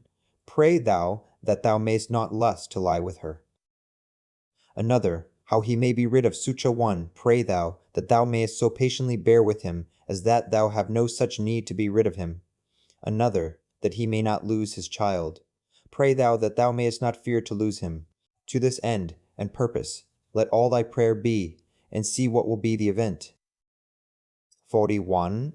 In my sicknesses, saith Epicurus of himself, my discourses were not concerning the nature of my disease, neither was that to them that came to visit me the subject of my talk, but in the consideration and contemplation of that which was of especial weight and moment was all my time bestowed and spent, and among others in this very thing, how my mind, by a natural and unavoidable sympathy partaking in some sort with the present indisposition of my body, might nevertheless keep herself free from trouble, and in present possession of her own proper happiness. Neither did I leave the ordering of my body to the physicians altogether to do with me what they would, as though I expected any great matter from them, or as though I thought it a matter of such great consequence, by their means to recover my health, for my present estate, methought, liked me very well, and gave me good content. Whether therefore in sickness, if thou chance to sicken, or in what other kind of extremity soever, endeavour thou also to be in thy mind so affected, as he doth report of himself, not to depart from thy philosophy for anything that can befall thee, nor to give ear to the discourses of silly people and mere naturalists. 42. It is common to all trades and professions to mind and intend that only which now they are about, and the instrument whereby they work. 43. When at any time thou art offended with any one's impudency, put presently this question to thyself: What? Is it then possible that there should not be any impudent men in the world? Certainly it is not possible. Desire not then that which is impossible, for this one, thou must think, whosoever he be, is one of those impudent ones that the world cannot be without. So of the subtile and crafty, so of the perfidious, so of every one that offendeth, must thou ever be ready to reason with thyself. For whilst in general thou dost thus reason with thyself, that the kind of them must needs be in the world, thou wilt be the better able to use meekness towards every particular. This also thou shalt find of very good use, upon every such occasion, presently to consider with thyself, what proper virtue nature hath furnished man with against such a vice, or to encounter with a disposition vicious in this kind. As for example, against the unthankful it hath given goodness and meekness, as an antidote, and so against another vicious in another kind, some other peculiar faculty. And generally, is it not in thy power to instruct him better that is in an error? For whosoever sinneth doth in that decline from his purposed end, and is certainly deceived. And again, what art thou the worse for his sin? For thou shalt not find that any one of these, against whom thou art incensed, hath in very deed done anything, whereby thy mind, the only true subject of thy hurt and evil, can be made worse than it was. And what a matter of either grief or wonder is this, if he that is unlearned do the deeds of one that is unlearned? Should not thou rather blame thyself, who, when upon very good grounds of reason, thou mightst have thought it very probable that such a thing would by such a one be committed, didst not only not foresee it, but moreover dost wonder at it that such a thing should be? But then especially when thou dost find fault with either an unthankful or a false man, must thou reflect upon thyself. For without all question, thou thyself art much in fault. If either of one that were of such a disposition, thou didst expect that he should be true unto thee, or when unto any thou didst the good turn, thou didst not there bound thy thoughts, as one that had obtained his end, nor didst not think that from the action itself thou hadst received a full reward of the good that thou hadst done. For what wouldst thou have more? Unto him that is a man, thou hast done a good turn, doth not that suffice thee? What thy nature required, that hast thou done. Must thou be rewarded for it? As if either the eye for that it seeth, or the feet that they go should require satisfaction. For as these being by nature appointed for such an use, can challenge no more than that they may work according to their natural constitution, so man being born to do good unto others, whensoever he doth a real good unto any, by helping them out of error, or though but in middle things, as in matter of wealth, life, preferment, and the like, doth help to further their desires, he doth that for which he was made, and therefore can require no more. Chapter 10. The 10th Book. 1. O my soul, the time I trust will be when thou shalt be good, simple, single, more open and visible than that body by which it is enclosed. Thou wilt one day be sensible of their happiness, whose end is love, and their affections dead to all worldly things. Thou shalt one day be full, and in want of no external thing, not seeking pleasure from anything, either living or insensible, that this world can afford, neither wanting time for the continuation of thy pleasure, nor place and opportunity, nor the favor either of the weather or of men.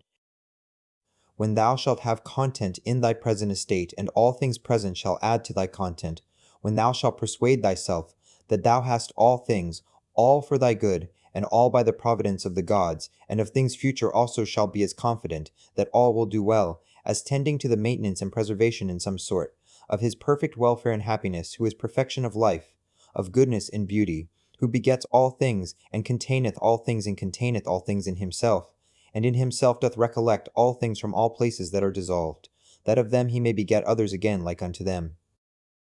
Such one day shall be thy disposition, that thou shalt be able, both in regard of the gods and in regard of men, so to fit and order thy conversation, as neither to complain of them at any time for anything that they do, nor to do anything thyself, for which thou mayest justly be condemned. 2. As one who is altogether governed by nature, let it be thy care to observe what it is that thy nature in general doth require. That done, if thou find not that thy nature, as thou art a living sensible creature, will be the worse for it, thou mayest proceed. Next then, thou must examine what thy nature as thou art a living sensible creature doth require. And that, whatsoever it be, thou mayest admit of, and do it, if thy nature, as thou art a reasonable living creature, will not be the worse for it. Now whatsoever is reasonable is also sociable. Keep thyself to these rules, and trouble not thyself about idle things. 3. Whatsoever doth happen unto thee, thou art naturally by thy natural constitution either able or not able to bear. If thou beest able, be not offended, but bear it according to thy natural constitution, or as nature hath enabled thee.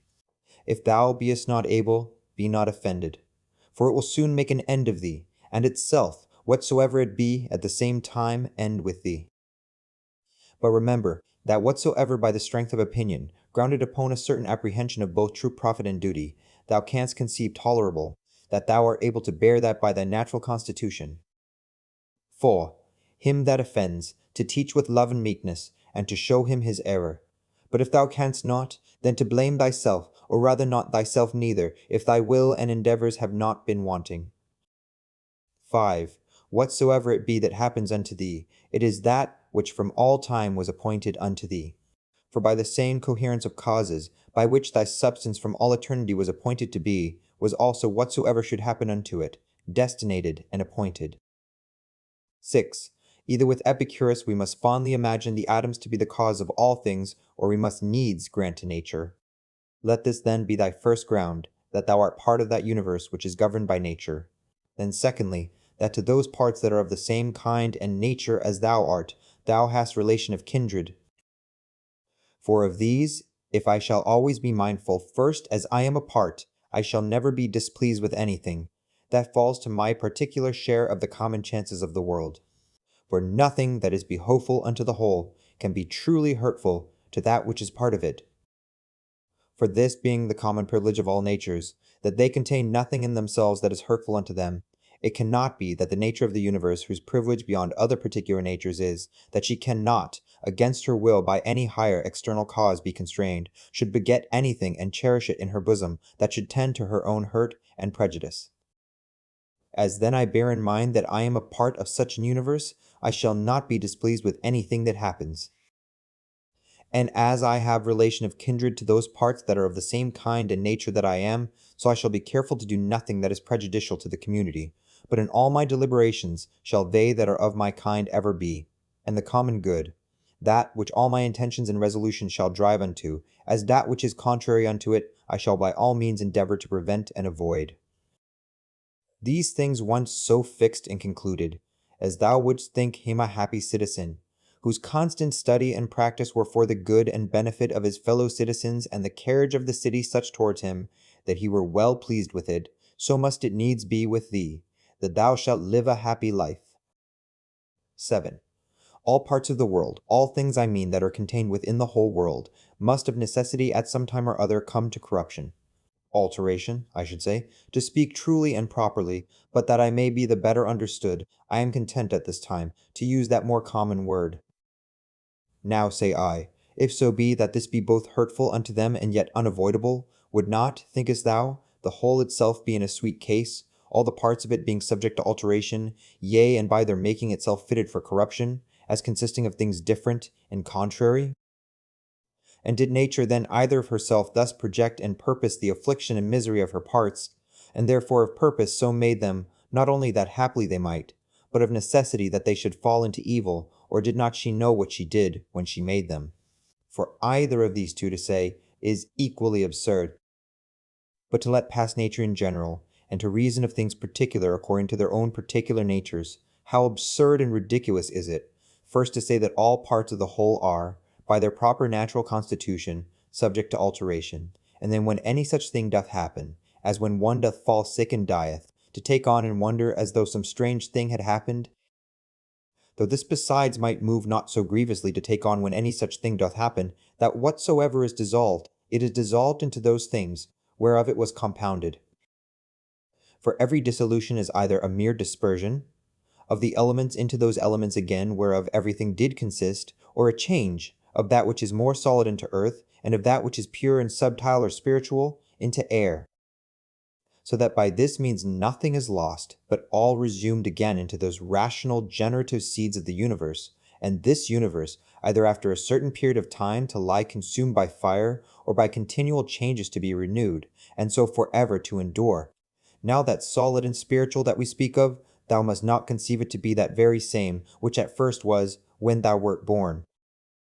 For alas, all this that now thou art in either kind, either for matter of substance or of life, hath but 2 or 3 days ago partly from meats eaten, and partly from air breathed in, received all its influx, being the same then in no other respect than a running river, maintained by the perpetual influx and new supply of waters, is the same. That therefore which thou hast since received, not that which came from thy mother, is that which comes to change and corruption. But suppose that for the general substance and more solid part of it, should still cleave unto thee never so close, yet what is that to the proper qualities and affections of it, by which persons are distinguished, which certainly are quite different? 8. Now that thou hast taken these names upon thee of good, modest, true, of emphron, symphron, hyperphron, take heed, lest at any times by doing anything that is contrary, thou be but improperly so called, and lose thy right to these appellations. Or if thou do, return unto them again with all possible speed. And remember that the word emphron notes unto thee an intent and intelligent consideration of every object that presents itself unto thee, without distraction, and the word symphron, a ready and contented acceptation of whatsoever by the appointment of the common nature happens unto thee. And the word hyperphron, a superextension, or a transcendent, and outreaching disposition of thy mind, whereby it passeth by all bodily pains and pleasures, honor and credit, death and whatsoever is of the same nature, as matters of absolute indifferency, and in no wise to be stood upon by a wise man. These, then, if inviolably thou shalt observe, and shalt not be ambitious to be so called by others, both thou thyself shalt become a new man, and thou shalt begin a new life. For to continue such as hitherto thou hast been, to undergo those distractions and distempers, as thou must needs for such a life as hitherto thou hast lived, is the part of one that is very foolish, and is overfond of his life, whom a man might compare to one of those half-eaten wretches, matched in the amphitheatre with wild beasts, who as full as they are all the body over with wounds and blood, desire for a great favour, that they may be reserved till the next day, then also, and in the same estate to be exposed to the same nails and teeth as before.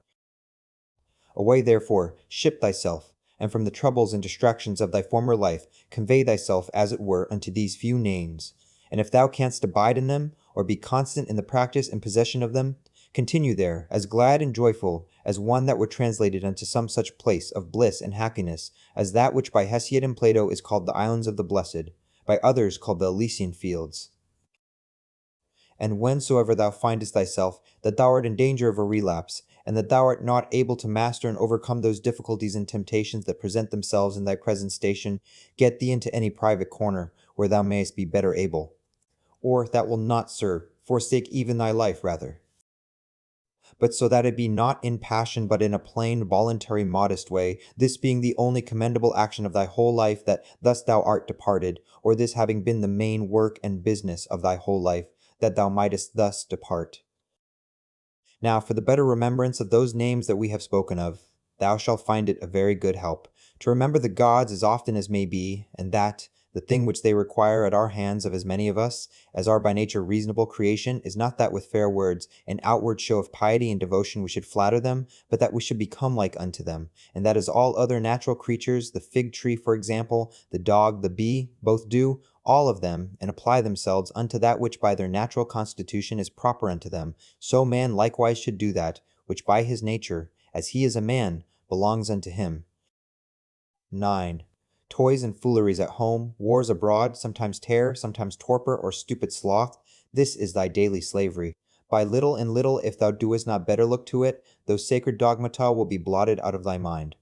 How many things be there, which when, as a mere naturalist, thou hast barely considered of according to their nature, thou doest let pass without any further use?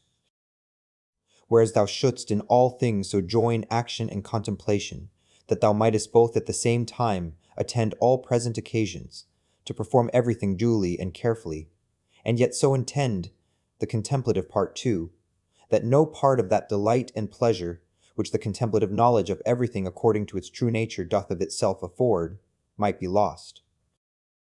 Or that the true and contemplative knowledge of everything according to its own nature might of itself, action being subject to many lets and impediments, afford unto thee sufficient pleasure and happiness, not apparent indeed, but not concealed. And when shalt thou attain to the happiness of true simplicity and unaffected gravity? When shalt thou rejoice in the certain knowledge of every particular object according to its true nature, as what the matter and substance of it is, what use it is for in the world, how long it can subsist, what things it doth consist of, who they be that are capable of it, and who they that can give it and take it away? 10.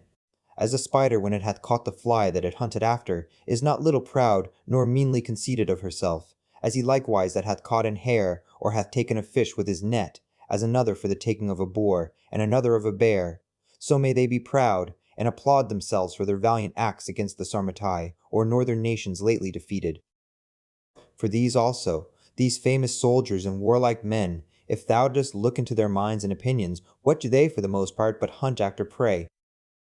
11. To find out, and set to thyself some certain way and method of contemplation, whereby thou mayest clearly discern and represent unto thyself the mutual change of all things, the one into the other. Bear it in thy mind evermore, and see that thou be thoroughly well exercised in this particular. For there is not anything more effectual to beget true magnanimity. 12. He hath got loose from the bonds of his body, and perceiving that within a very little while he must of necessity bid the world farewell, and leave all these things behind him, he wholly applied himself as to righteousness in all his actions, so to the common nature in all things that should happen unto him. And contenting himself with these two things, to do all things justly, and whatsoever God doth send to like well of it, what others shall either say or think of him, or shall do against him, he doth not so much as trouble his thoughts with it. To go on straight, whither right and reason directed him, and by so doing to follow God, was the only thing that he did mind, that, his only business and occupation. 13. What use is there of suspicion at all, or, why should thoughts of mistrust and suspicion concerning that which is future trouble thy mind at all? What now is to be done, if thou mayest search an inquiry into that, what needs thou care for more? And if thou art well able to perceive it alone, let no man divert thee from it. But if alone thou doest not so well perceive it, suspend thine action, and take advice from the best. And if there be anything else that doth hinder thee, go on with prudence and discretion, according to the present occasion and opportunity, still proposing that unto thyself which thou doest conceive most right and just. For to hit that aright, and to speed in the prosecution of it, must needs be happiness, since it is that only which we can truly and properly be said to miss of, or miscarry in. 14. What is that is slow and yet quick, merry and yet grave? He that in all things doth follow reason for his guide. 15. In the morning, as soon as thou art awaked, when thy judgment, before either thy affections or external objects have wrought upon it, is yet most free and impartial, put this question to thyself, whether if that which is right and just be done, the doing of it by thyself or by others when thou art not able thyself, be a thing material or no. For sure it is not. And as for these that keep such a life, and stand so much upon the praises or dispraises of other men, hast thou forgotten what manner of men they be? that such and such upon their beds, and such at their board, what their ordinary actions are, what they pursue after, and what they fly from, what thefts and rapines they commit, if not with their hands and feet, yet with that more precious part of theirs, their minds, which, would it but admit of them, might enjoy faith, modesty, truth, justice, a good spirit. 16. Give what thou wilt, and take away what thou wilt, saith he that is well taught and truly modest, to him that gives and takes away. And it is not out of a stout and peremptory resolution that he saith it, but in mere love and humble submission. 17. So live as indifferent to the world and all worldly objects, as one who liveth by himself alone upon some desert hill.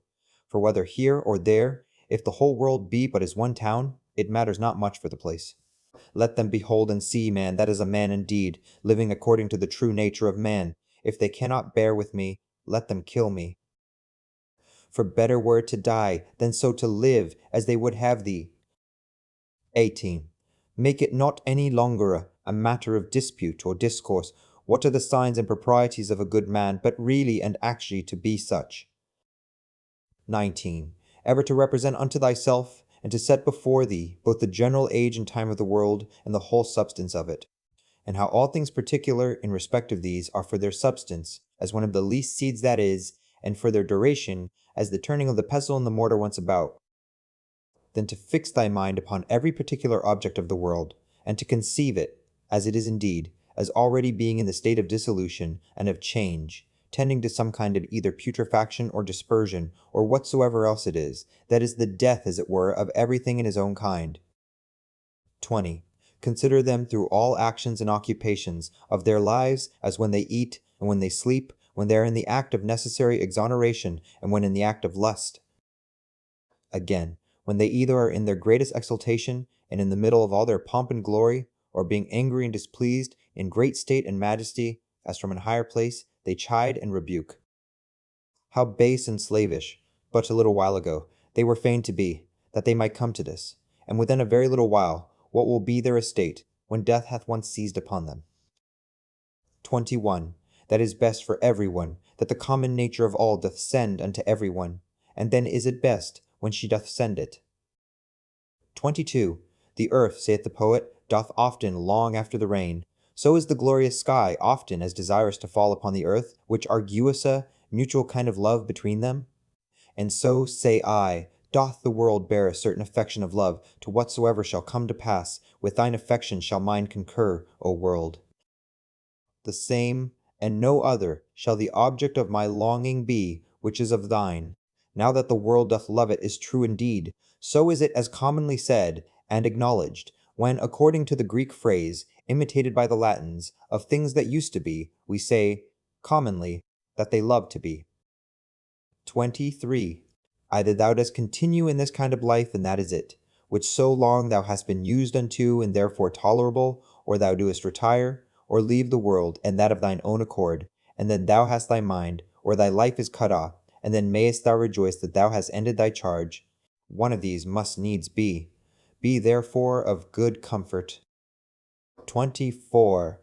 Let it always appear and be manifest unto thee that solitariness and desert places, by many philosophers so much esteemed of and affected, are of themselves but thus and thus, and that all things are them to them that live in towns, and converse with others, as they are the same nature everywhere to be seen and observed.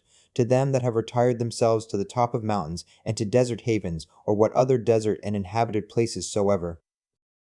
For anywhere mayest thou quickly find and apply that to thyself, which Plato saith of his philosopher, in a place, as private and retired, saith he, as if he were shut up and enclosed about in some shepherd's lodge, on the top of a hill. There by thyself to put these questions to thyself, or to enter in these considerations, what is my chief and principal part, which hath power over the rest? What is now the present estate of it, as I use it, and what is it, that I employ it about? Is it now void of reason? No. Is it free and separated, or so affixed, so congealed and grown together as it were with the flesh, that it is swayed by the motions and inclinations of it? 25. He that runs away from his master is a fugitive, but the law is every man's master. He therefore that forsakes the law is a fugitive. So is he, whosoever he be, that is either sorry, angry, or afraid, or for anything that either hath been, is, or shall be by his appointment, who is the Lord and Governor of the universe. For he truly and properly is nomos, or the law, as the only mnemon, or distributor and dispenser of all things that happen unto anyone in his lifetime. Whatsoever then is either sorry, angry, or afraid is a fugitive. 26. From man is the seed, that once cast into the womb, man hath no more to do with it. Another cause succeedeth, and undertakes the work, and in time brings a child, that wonderful effect from sucha beginning to perfection. Again, man lets food down through his throat, and that once down, he hath no more to do with it. Another cause succeedeth and distributeth this food into the senses, and the affections into life and into strength, and doth with it those other many and marvelous things that belong unto man. These things therefore that are so secretly and invisibly wrought and brought to pass, thou must use to behold and contemplate, and not the things themselves only, but the power also by which they are effected, that thou mayest behold it, though not with the eyes of the body, yet as plainly and visibly as thou canst see and discern the outward efficient cause of the depression and elevation of anything. 27. Ever to mind and consider with thyself how all things that now are have been heretofore much after the same sort, and after the same fashion that now they are, and so to think of those things which shall be hereafter also. Moreover, whole dramata, and uniform scenes, or scenes that comprehend the lives and actions of men of one calling and profession, as many as either in thine own experience thou hast known, or by reading of ancient histories, the whole court of Adrianus, the whole court of Antoninus Pius, the whole court of Philippus, that of Alexander, that of Croesus, to set them all before thine eyes. For thou shalt find that they are all but after one sort and fashion, only that the actors were others. 28. As a pig that cries and flings when his throat is cut, fancy to thyself every one to be, that grieves for any worldly thing and takes on. Such one is he also, who upon his bed alone doth bewail the miseries of this our mortal life. And remember this, that unto reasonable creatures only it is granted that they may willingly and freely submit unto providence, but absolutely to submit is a necessity imposed upon all creatures equally. 29. Whatsoever it is that thou goest about, consider of it by thyself, and ask thyself, What? Because I shall do this no more when I am dead, should therefore death seem grievous unto me. 30. When thou art offended with any man's transgression, presently reflect upon thyself, and consider what thou thyself art guilty of in the same kind, as that thou also perchance dost think it. A happiness either to be rich, or to live in pleasure, or to be praised and commended, and so of the rest in particular. For this if thou shalt call to mind, thou shalt soon forget thine anger, especially when at the same time this also shall concur in thy thoughts, that he was constrained by his error and ignorance so to do, for how can he choose as long as he is of that opinion? Do thou therefore, if thou canst, take away that from him, that forceth him to do as he doth. 31. When thou seest Satiro, think of Socraticus and Eutychus, or Hymen, and when Euphrates, think of Eutychio and Sylvanus, when Alciphron of Tropiophorus, when Xenophon of Crito or Severus. And when thou doest look upon thyself, fancy unto thyself some one or other of the Caesars, and so for every one, some one or other that hath been for estate and profession answerable unto him. Then let this come to thy mind at the same time, and where now are they all, nowhere or anywhere? For so shalt thou at all time be able to perceive how all worldly things are, but as the smoke, that vanisheth away, or, indeed, mere nothing, especially when thou shalt call to mind this also, that whatsoever is once changed shall never be again, as long as the world endureth. And thou then, how long shalt thou endure? And why doth it not suffice thee, if virtuously and as becometh thee thou mayest pass that portion of time, how little soever it be, that is allotted unto thee? 32. What a subject, and what a course of life is it, that thou doest so much desire to be rid of? For all these things, what are they, but fit objects for an understanding, that beholdeth everything according to its true nature, to exercise itself upon? Be patient, therefore, until that as a strong stomach that turns all things into his own nature, and as a great fire that turneth in flame and light, whatsoever thou doest cast into it, thou have made these things also familiar, and as it were, natural unto thee. 33. Let it not be in any man's power to say truly of thee, that thou art not truly simple, or sincere and open, or not good. Let him be deceived whosoever he be, that shall have any such opinion of thee. For all this doth depend of thee. For who is it that should hinder thee from being either truly simple or good? Do thou only resolve rather not to live than not to be such. For indeed neither doth it stand with reason that he should live that is not such. What then is it that may upon this present occasion according to best reason and discretion either be said or done?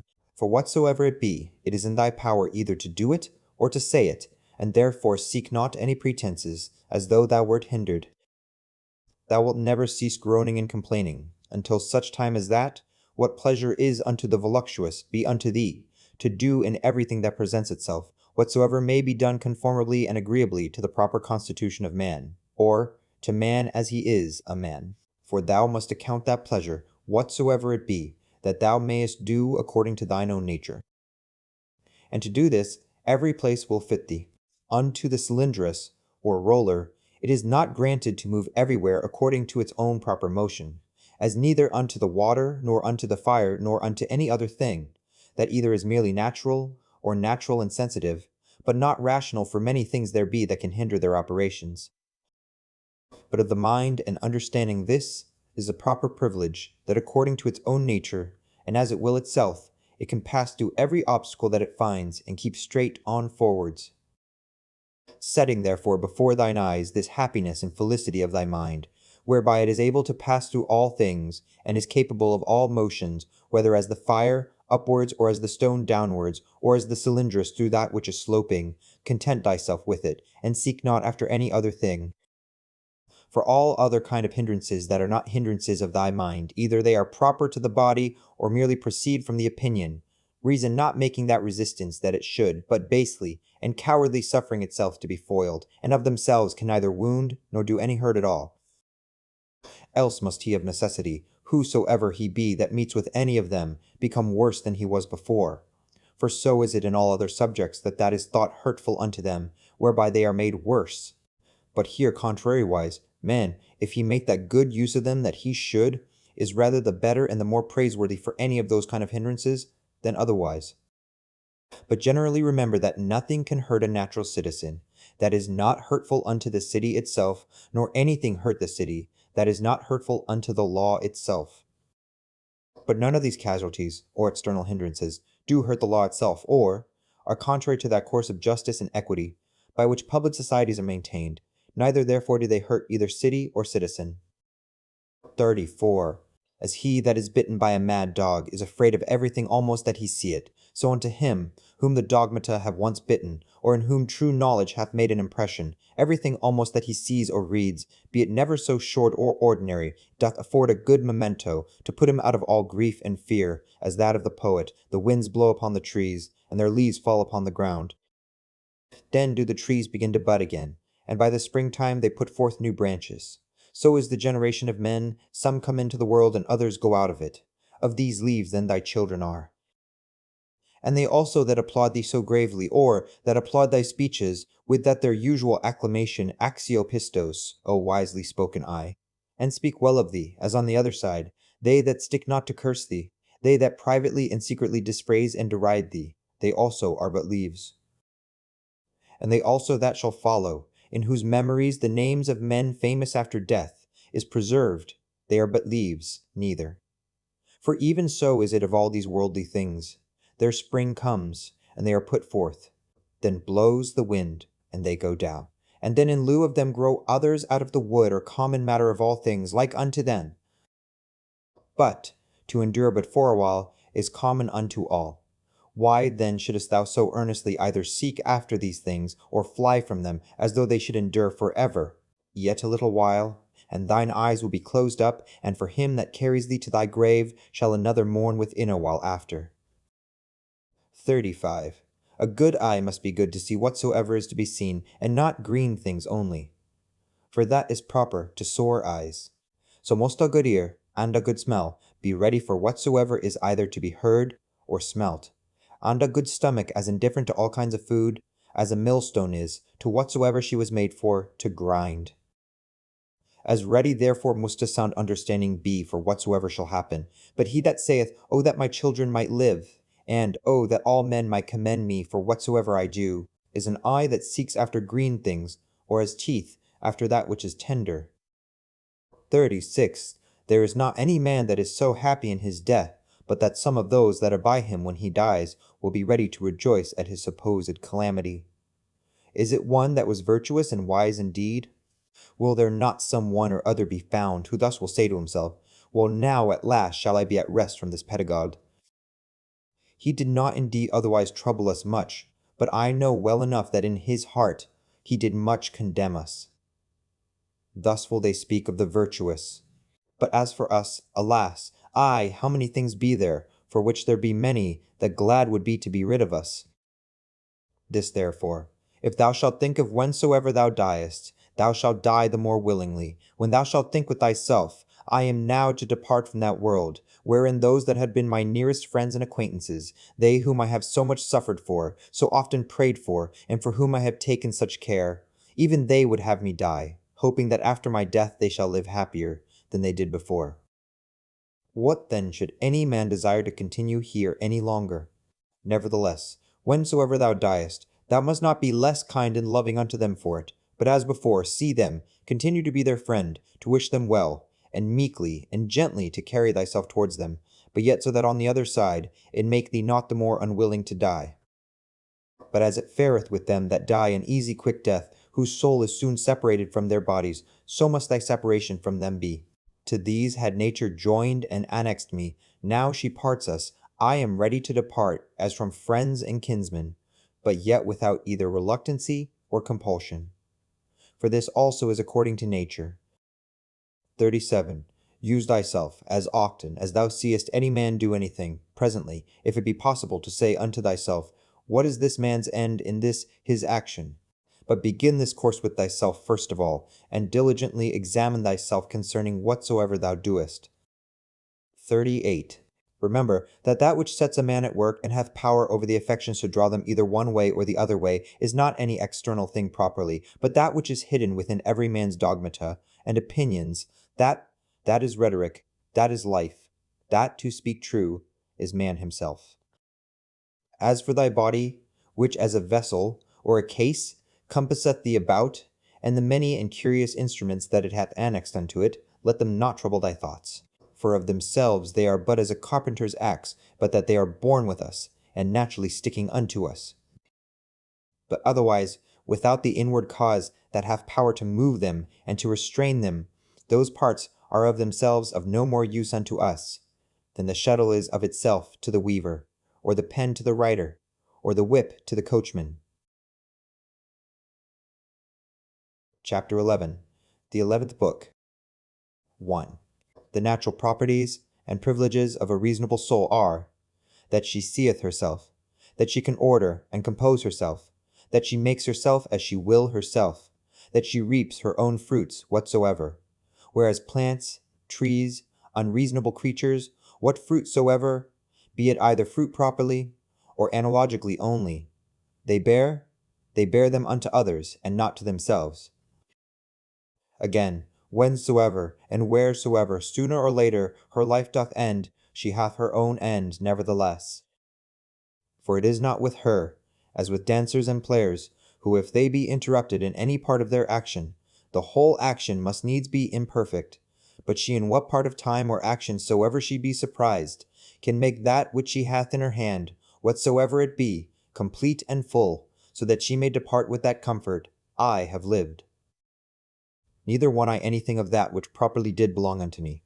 Again, she compasseth the whole world, and penetrateth into the vanity, and mere outside wanting substance and solidity of it, and stretcheth herself unto the infiniteness of eternity, and the revolution or restoration of all things after a certain period of time, to the same state and place as before, she fetcheth about, and doth comprehend in herself, and considers withal, and sees clearly this, that neither they that shall follow us shall see any new thing, that we have not seen, nor they that went before, anything more than we, but that he that is once come to 40, if he have any wit at all, can in a manner for that they are all of one kind, see all things both past and future. As proper is it, and natural to the soul of man to love her neighbor, to be true and modest, and to regard nothing so much as herself, which is also the property of the law. Whereby, by the way it appears, that sound reason and justice comes all to one, and therefore that justice is the chief thing, that reasonable creatures ought to propose unto themselves as their end. 2. A pleasant song or dance, the pancratiast's exercise, sports that thou art wont to be much taken with, thou shalt easily contemn. If the harmonious voice thou shalt divide into so many particular sounds whereof it doth consist, and of every one in particular shalt ask thyself, whether this or that sound is it, that doth so conquer thee. For thou wilt be ashamed of it. And so for shame, if accordingly thou shalt consider every particular motion and posture by itself, and so for the wrestler's exercise too. Generally then, whatsoever it be, besides virtue, and those things that proceed from virtue that thou art subject to be much affected with, remember presently thus to divide it, and by this kind of division, in each particular to attain unto the contempt of the whole. This thou must transfer and apply to thy whole life also. 3. That soul which is ever ready, even now, presently, if need be, from the body, whether by way of extinction, or dispersion, or continuation in another place and estate to be separated, how blessed and happy is it! But this readiness of it must proceed, not from an obstinate and peremptory resolution of the mind, violently and passionately set upon opposition, as Christians are wont, but from a peculiar judgment, with discretion and gravity, so that others may be persuaded also, and drawn to the like example, but without any noise and passionate exclamations. 4. Have I done anything charitably? Then am I benefited by it. See that this upon all occasions may present itself unto thy mind, and never cease to think of it. What is thy profession? To be good. And how should this be well brought to pass? But by certain theorems and doctrines, some concerning the nature of the universe, and some concerning the proper and particular constitution of man. 5.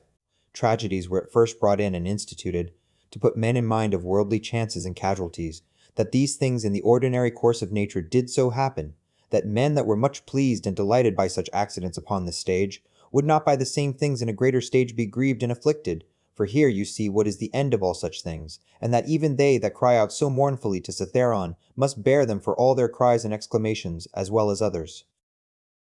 And in very truth, many good things are spoken by these poets, as that, for example, is an excellent passage. But if so be that I and my 2 children be neglected by the gods, they have some reason even for that, and so on. And again, it will but little avail thee to storm and rage against the things themselves, and so on. Again, to reap one's life, as a ripe ear of corn, and whatsoever else is to be found in them, that is of the same kind. After the tragedy, the ancient comedy was brought in, which had the liberty to inveigh against personal vices, being therefore through this her freedom and liberty of speech of very good use and effect, to restrain men from pride and arrogancy. To which end it was, that Diogenes took also the same liberty. After these, what were either the middle or new comedy admitted for, but merely, or for the most part at least, for the delight and pleasure of curious and excellent imitation, it will steal away, look to it, and so on. Why, no man denies but that these also have some good things whereof that may be one, but the whole drift and foundation of that kind of dramatical poetry, what is it else, but as we have said? 6. How clearly doth it appear unto thee, that no other course of thy life could fit a true philosopher's practice better than this very course that thou art now already in? 7. A branch cut off from the continuity of that which was next unto it must needs be cut off from the whole tree, so a man that is divided from another man is divided from the whole society. A branch is cut off by another, but he that hates and is averse cuts himself off from his neighbor, and knows not that at the same time he divides himself from the whole body or corporation. But herein is the gift and mercy of God, the author of this society, in that, once cut off, we may grow together and become part of the whole again. But if this happen often, the misery is that the further a man is run in this division, the harder he is to be reunited and restored again. And however the branch which, once cut off afterwards, was grafted in, gardeners can tell you, is not like that which sprouted together at first, and still continued in the unity of the body. 8. To grow together like fellow branches in matter of good correspondence and affection, but not in matter of opinions. They that shall oppose thee in thy right courses, as it is not in their power to divert thee from thy good action, so neither let it be to divert thee from thy good affection towards them. But be it thy care to keep thyself constant in both in a right judgment and action, and in true meekness towards them, that either shall do their endeavor to hinder thee, or at least will be displeased with thee for what thou hast done. For to fail in either in the one to give over for fear, or in the other to forsake thy natural affection towards him, who by nature is both thy friend and thy kinsman, is equally base, and much savoring of the disposition of a cowardly fugitive soldier. 9. It is not possible that any nature should be inferior unto art, since that all arts imitate nature. If this be so, that the most perfect and general nature of all natures should in her operation come short of the skill of arts, is most improbable. Now common is it to all arts, to make that which is worse for the better's sake. Much more then doth the common nature do the same. Hence is the first ground of justice. From justice all other virtues have their existence, for justice cannot be preserved, if either we settle our minds and affections upon worldly things, or be apt to be deceived, or rash and inconstant. 10. The things themselves, which either to get or to avoid thou art put to so much trouble, come not unto thee themselves, but thou in a manner goest unto them. Let then thine own judgment and opinion concerning those things be at rest. And as for the things themselves, they stand still and quiet, without any noise or stir at all. And so shall all pursuing and flying cease. 11. Then is the soul, as Empedocles doth liken it, like unto a sphere or globe, when she is all of one form and figure, when she neither greedily stretcheth out herself unto anything, nor basely contracts herself, or lies flat and dejected, but shineth all with light, whereby she does see and behold the true nature, both that of the universe and her own in particular. 12. Will any contemn me? Let him look to that. Upon what grounds he does it, my care shall be that I may never be found either doing or speaking anything that doth truly deserve contempt. Will any hate me? Let him look to that. I for my part will be kind and loving unto all, and even unto him that hates me. Whomsoever he be, will I be ready to show his error, not by way of exprobation or ostentation of my patience, but ingenuously and meekly, such as was that famous Phocion, if so be that he did not dissemble. For it is inwardly that these things must be, that the gods who look inwardly, and not upon the outward appearance, may behold a man truly free from all indignation and grief. For what hurt can it be unto thee whatsoever any man else doth, as long as thou mayest do that which is proper and suitable to thine own nature? Wilt not thou a man wholly appointed to be both what, and as the common good shall require, accept of that which is now seasonable to the nature of the universe? 13. They contemn one another, and yet they seek to please one another, and whilst they seek to surpass one another in worldly pomp and greatness, they most debase and prostitute themselves in their better part one to another. 14. How rotten and insincere is he that saith, I am resolved to carry myself hereafter towards you with all ingenuity and simplicity. O man, what doest thou mean? What needs this profession of thine? The thing itself will show it. It ought to be written upon thy forehead. No sooner thy voice is heard than thy countenance must be able to show what is in thy mind, even as he that is loved knows presently by the looks of his sweetheart what is in her mind. Such must he be for all the world that is truly simple and good, as he whose armholes are offensive, that whosoever stands by, as soon as ever he comes near him, may as it were smell him whether he will or no. But the affectation of simplicity is now wise laudable. There is nothing more shameful than perfidious friendship. Above all things, that must be avoided. However true, goodness, simplicity, and kindness cannot so be hidden, but that as we have already said, in the very eyes and countenance they will show themselves. 15. To live happily is an inward power of the soul, when she is affected with indifferency towards those things that are by their nature indifferent. To be thus affected, she must consider all worldly objects both divided and whole, remembering withal that no object can of itself beget any opinion in us, neither can come to us, but stands without still and quiet, but that we ourselves beget, and as it were print, in ourselves, opinions concerning them. Now it is in our power not to print them, and if they creep in and lurk in some corner, it is in our power to wipe them off. Remembering, moreover, that this care and circumspection of thine is to continue but for a while, and then thy life will be at an end. And what should hinder, but that thou mayest do well with all these things? For if they be according to nature, rejoice in them, and let them be pleasing and acceptable unto thee. But if they be against nature, seek thou that which is according to thine own nature, and whether it be for thy credit or no, use all possible speed for the attainment of it, for no man ought to be blamed for seeking his own good and happiness. 16. Of everything thou must consider from whence it came, of what things it doth consist, and into what it will be changed, what will be the nature of it, or what it will be like unto when it is changed, and that it can suffer no hurt by this change. And as for other men's either foolishness or wickedness, that it may not trouble and grieve thee, first, generally thus, what reference have I unto these? And that we are all born for one another's good, then more particularly after another consideration, as a ram is first in a flock of sheep, and a bull in a herd of cattle, so am I born to rule over them. Begin yet higher even from this, if atoms be not the beginning of all things, than which to believe nothing can be more absurd, then must we needs grant that there is a nature that doth govern the universe. If such a nature, then are all worse things made for the better's sake, and all better for one another's sake.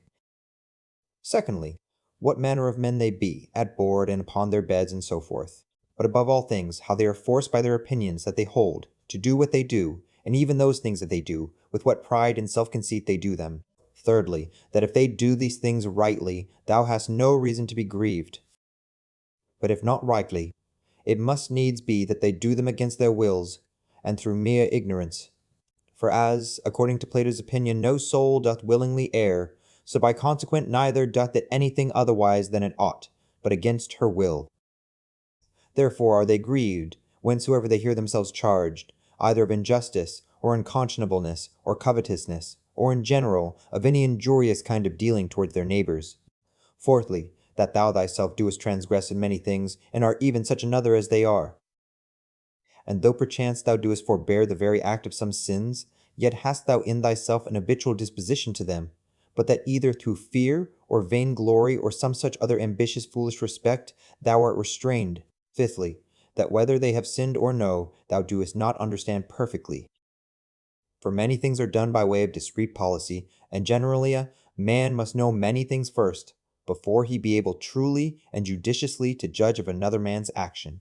Sixthly, that whensoever thou doest take on grievously, or makest great woe, little doest thou remember then, that a man's life is but for a moment of time, and that within a while we shall all be in our graves. Seventhly, that it is not the sins and transgressions themselves that trouble us properly, for they have their existence in their minds and understandings only, that commit them, but our own opinions concerning those sins.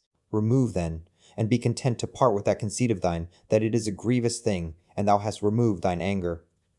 But how should I remove it? How? Reasoning with thyself that it is not shameful. For if that which is shameful be not the only true evil that is, thou also wilt be driven, whilst thou doest follow the common instinct of nature, to avoid that which is evil, to commit many unjust things, and to become a thief, and anything that will make to the attainment of thy intended worldly ends. Eighthly, how many things may and do oftentimes fall upon such fits of anger and grief, far more grievous in themselves than those very things which we are so grieved or angry for. Ninthly, that meekness is a thing unconquerable, if it be true and natural, and not affected, or hypocritical. For how shall even the most fierce and malicious that thou shalt conceive be able to hold on against thee, if thou shalt still continue meek and loving unto him, and that even at that time, when he is about to do thee wrong, thou shalt be well disposed and in good temper, with all meekness to teach him, and to instruct him better? As for example, my son, we were not born for this, to hurt and annoy one another. It will be thy hurt, not mine, my son. And so to show him forcibly and fully, that it is so in very deed, and that neither bees do it one to another, nor any other creatures that are naturally sociable. But this thou must do, not scoffingly, not by way of exprobation, but tenderly without any harshness of words. Neither must thou do it by way of exercise, or ostentation, that they that are by and hear thee may admire thee, but so always that nobody be privy to it, but himself alone, yea, though there be more present at the same time. These 9 particular heads, as so many gifts from the Muses, see that thou remember well, and begin one day, whilst thou art yet alive, to be a man indeed. But on the other side thou must take heed, as much to flatter them, as to be angry with them, for both are equally uncharitable, and equally hurtful. And in thy passions, take it presently to thy consideration, that to be angry is not the part of a man, but that to be meek and gentle, as it savours of more humanity, so of more manhood. That in this there is strength and nerves, or vigor and fortitude, whereof anger and indignation is altogether void. For the nearer everything is unto unpassionateness, the nearer it is unto power. And as grief doth proceed from weakness, so doth anger. For both he that is angry and that grieveth have received a wound, and cowardly have, as it were, yielded themselves unto their affections.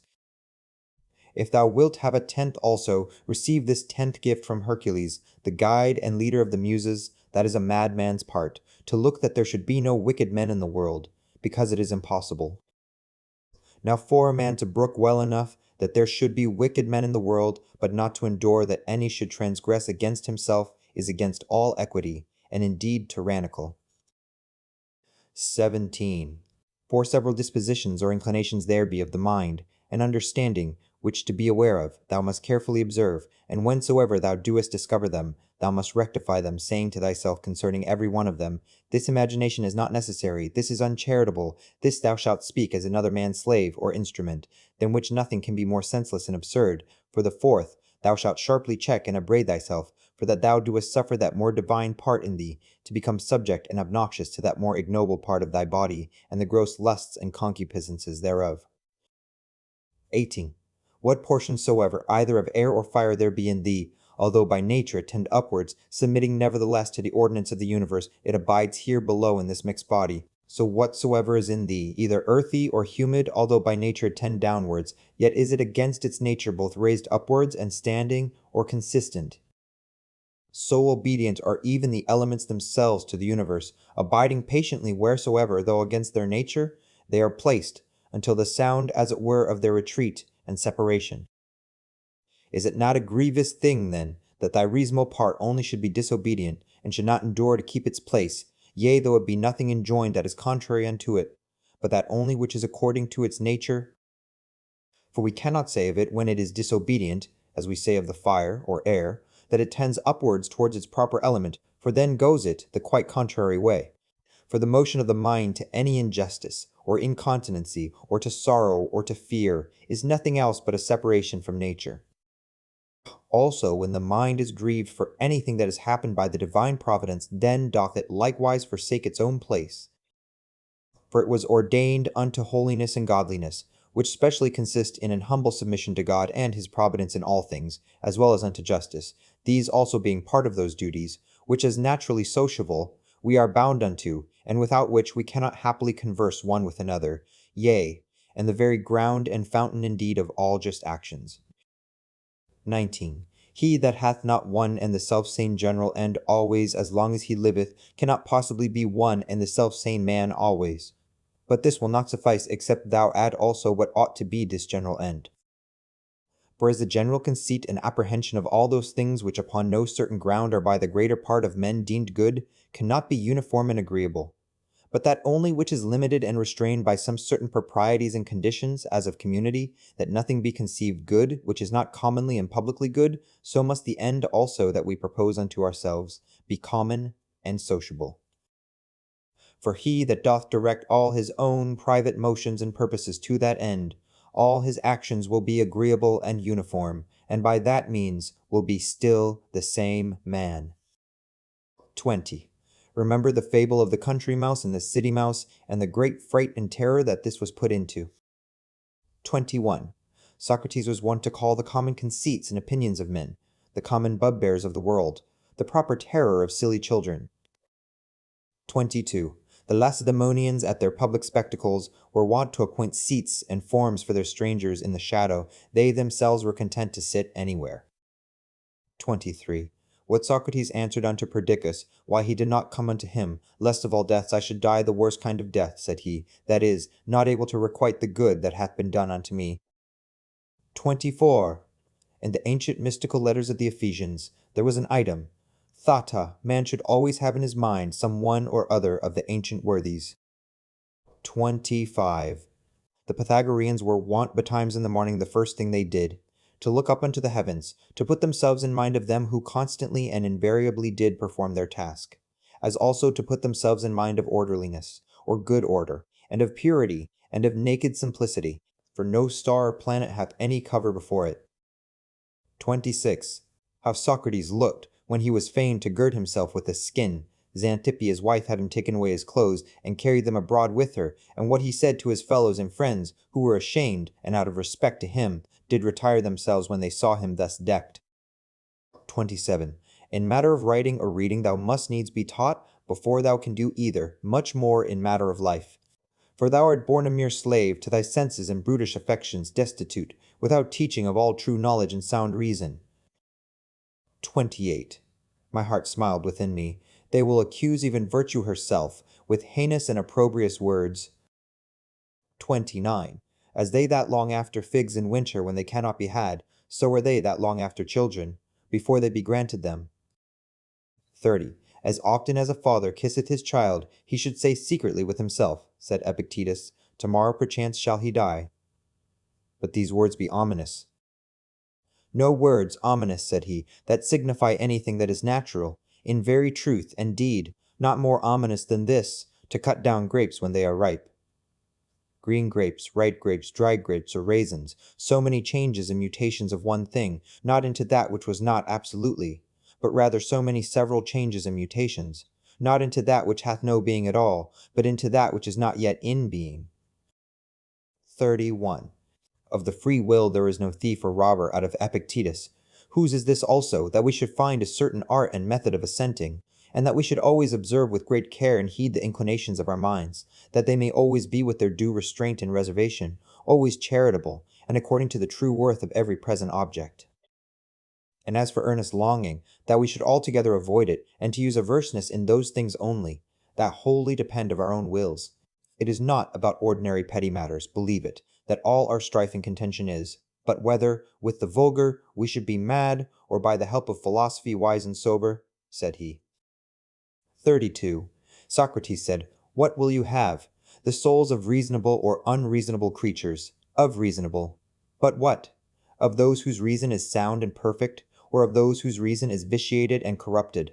Of those whose reason is sound and perfect, why then labor ye not for such? Because we have them already, what then do ye so strive and contend between you? Chapter 12. The 12th Book. 1. Whatsoever thou doest hereafter aspire unto, thou mayest even now enjoy and possess, if thou doest not envy thyself thine own happiness. And that will be, if thou shalt forget all that is past, and for the future refer thyself wholly to the divine providence, and shalt bend and apply all thy present thoughts and intentions to holiness and righteousness. To holiness, in accepting willingly whatsoever is sent by the divine providence, as being that which the nature of the universe hath appointed unto thee, which also hath appointed thee for that, whatsoever it be. To righteousness, in speaking the truth freely, and without ambiguity, and in doing all things justly and discreetly. Now in this good course let not other men's either wickedness or opinion or voice hinder thee, no, nor the sense of this thy pampered mass of flesh, for let that which suffers look to itself. If therefore whensoever the time of thy departing shall come, thou shalt readily leave all things, and shalt respect thy mind only, and that divine part of thine, and this shall be thine only fear. Not that some time or other thou shalt cease to live, but thou shalt never begin to live according to nature. Then shalt thou be a man indeed, worthy of that world, from which thou hadst thy beginning. Then shalt thou cease to be a stranger in thy country, and to wonder at those things that happen daily, as things strange and unexpected, and anxiously to depend of divers things that are not in thy power. 2. God beholds our minds and understandings bare and naked from these material vessels, and outsides, and all earthly dross. For with his simple and pure understanding he pierceth into our inmost and purest parts, which from his, as it were, by a waterpipe and channel, first flowed and issued. This, if thou also shalt use to do, thou shalt rid thyself of that manifold luggage, wherewith thou art round about encumbered. For he that does regard neither his body nor his clothing nor his dwelling nor any such external furniture must needs gain unto himself great rest and ease. 3 things there be in all which thou doest consist of, thy body, thy life, and thy mind.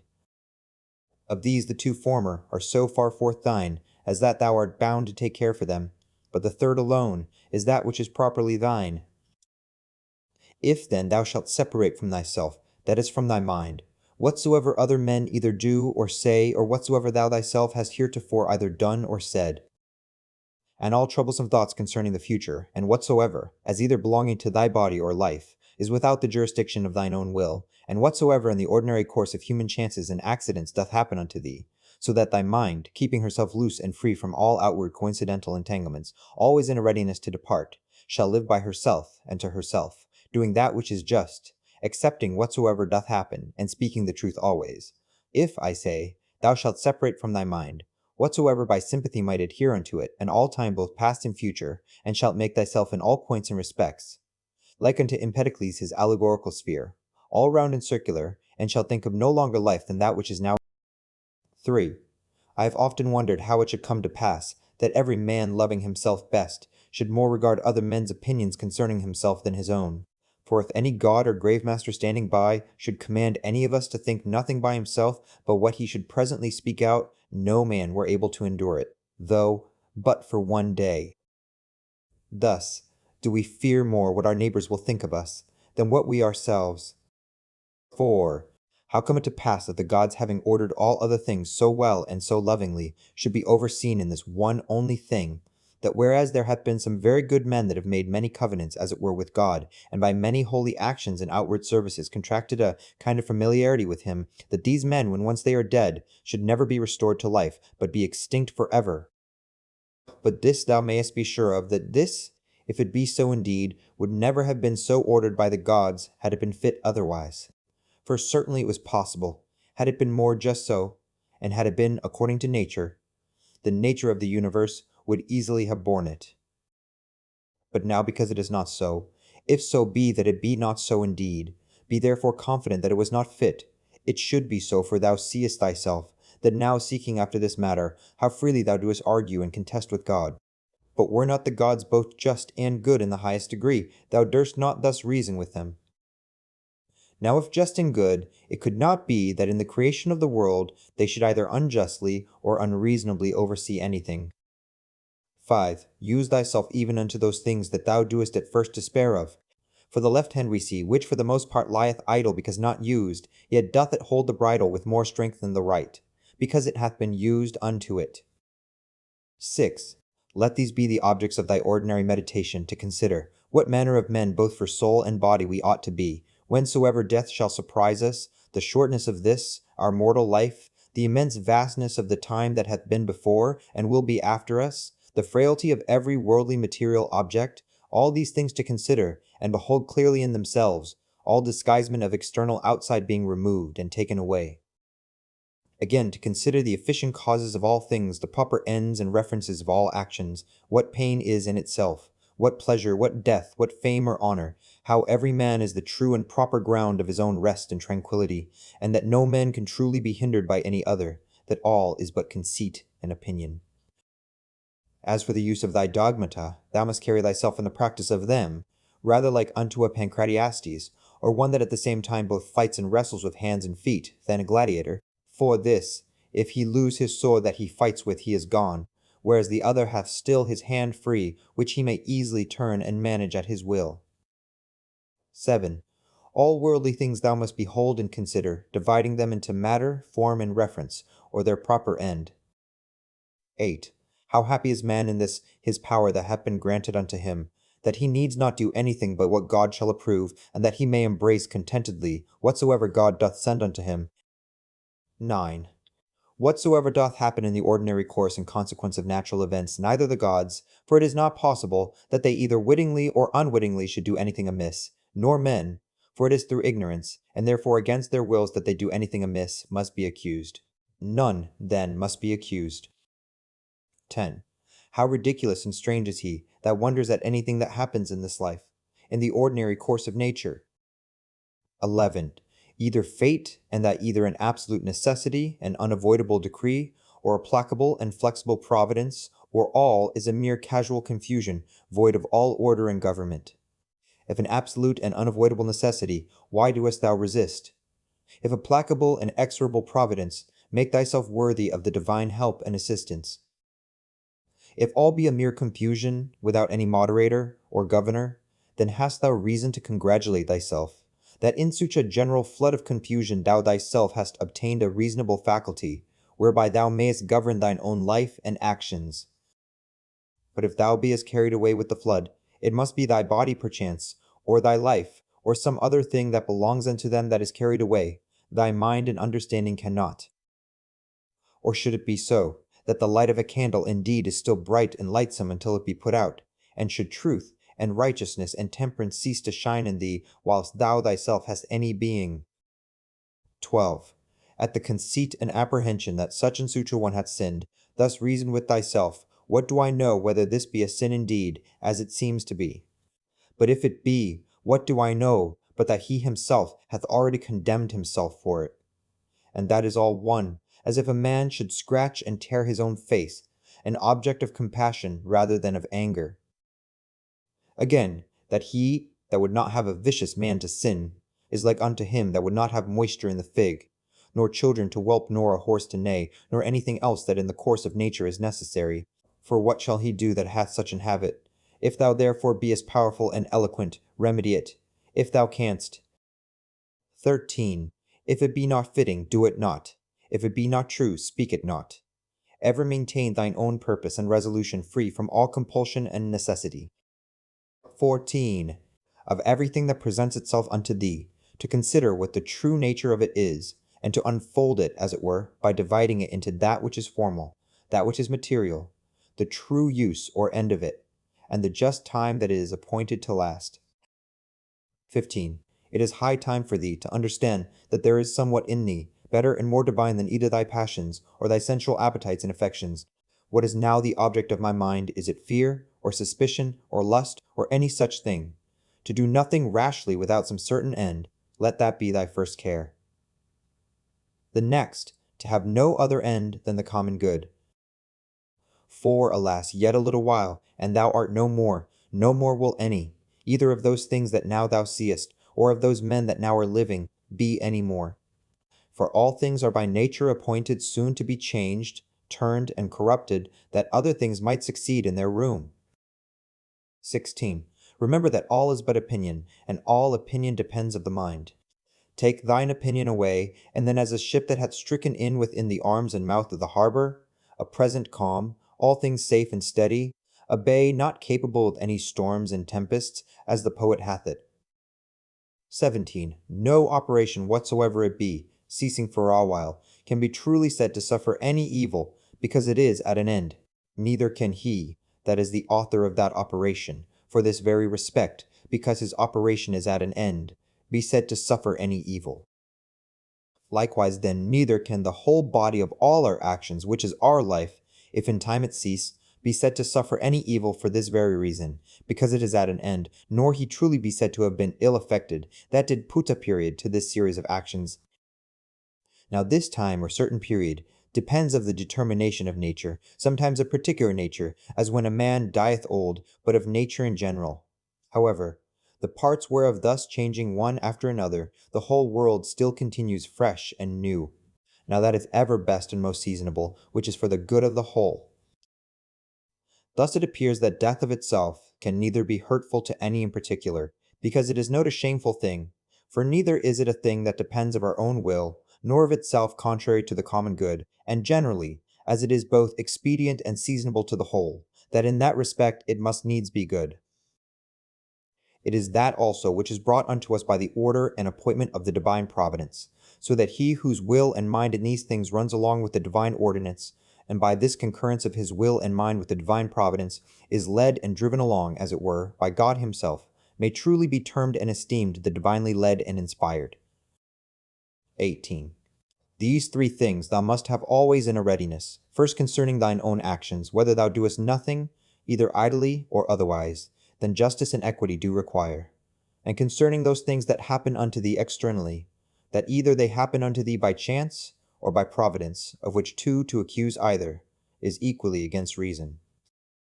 Secondly, what like unto our bodies are whilst yet rude and imperfect, until they be animated, and from their animation, until their expiration, of what things they are compounded, and into what things they shall be dissolved. Thirdly, how vain all things will appear unto thee when, from on high as it were, looking down thou shalt contemplate all things upon earth, and the wonderful mutability that they are subject unto, considering withal the infinite both greatness and variety of things, aerial and things celestial that are round about it. And that as often as thou shalt behold them, thou shalt still see the same, as the same things, so the same shortness of continuance of all those things. And, behold, these be the things that we are so proud and puffed up for. 19. Cast away from thee opinion, and thou art safe. And what is it that hinders thee from casting of it away? When thou art grieved at anything, hast thou forgotten that all things happen according to the nature of the universe, and that him only it concerns who is in fault, and moreover, that what is now done is that which from ever hath been done in the world, and will ever be done, and is now done everywhere? How nearly all men are allied one to another by a kindred, not of blood, nor of seed, but of the same mind. Thou hast also forgotten that every man's mind partakes of the deity, and issueth from thence, and that no man can properly call anything his own, no, not his son, nor his body, nor his life, for that they all proceed from that one who is the giver of all things, that all things are but opinion, that no man lives properly, but that very instant of time which is now present, and therefore that no man whensoever he dieth can properly be said to lose any more than an instant of time. 20. Let thy thoughts ever run upon them, who once for some one thing or other were moved with extraordinary indignation, who were once in the highest pitch of either honor, or calamity, or mutual hatred and enmity, or of any other fortune or condition whatsoever. Then consider what's now become of all those things. All is turned to smoke, all to ashes, and a mere fable, and perchance not so much as a fable. As also whatsoever is of this nature, as Fabius Catulinus in the field, Lucius Lupus, and Stertinius, at Baiae Tiberius, at Capreae and Velius Rufus, and all such examples of vehement prosecution in worldly matters, let these also run in thy mind at the same time, and how vile every object of such earnest and vehement prosecution is, and how much more agreeable to true philosophy it is, for a man to carry himself in every matter that offers itself, justly and moderately, as one that followeth the gods with all simplicity. For a man to be proud and high-conceited, that he is not proud and high-conceited, is of all kind of pride and presumption, the most intolerable. 21. To them that ask thee, where hast thou seen the gods, or how knowest thou certainly that there be gods, that thou art so devout in their worship? I answer first of all, that even to the very eye, they are in some manner visible and apparent. Secondly, neither have I ever seen mine own soul, and yet I respect and honor it. So then for the gods, by the daily experience that I have of their power and providence towards myself and others, I know certainly that they are, and therefore worship them. 22. Herein doth consist happiness of life, for a man to know thoroughly the true nature of everything, what is the matter, and what is the form of it, with all his heart and soul, ever to do that which is just, and to speak the truth. What then remaineth but to enjoy thy life in a course and coherence of good actions, one upon another immediately succeeding, and never interrupted, though for never so little a while? 23. There is but one light of the sun, though it be intercepted by walls and mountains and other 1,000 objects. There is but one common substance of the whole world, though it be concluded and restrained into several different bodies, in number infinite. There is but one common soul, though divided into innumerable particular essences and natures. So, is there but one common intellectual soul, though it seem to be divided. And as for all other parts of those generals which we have mentioned, as either sensitive souls or subjects, these of themselves, as naturally irrational, have no common mutual reference one unto another, though many of them contain a mind, or reasonable faculty in them, whereby they are ruled and governed. But of every reasonable mind, this, the particular nature, that it hath reference to whatsoever is of her own kind, and desireth to be united, neither can this common affection, or mutual unity and correspondency be here intercepted or divided, or confined to particulars, as those other common things are. 24. What dost thou desire? To live long. What? To enjoy the operations of a sensitive soul, or of the appetitive faculty? Or wouldst thou grow, and then decrease again? Wouldst thou long be able to talk, to think, and reason with thyself? Which of all these seems unto thee a worthy object of thy desire? Now, if of all these thou doest find that they be but little worth in themselves, proceed on unto the last, which is, in all things to follow God and reason. But for a man to grieve that by death he shall be deprived of any of these things is both against God and reason. 25. What a small portion of vast and infinite eternity it is, that is allowed unto every one of us, and how soon it vanisheth into the general age of the world, of the common substance, and of the common soul also, What a small portion is allotted unto us, and in what a little clod of the whole earth, as it were, it is that thou doest crawl.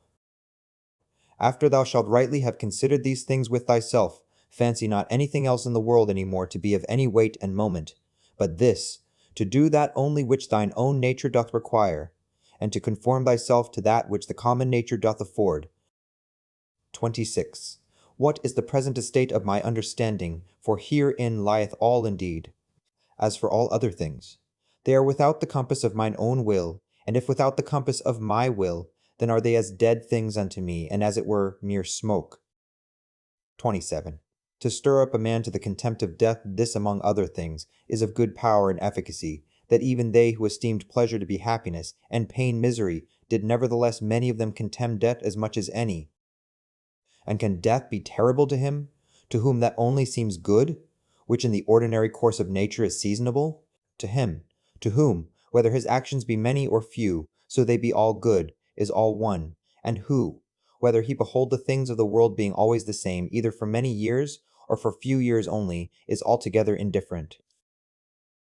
O man, as a citizen thou hast lived and conversed in this great city the world, whether just for so many years, or no, what is it unto thee? Thou hast lived, thou mayest be sure, as long as the laws and orders of the city required, which may be the common comfort of all. Why then should it be grievous unto thee, if, not a tyrant, nor an unjust judge, but the same nature that brought thee in, doth now send thee out of the world, as if the praetor should fairly dismiss him from the stage, whom he had taken into act a while?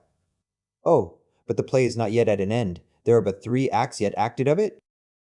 Thou hast well said, for in matter of life, 3 acts is the whole play. Now to Seta, certain time to every man's acting, belongs unto him only, who as first he was of thy composition, so is now the cause of thy dissolution. As for thyself, thou hast to do with neither. Go thy ways then well pleased and contented, for so is he that dismisseth thee,